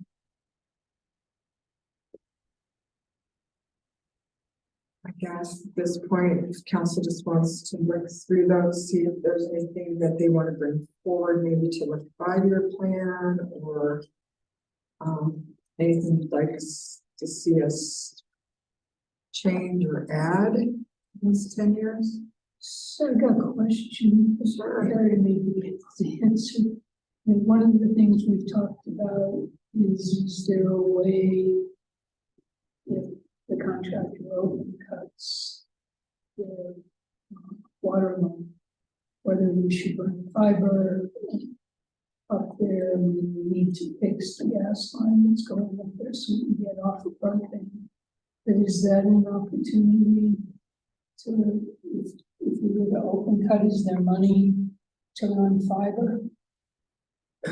The money that we are looking at with Red Mountain is called middle mile. Most of the grants that I've seen so far are for last mile. So I'm not sure if it fits in. It would be a last mile. That's for literally, for most of the grant money right now is focused on, so to where we're gonna try to reframe the middle mile as some sort of a last mile. You know, squeeze definitions together, but I would think there might be some grant opportunities for that.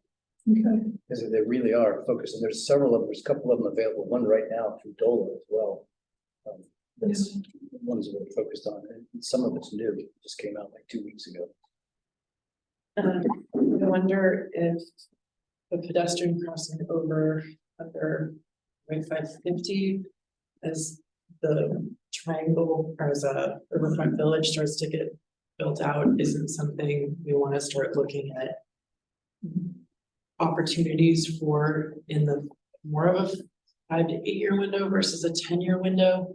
As we move more people out towards the highway, kind of increasing that connectivity with the center of town, maybe something I consider doing.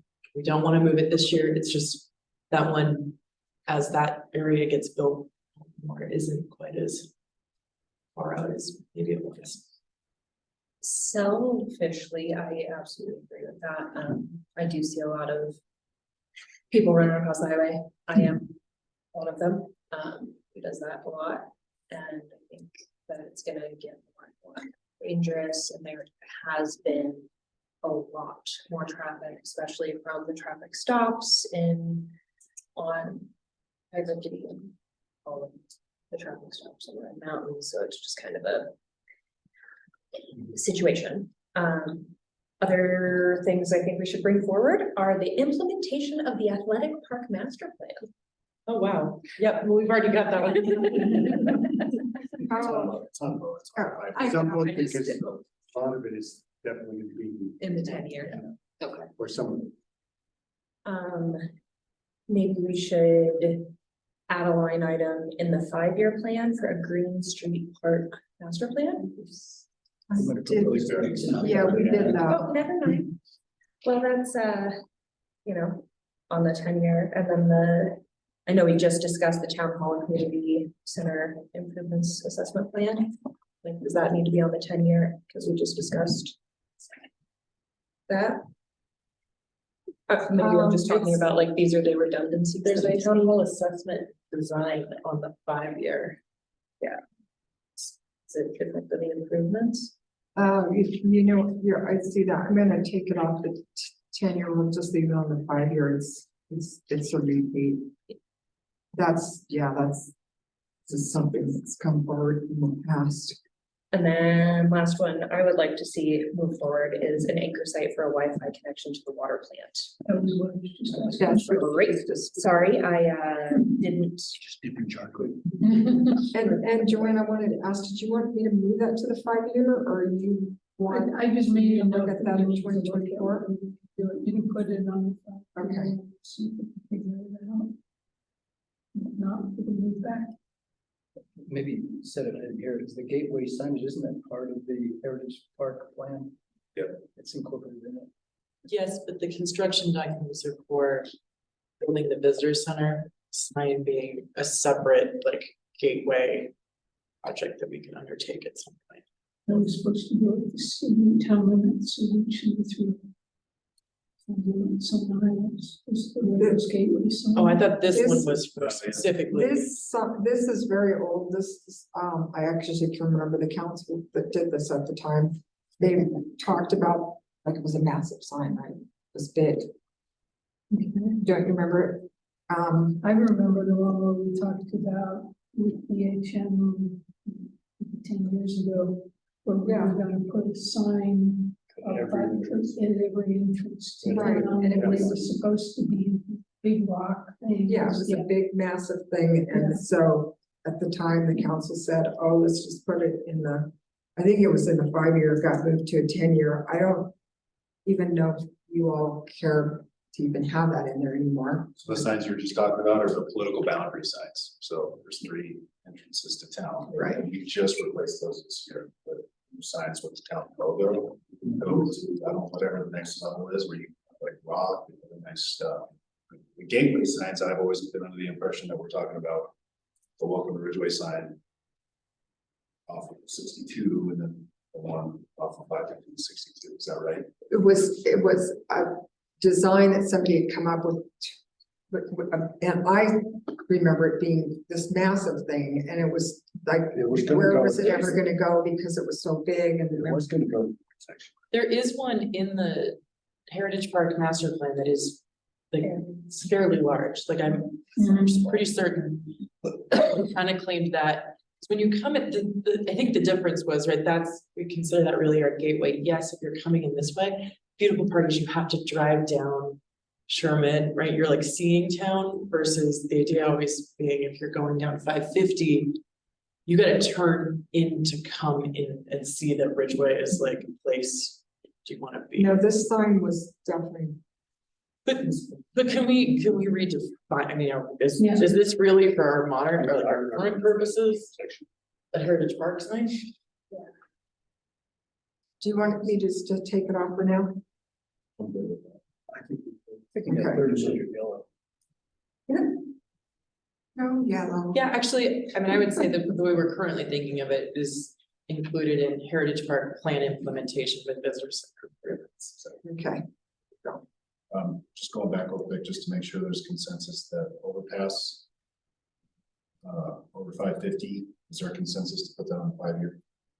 I'm open to it not, I just thought it was worth bringing up. That just, it requires a lot of coordination with CDOT and getting it on their plan, so we can start advocating for that. I think that's the one reason to move it to the 5-year plan. Yeah, because it'll probably. Start getting it in the TPR. Discussion for sure.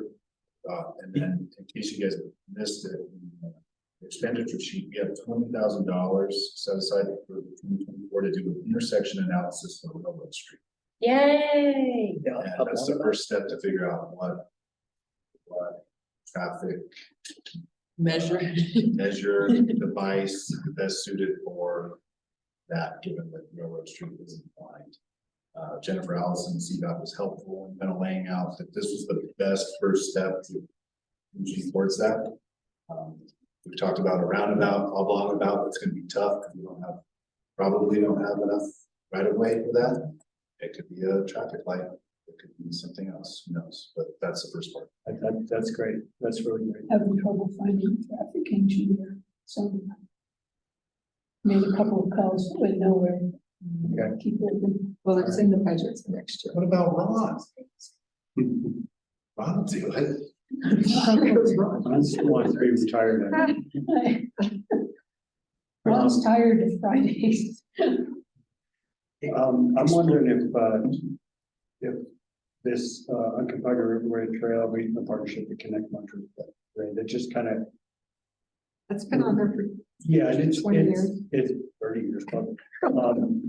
I'm just reminded that you and I have been having discussion, and I'm sure you've been having discussion with others about Chip Marlowe wanting to let go. He just does. I don't know if you guys know, but he's a Montrose resident who instrumental in creating the Ridgway Trail, both here in Erie County, plus all the stuff that's happening in Montrose. He still comes up here and himself does this. He shovels snow, he trims bushes, he comes with his drill and drills it straight back into the Trex boardwalk there in the wetlands. And the guy needs to retire. And so He does not want to. We have planned for him to retire this year. Yeah. So buckle up with his background. Stephen and I met with Chip Marlowe a number of times, and he said he was tired of dealing with the BLM because they flat out refused to do what they should be doing on their section of that trail.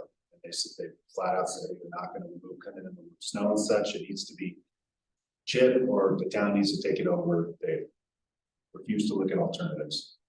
And Chip bluffed and said, well, I'm not going to do it anymore, and painted or kind of backed the town into a corner where Stephen, myself, Public Works, we started budgeting for taking on that section of BLM property, having to potentially sign waivers with BLM to do that. Purchase a snow blower to get that done, snowed, and then when BLM just called Chip's bluff, he said, I'll just keep doing it. I like doing it anyway. So he has no intention of retiring. After we spent weeks going back and forth with BLM, and laying out the plan, and taking bless his heart. But that was a little. Well, and this, I mean, I'm really sorry to hear that because you know as well as I do, his body is not gonna hold up a lot longer. He's already got physical issues. He can't keep doing it. He may think he can, but he can't. And that's in our minds, and we need to plan accordingly, but he's adamant. So Can he do that as a volunteer capacity for the town, so we can finish up the agreements with the BLM to be able to take it over when he can't?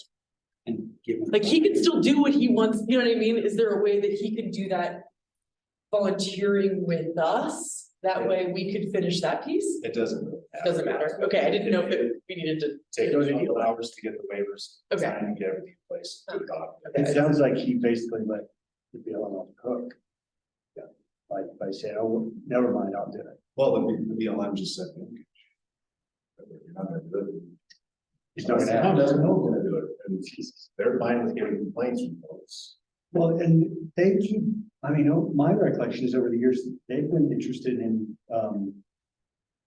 working on some deal where we take over that piece of ground. Or someone takes over, it's a 35 acre in holding. They call it the headache for you. They don't want it. Let's call it that. They don't, yeah, they want it. Yeah, there's a process. It's cumbersome. Going through, have you been through that process before? Seems like between the county and us, we should, It takes an act of Congress. Yeah. Doesn't it? and that ain't gonna happen. Well, I don't know, we got them to take, no, we didn't, we got the county to take over. Part of the access to my property was through the island. That's why I asked. Yeah, but no, we finally got the county to take that mine a little bit. On your property? Not on our property, everything that goes back, past Tyler's goes through. Out here. Yeah, Yeah, I was aware of the counties. I mean, I run into that with people all the time out there. It's just town property, no, it's county. So the county has the easement essentially. So that's where we're at. Yeah. We'll keep a pulse on it. Okay. We can adjust if needed. A snow blower isn't cost prohibitive if Chip for some reason does get to a point where he's like, yeah, I don't. really do this. I will figure it out. Within a year, he's gonna be forced to stop. really hard. Yeah, he's been hobbling for a couple of years. Especially an electric snow blower that goes on the front of the Bobcat utility machine. Well, we can't, that's the kicker. There's that, Right. that rail and can't take the Bobcat over that, which is why we have to we're gonna have to purchase a snow blower. To push it across that. And if the bridge, you can't take a piece of equipment off the bridge. And to get to the other side, we go all the way. So. Kind of a logistical nightmare. Which is why we landed on this push snow blower, but we don't have to worry about it right now. I bet you Randy Weaver would buy one. Rick Weaver, I'm sorry. Oh, Rick, yeah. Maybe, or maybe he already has. One. Yeah, not Randy, sorry. What, is it the wood on the bridge that you can't drive on it? I think something he would hold. I bet Structure itself, I mean, the structure itself. it looks like. Held an engine at one point. Giant. No, not where the trucks. Oh, the tracks, okay, all right, I was confused, I think you were talking. Oh, about- I we were all picturing. Okay. I asked the tracks, there's that pole in the middle of the thing too, so you couldn't get. When Paul's, Probably, I don't, it doesn't. It's got a bolt. Does it? Yeah, it's got a little lock, you just. Anyway, the Trex thing makes me. Yeah. I know we're I've just actually- backtracking, but I had a question about railroad Always engineering, wondered why that I kind of got derailed on. Does, if going through that process, doing traffic with CDOT and Railroad Street, does that affect the stuff that's going on with Alpenglow and drainage across the way as well? Not Not the related at drainage. all. How's that going? Not well. Hmm. We have a meeting with them soon, but they're staff. Joanne's made huge attempts to try to find solutions. I mean, credit Joanne, I mean, they just didn't ultimately go anywhere, unfortunately, but Housing should really be commending Joanne for the help that she's provided. Maybe there's some alternatives and other solutions, but they're in a tough spot right now. So I just wanted to know, I wanted to make sure, I didn't know if they were gonna be a stakeholder in that process. Yes, right now. I mean, somewhat, just in terms of right away, Yeah. but not anything else. Not really. All right, is that it on the Yeah, 10-year general fund? we've got the water, Kenya water.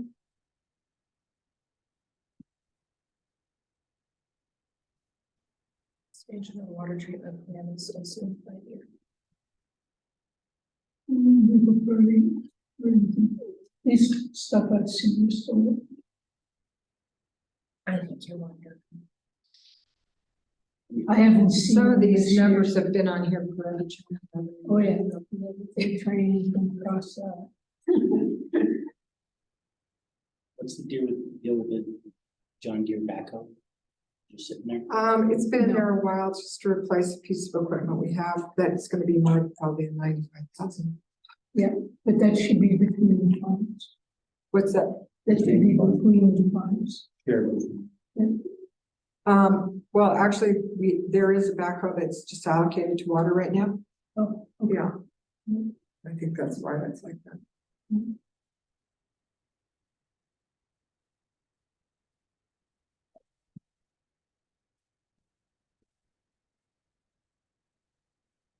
The third filter train and the extension of the water and the public. Okay. Just get rid of the third filter train? Yeah, If we take that off of there, does that mean we'll forget about it moving forward as development happens? no. No, it's expansion of water. The last line is expansion of water. I understand what you're talking about. Associate those. Up and down. Okay.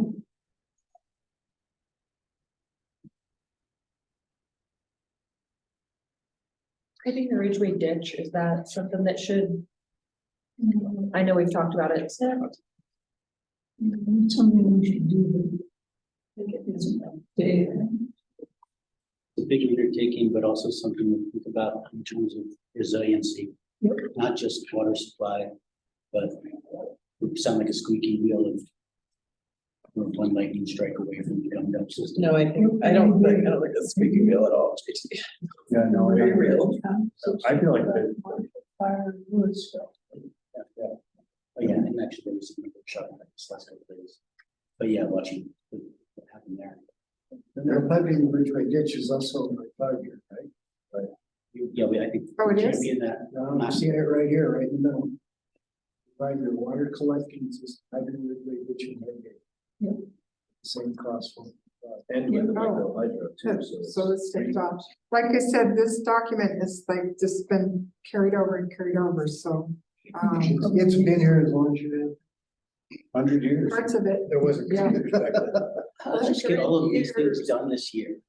Well, and the truth is, this is really a wild time. There's so much money out there for this company. I can't remember who I spoke to, whether it was somebody at Stola or USDA.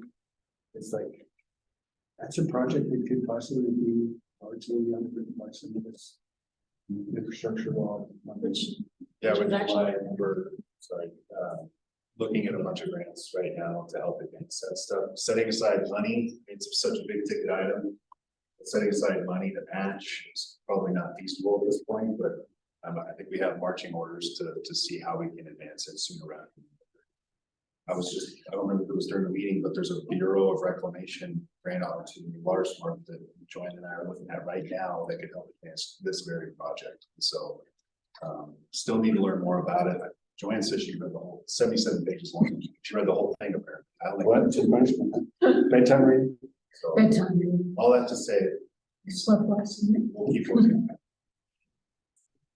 What's the timeline on that one? They just, on that grant, they just extended the application deadline to November 7th.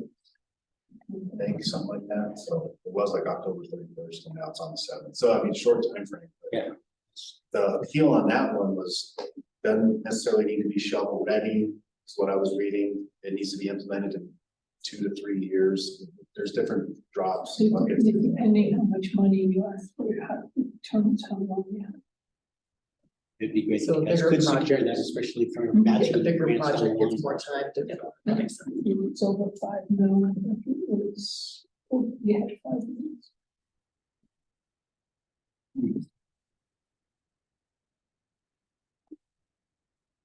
Anything else on, that this isn't the last time we'll talk about capital projects, but keep putting around this. And I feel like this year is unique in that with the ballot measure and affordable housing and our athletic park master plan still kind of in these like key points. This may be the most like, we have to see still. I've felt in a long time.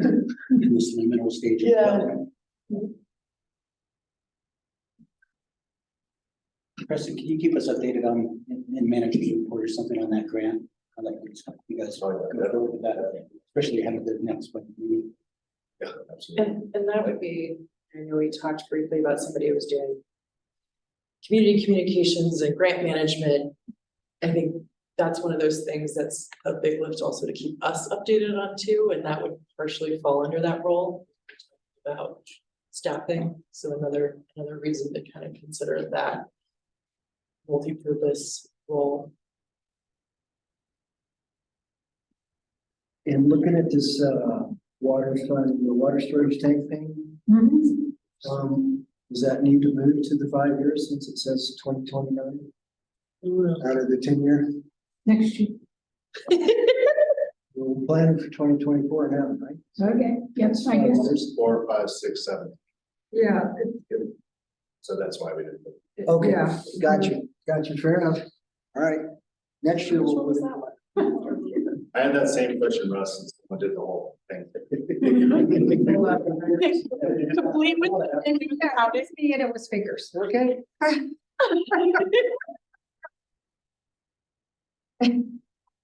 Three things on the sewer fund in here.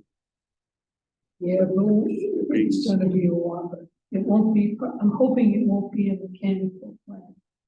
But that's why we're starting to set aside Money, money. yeah, no, Last year I was mean, 100,000. it's the lagoon system for Lake City is gonna be number 4.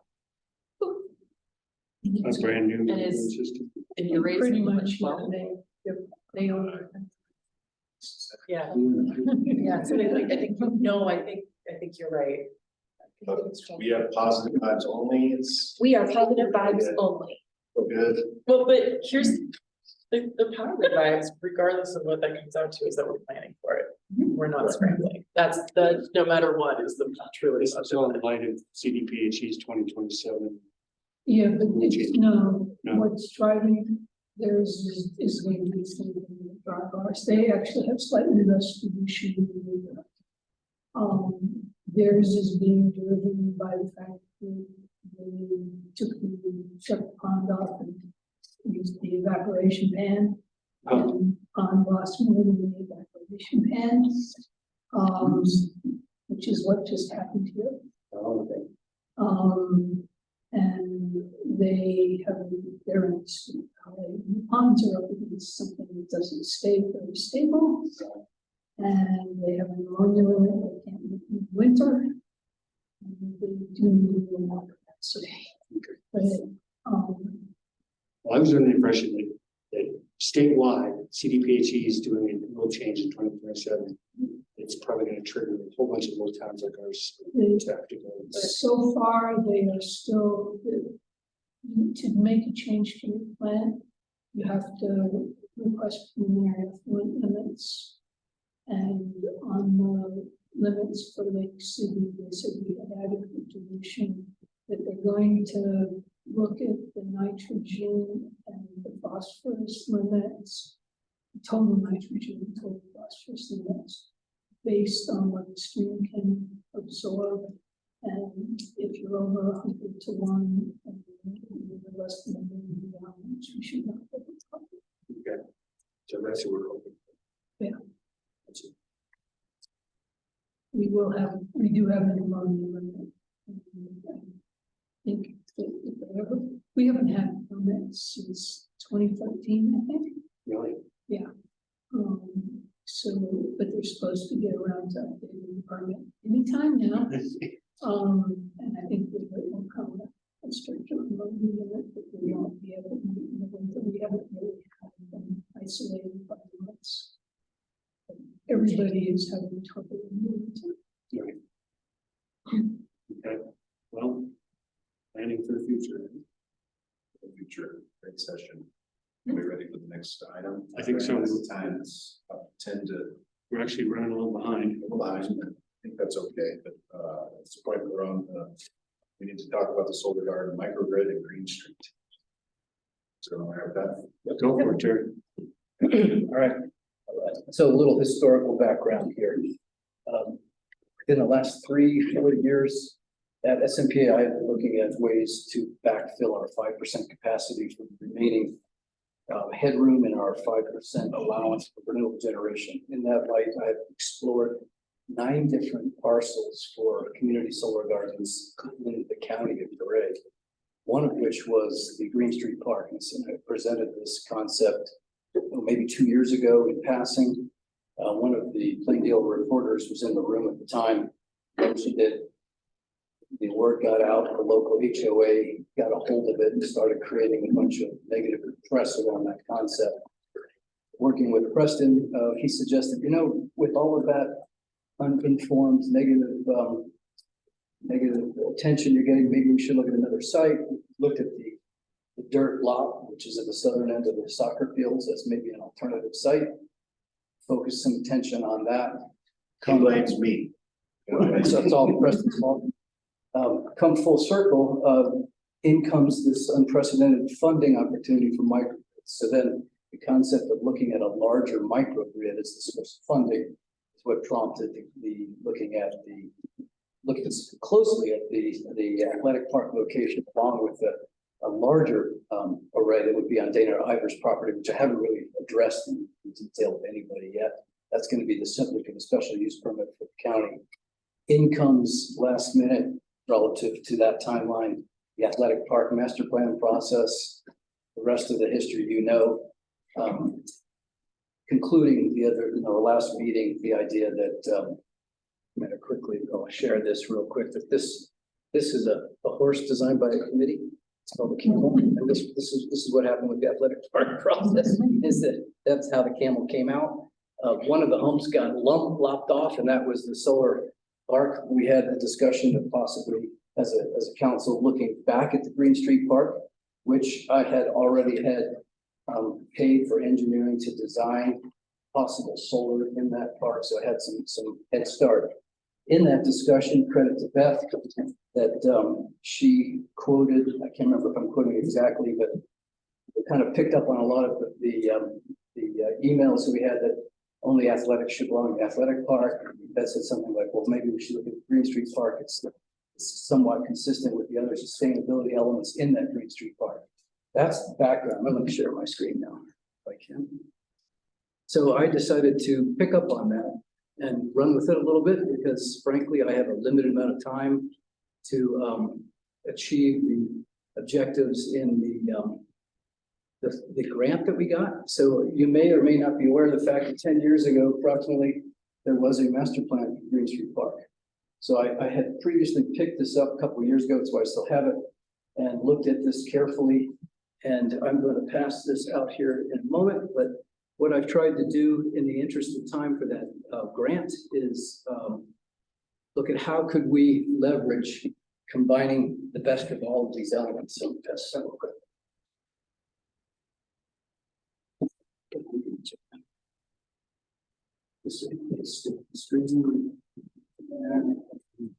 So the idea I came up with in a nutshell is that one. Right, is looking at what were the elements of the original Green Street Park plan that currently are documented. How could I combine the concept of solar into the Green Street Park plan a way that would eventually conclude with this, using some of the elements in the plan, which I highlighted here. Some of the character of the Green Street Park was identified as sustainability, flexibility, education, community gardens, permaculture, solar lighting, walkways, pathways, etc. I'm going to try to buzz through this. So looking at trying to combine it, I came up with the concept of what you have in front of you, which is relabeling the Green Street Park to the Green Street Sustainability Park, playing on words to some extent. The word Green Street. Turns out there's no other Green Street in town, so I was just curious why the Green Street was called Green Street. I assume it's after somebody named Street is called Green Street. Yeah, right. So it turns out that that's pretty, fortuitous. But the concept you have in front of you is my hack drawing of how potentially we could look at combining a number of the elements of the existing park master plan with the solar. And it started thinking this through, we had a breakfast meeting with JT and looked at some of these ideas about, well, what would be the elements of how you combine this? And it could be that this becomes a flagship. Scroll down. Could be a flagship project for the Sustainability Advisory Board to take on, and I'll come back to that in a minute, but just kind of going through this list of things up on the right in blue, combining the aspects of the existing community garden, existing apiary with a community solar garden, whereby underneath the garden, we might look at an agrivoltaic play with placing pollinating plants. These are things to explore, it's no guarantee. Lining the visible side of this with evergreens, i.e. non-deciduous trees that would provide not only a visual buffer, but also a sound buffer. One of the unique things that I've noticed living where I do in town is that the sound of the highway 62 at 6 in the morning, that sound bounces across Wolf's ranch property and blasts my bedroom with really loud sound. Putting a solar array along with a lot of extra vegetation would not only create a sound buffer to the communities, also not only a visual buffer, could also be a sound buffer. But how can we also look at combining these elements such that this is something the community can get behind and want to participate in? We could look at creating an outdoor sustainability education center where we highlight sustainable landscaping, sustainable water use, have an interpretive trail that goes all the way around the park, which is still a walking trail, that might have examples of native landscaping, xeriscaping, etc. Now, this is part because of my screen. No, it's not you. I've been meaning to do this all day.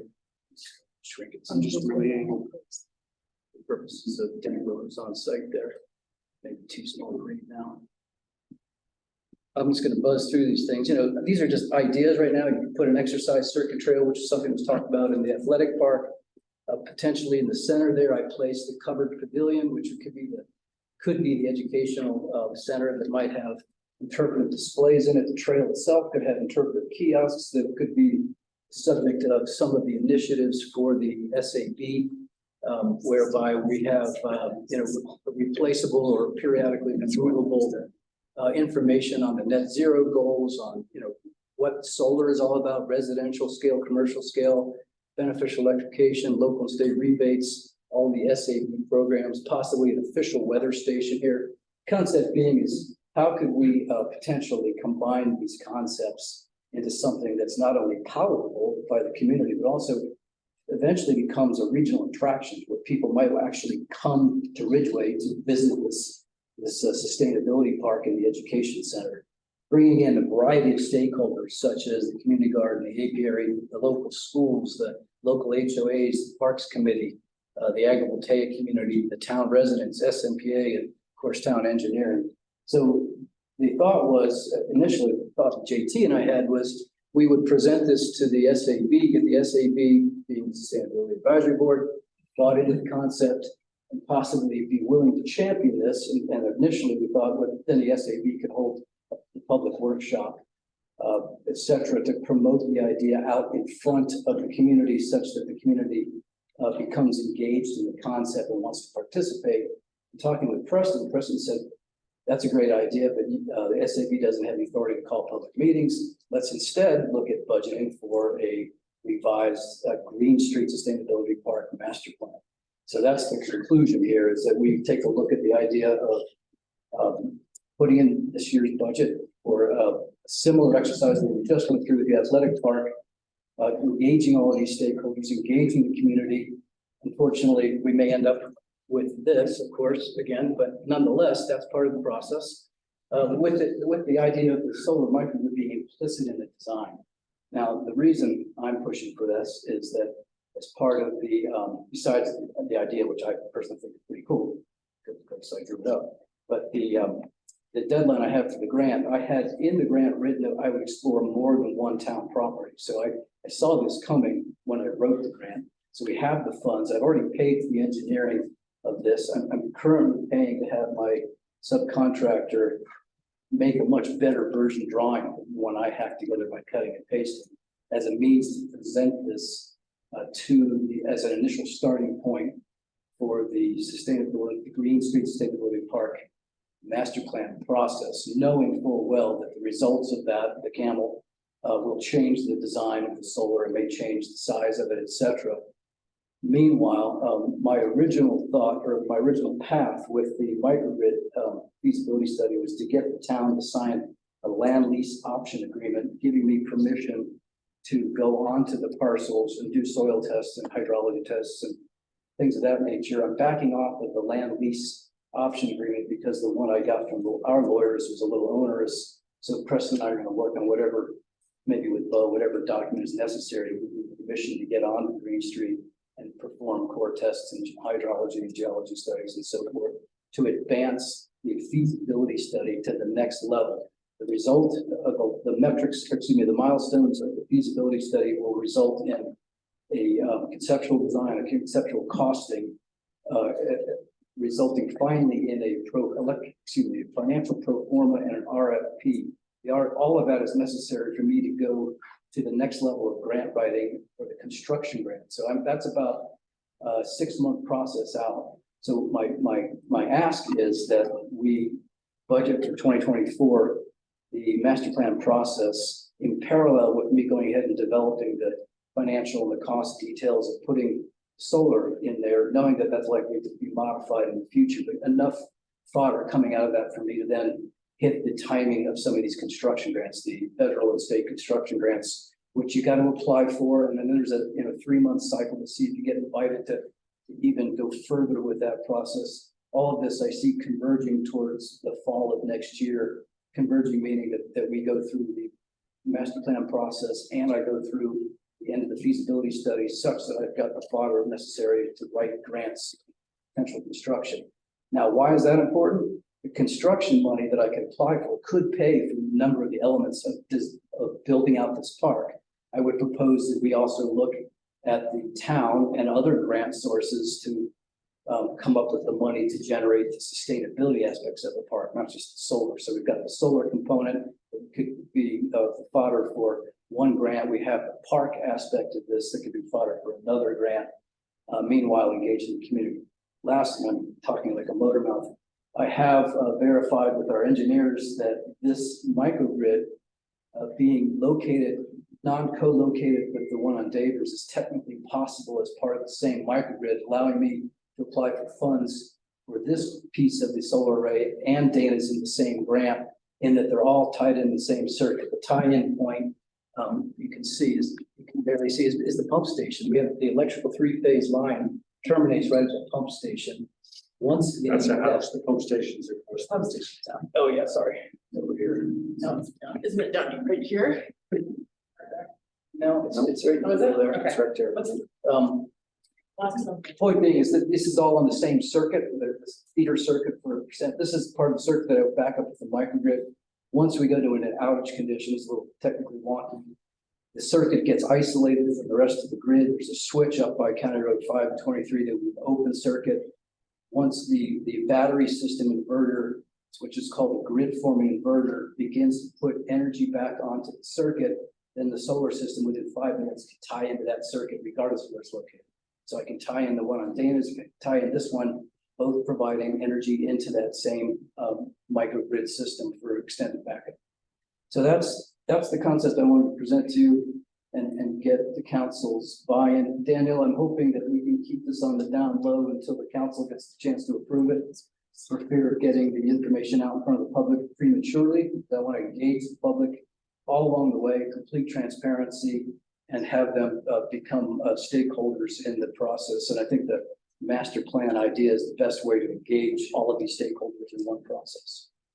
Questions? I think one of the things I would caution us on is we want to engage the public process in this whole process. We want the public involved, so this is not on a down low. I think we were pretty clear last. I understand, but I think the last thing anybody wants is for this to be perceived as secretive in any way. No, it's We strategically discussed rolled it that out. tremendously. Yeah, so I just to be clear. And not just stakeholders, but collaborators. Yeah. Right. And certainly we know the obvious ones that are already on that turf. Don't look, Yeah. you want to finish? No, that was really, I just wanted that, I understand that you're concerned about that perception, but the opposite perception is that we don't want it to be discussed. One of the things I have on the list is to develop as part of this, a strategic communication plan. And what happened with the solar on the park is there was no strategic rollout of it. It was strictly reactionary. I got, somebody keeps saying thrown on the bus. I wasn't thrown on the bus, but I didn't get a chance to present the benefits of the microgrid community before it was shut. I don't think that's why I got shot down. No, I'm just saying that that's one of the things that's happened. By the way, No, this but isn't happening people just here, it's happening in 3 of the other communities that I'm working with. And the lesson is we have to be very strategic about how we communicate these ideas so as to not get the vocal minority to poison the well. Yep. I mean, we even know in here, and I'll just back up a little bit, Sustainability Advisory Board on a quick straw poll, thumbs up across the board to be able to pursue this, work on it, do some, whatever, heavy lifts, leaning forward on it. Don't necessarily need our name on it, but want to be able to use this as a demonstration piece because it has so many integrated beautiful elements to it. To lift another quote from the meetings we were just up in Vail is that flexibility is the new resilience, which is I think a long way to say pivoting. So pivot off the athletic fields with attention towards this. Obviously, good ideas that were originally targeted here with enhancement and newfangled is they don't die. So I'm glad that Terry pivoted quickly and brought this visual as a general back into play. And then absolutely in terms of work, and probably the biggest part of this is as soon as we possibly can, figure out the exact way to engage the primary stakeholders that are already out there and come up with a salvo for how to roll this out. One of my initial thoughts as you were presenting this, you mentioned really briefly working with the school. I don't know if Brian is teaching AP environmental science here, but what would be amazing is of these changeable designs to offer, especially an upper level science class at the high school, access to one of those that they could rotate through. I could imagine, creating groups that quarterly created one within my school year, and that's just one of their test grades. This brought up our youth advisory council. Lots of them mentioned the environment as things they were really passionate about, and a master planning process around something that was maybe overlapping over 2 advisory councils because of the structure of the school year. It's a project that would be happening, a master planning process within a relatively constrained period of time that might be exciting for them to be involved in, over rather some of our stuff that drags out. And youth being motivated by sustainability, communities are also motivated by supporting ideas that youth are excited about. So that might be a really, really strong collaborative piece to Extrapolating think on that, about. maybe getting the youth advisory commitment, the youth advisory council involved. I was even considering That's getting. what I the- literally said that. Yes, yeah. Like, And I think I told you, I reached out as well, through like Valiant to spread the word on Sustainability Advisory Board. Still a discussion of getting the youth advisory person onto Sustainability Advisory Board in some form or fashion, or at least as a liaison. So yeah, you guys think of this as a very, I've made the assumption a lot in the last few months, or even in this process of doing town council stuff, that I presume you all read my mind. I think I could honestly say that both Terry and I for sure are design thinkers. So wherever you can find a second, third use for any item, any integration there has to be a big imagination period on this with as many imaginations in the room, as frustrating as that can be. Oh, I think it's So that great. everybody has an investment in feeling ownership in this. And if you go through our values and strategic plan, they're all illustrated and manifest in the project's one spot. Couple of quick other components I didn't mention at the bottom of the drawing there in the existing plan, you can see there's a parking lot.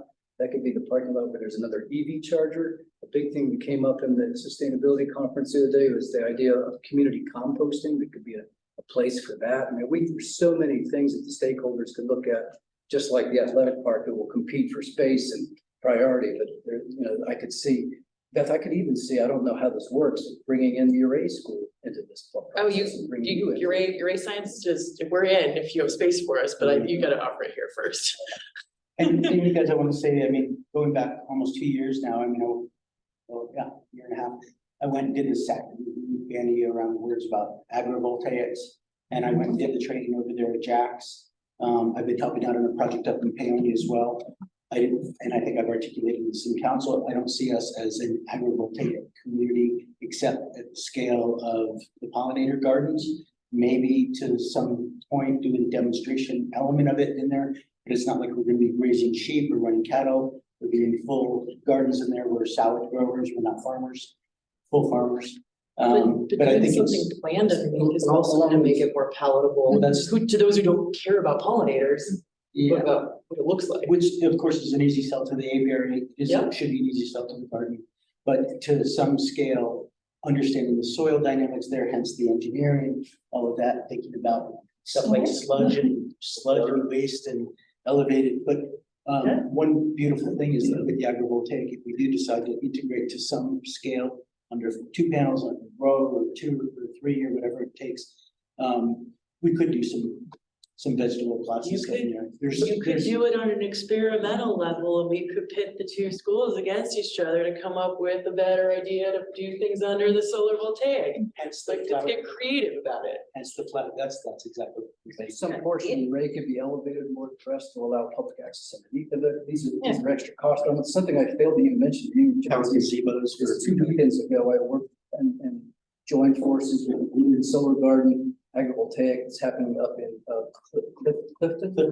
Clifton, that I partnered with them for the first phase for $50,000. Second phase would be $200,000. I couldn't space it out because I did all the work on the weekend. But I'm already in a grant application for agrivoltaics for this community, the Ridgway town-owned portion of the system might also apply to Dana's, but I don't take this property. I'm already at a grant that I've already submitted to get money just for that element of this. So anyway. So just to take can we take a general pulse and see how you guys feel, so we can figure out how to ask overall, whatever. Yeah. Is that I think this is the thing. as it was for the last? As it was at the last meeting, it was like, yeah, we're with you. Okay, so in terms of the next step, in terms of. And that's ask up for the the town was to get it. budget number for the master planning process. I don't know what we paid for the athletic park. We're probably looking at somewhere around 25 or 30,000.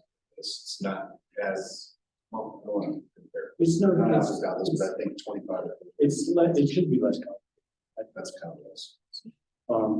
I guess our buddy Tom McKinney asked me why TJ and his team couldn't do a master plan like the athletic master plan.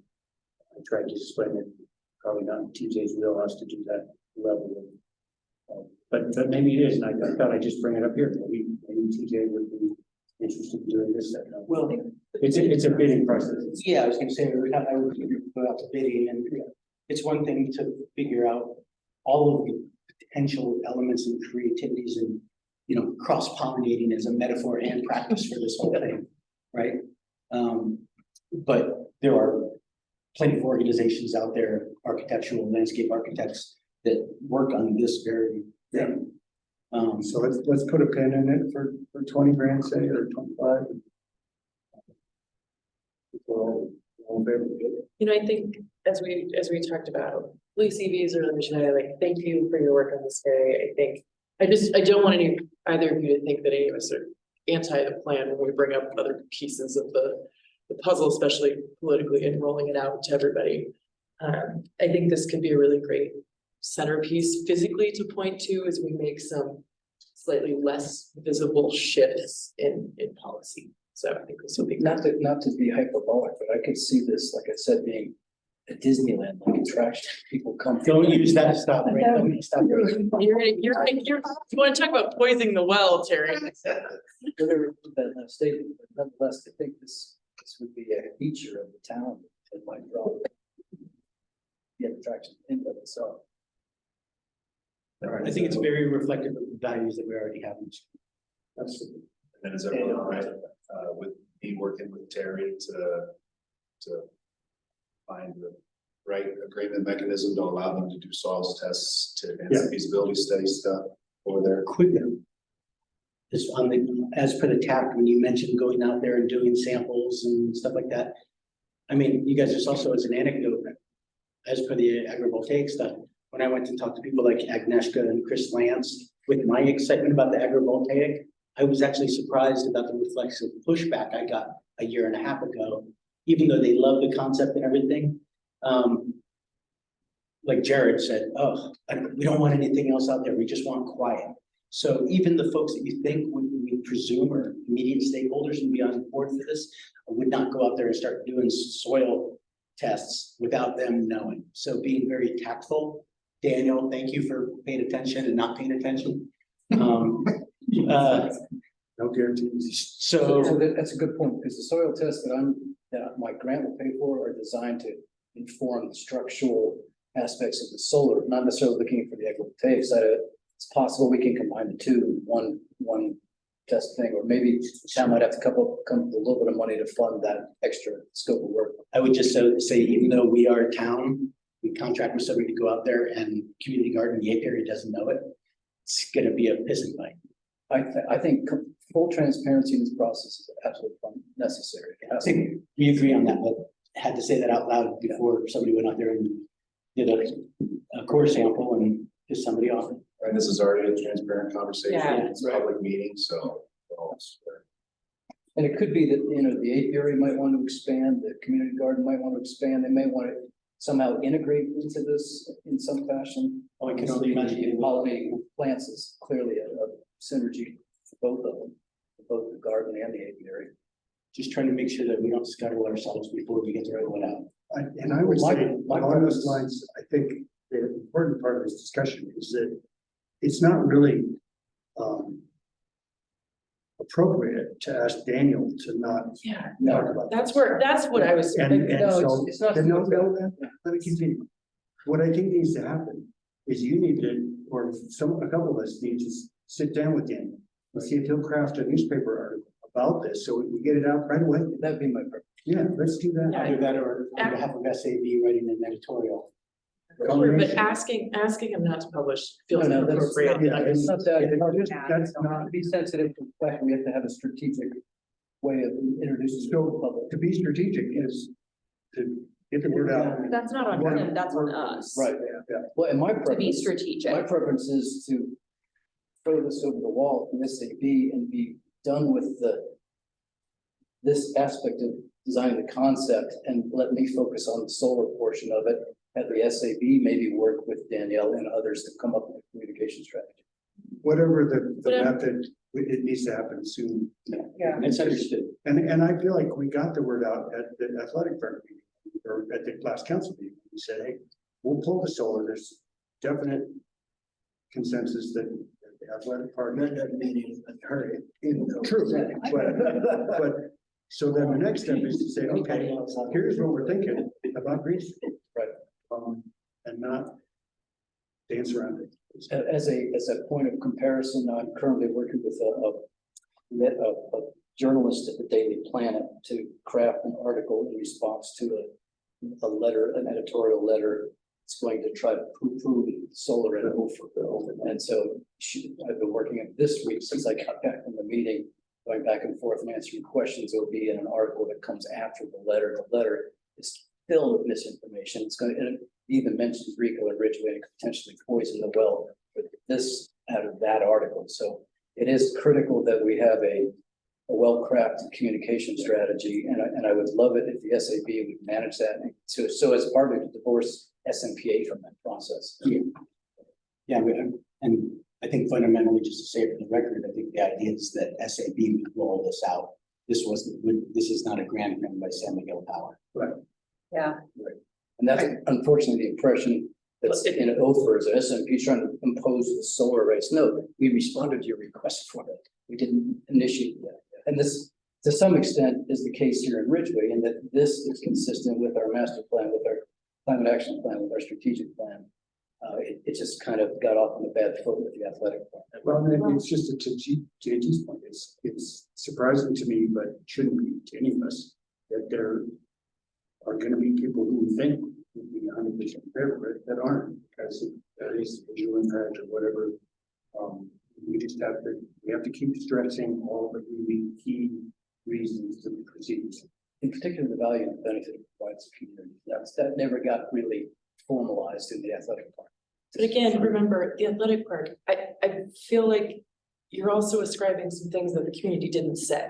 The community wanted to use, we were running into making choices about athletic uses for the athletic park, right? We were talking about how everyone feels like they're gonna be missing pieces, and pickleball's mad that they didn't get 12 courts, they got 8, and this and the other.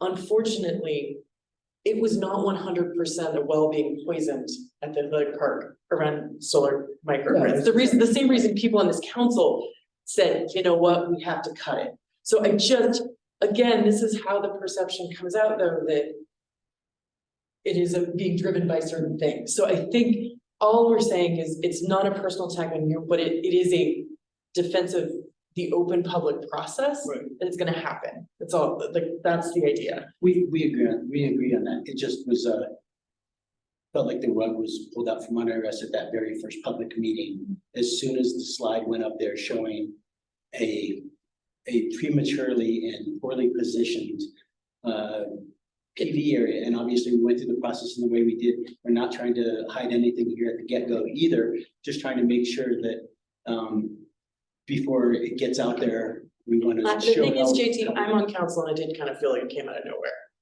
Like, the solar being included. And I don't In the think we athletic need park. to go down that road. So, but I think what we're saying is we have a really great process here. We're gonna be as transparent as possible. And if it comes up that we discussed funding for a Green Street Sustainability Park in the paper, that's gonna be okay. Yeah, I agree. And we're gonna be proactive about communicating. Well, in full disclosure, I fully agree with the idea. I don't, not you know what, putting I don't think we need to go into that anymore. We're done talking about it. So it's Yes. over, done with, it's behind us. Let's move forward on what looks like a really great plan. Let's get it out there. And be excited about it. Yeah. And we have more to do and we're at 2:20 after, so. And I think, well, that's the. I believe it's possible, and I have hope, There you go. and it's being reframed. Absolutely. The last item is council priorities and strategic plan. However, I mean, I like to think I've taken some really good notes in order to start drafting a strategic plan, just as a throughout the course of the conversation. Now's the time to pipe in on anything else you all see as it relates to the progress report, what we want to focus on next year. But again, I think a lot of it's captured based on what some of the direction is here throughout the 5.5 hours today. So keep that in mind. I do want to take a moment though, because I have a list of stuff that we haven't talked about, but they're ideas for projects that most communities tackle, including Ridgway in the past. I mean, a community survey. How is our website? Should we be budgeting for a new website anytime soon? We may want to look at, Joanne brought this up yesterday, actually, good thought. May want to look at adjusting our sewer rates. It's been a long time since we've done that. When was the last time we did that? When? 13. Oh, 13. Or 1390. I would say we certainly need to, because I don't wanna ever do what we did on water rates, which was it had gotten adjusted after not being adjusted, and it was really painful for everybody. This one's going to be painful, so. And, these are polls from everybody, but I'm just going through some stuff. Tobacco licensing regulations and program. There's a supplemental document that Ms. Carolyn Dressler provided. She is still very much an advocate for the town to spend time and work into the work plan, exploring putting a tobacco licensing program in place with limitations and such. I don't know if you had a chance to look at that, but she did come to council back in, I think it was March or April, as we remember. So if there's interest in that, is there any interest in updating the street lighting plan? Terry, you talked about that quite a bit. Definitely, that's fine. You know, each one of these, it's dollar cost, staff's time. Based on today's conversation, we have a lot to do next year already. So, you know what I mean? So I just think that's just a few that I wrote down. I mean, I'm sure there's dozens of other projects that can or should be thinking. Not saying we have to decide on all that today, just food for thought as we move forward. Were there any other things you wanted feedback? I know you've been taking notes. Were there any other things you wanted some thoughts on today? I think we got consensus on almost everything. I think I tried to backtrack when I wasn't sure, but it sounds like no one wants to do a master planning process for Green Street Park.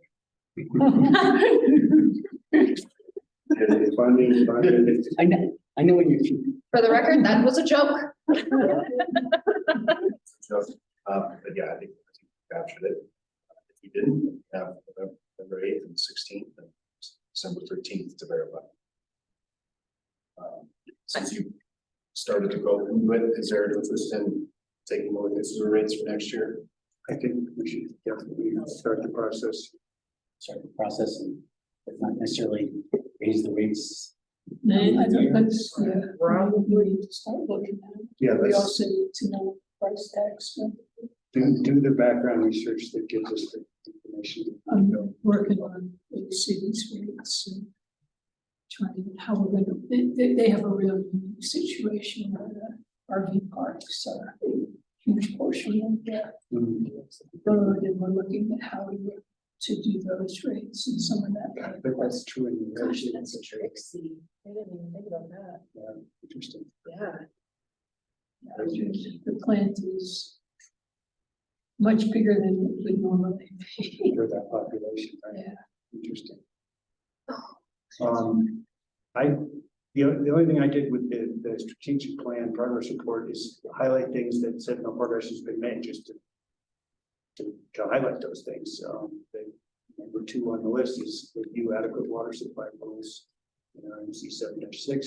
Yeah, that should be. That's Two, yeah. That should be, that's really important, I think. Yeah. That's a big one. The grease trap thing is interesting. That's number 11. On the second page. Does that come back? I remember we talked about it right before Jen left, and she said Yeah, it's gonna be a big concern, and I haven't heard about it again. Exactly. That was my feeling too. I know that True Grit had some issues. That's the last time I'm hearing about it. So it seems like that's Was it important. proposal? The grease traps. Oh, these traps have been on forever. Yeah. Well, but I remember it saying it was gonna come back up, and then it hasn't come back up, and that was. Yeah. We haven't for- even done our due diligence. What's that? We haven't even done our due diligence. One of the lines that's really coded is park. Oh, so it's an issue for us too. Okay, well, that's important. Is that why like even Mike's in a position where can't mandate, but highly recommend? Yeah, and that's the deal. It's a recommendation most of the time. So A strong recommendation usually for a lot of money, right? I know. Not like it's not that expensive to do. It's a little hard to retrofit. Yeah, I mean, But- I was thinking mostly on the retrofit side. I feel like that every year here, the restaurateur or so changes, like, So- that's not a big result. In doing this research to figure out how we can charge RV parks, a lot of the communities are charging a surcharge for oil and grease. We kind of do that in the rates for how much we charge a surcharge for sewer. If the restaurant or the bar doesn't have a grease trap, we charge more than if it was just the DOD coming in from the But And that's in the policy. that's in the current rates. But I don't think people associate with getting charged for that, and Seems they like could that. do something. Yeah, it seems like we should address that. Grease trap bags. Yeah, And we can make a more priority. But I mean, that's something that's communicated right there along with sewer rates, right? Those go together. yeah, they Like- probably do.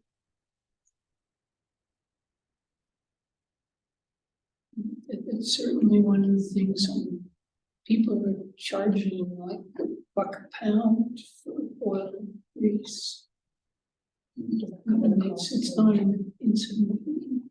It's more than we're charging for.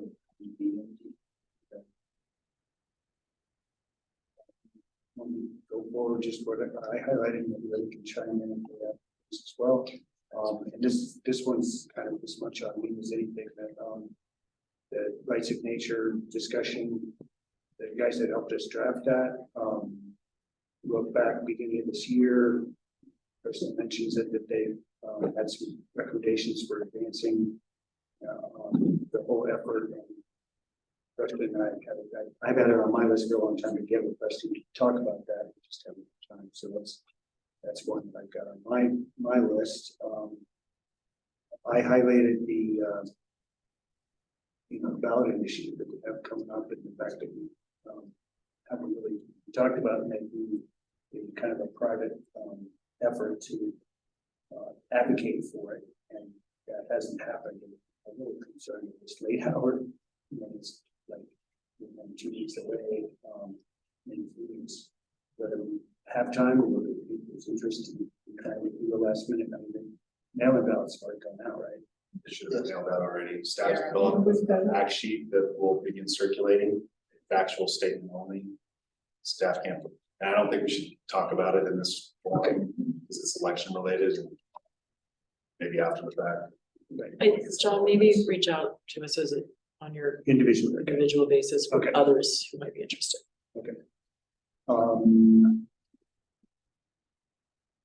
Item number 3 under small town character and identity is part of the GoCo and UCO project. Another gal that helps provide visited volunteers is contacted Preston and I, and we talked about looking into other projects for that. So if you have thoughts about that, that might be good. Item number 7 under that category kind of caught my eye because I don't even remember talking about it recently. Make efforts to educate and inspire residents and visitors about Ridgway's ranching heritage, provide information about ranching activities and heritage periodically occurring in and around town, such as cattle drives. It's something we've always discussed as the creative district, trying to get the ranching community involved so that, because we've long heard that they feel kind of left out of the creative district evolution that's happened in town. And my feeling is that we've always invited them to the table and they're not interested in being at the table. And we can't do it for them. We need to find people who are willing to put in the time to help us make sure that what they'd like to highlight is being highlighted. So again, if you have any thoughts on that one, I think that would be, it's not a big deal, but it's one that I think we need to continue thinking about. I didn't remember item number 2 under low managed growth, update town regulations to address shared utility taps and shared water meters. I don't know if that's something that was on your list. Yeah. Oh, it's okay. Well, I mean, that was a really good discussion, that I don't think we've talked about it too. I can imagine, because we're talking about shared taps that are in place and possibly creating huge Yeah, no, neighbor fights, right? yeah, no, they're horrible. So Yeah, I just we need to highlighted go back. that and then the last item on the thing, 944, talking about explorers hitting consultants, and the thing we keep talking about over and over again, we're working on, and I just highlighted that Colleen, that last sentence, Colleen's provided updates and info on available funding opportunities based on needs expressed, but obviously we need to. And I think think Dola created a program as well that, you know, most of these grants don't normally provide money for staff. I think there's finally a recognition of how important this issue is, and probably is for small towns, that there are some grants for staff. Again, I just don't have the bandwidth to know about all of it, but I think it's worth exploring to see. Well, those are just the few things I pulled out. Anybody else have anything? John, I was wondering if we should, what's her name, runs the Old West Fest and see if they have Joan? rancher Oh, contacts. Eve or Joyce? Eve or Joan might Yeah. be another good person, see if they know of anybody in the ranching community. Joan is somebody who's been on the creative district committee since the get-go. We can't think of any either. You know, it's just really hard. How And about she's that Roscoe? much of an advocate of doing. What's that? How about that Roscoe? Yeah, the hippie rancher. The hippie rancher. That'd be awesome. I know. Yeah. Well, no, I mean, literally years and years ago, I thought about getting my say involved, but that's just so not up to Alley. alley. Might be more up Roscoe and Tyler's though. Absolutely, and I mean, I laughed about it, but Roscoe actually is somebody who's well spoken and, but I just don't know if he, what we really need is someone who has a relationship with the old timers. Yeah. That's 100%. And it's really hard to. That was another one. Yeah, Andrea. Yeah. Well, that's, Anyway, just, yeah, yeah. All right, we done? We tired? might be done. We're done, I might be done. Well, enjoy this for taking the time today. Great session. And if it's done, then someone's. All right, I will declare us adjourned.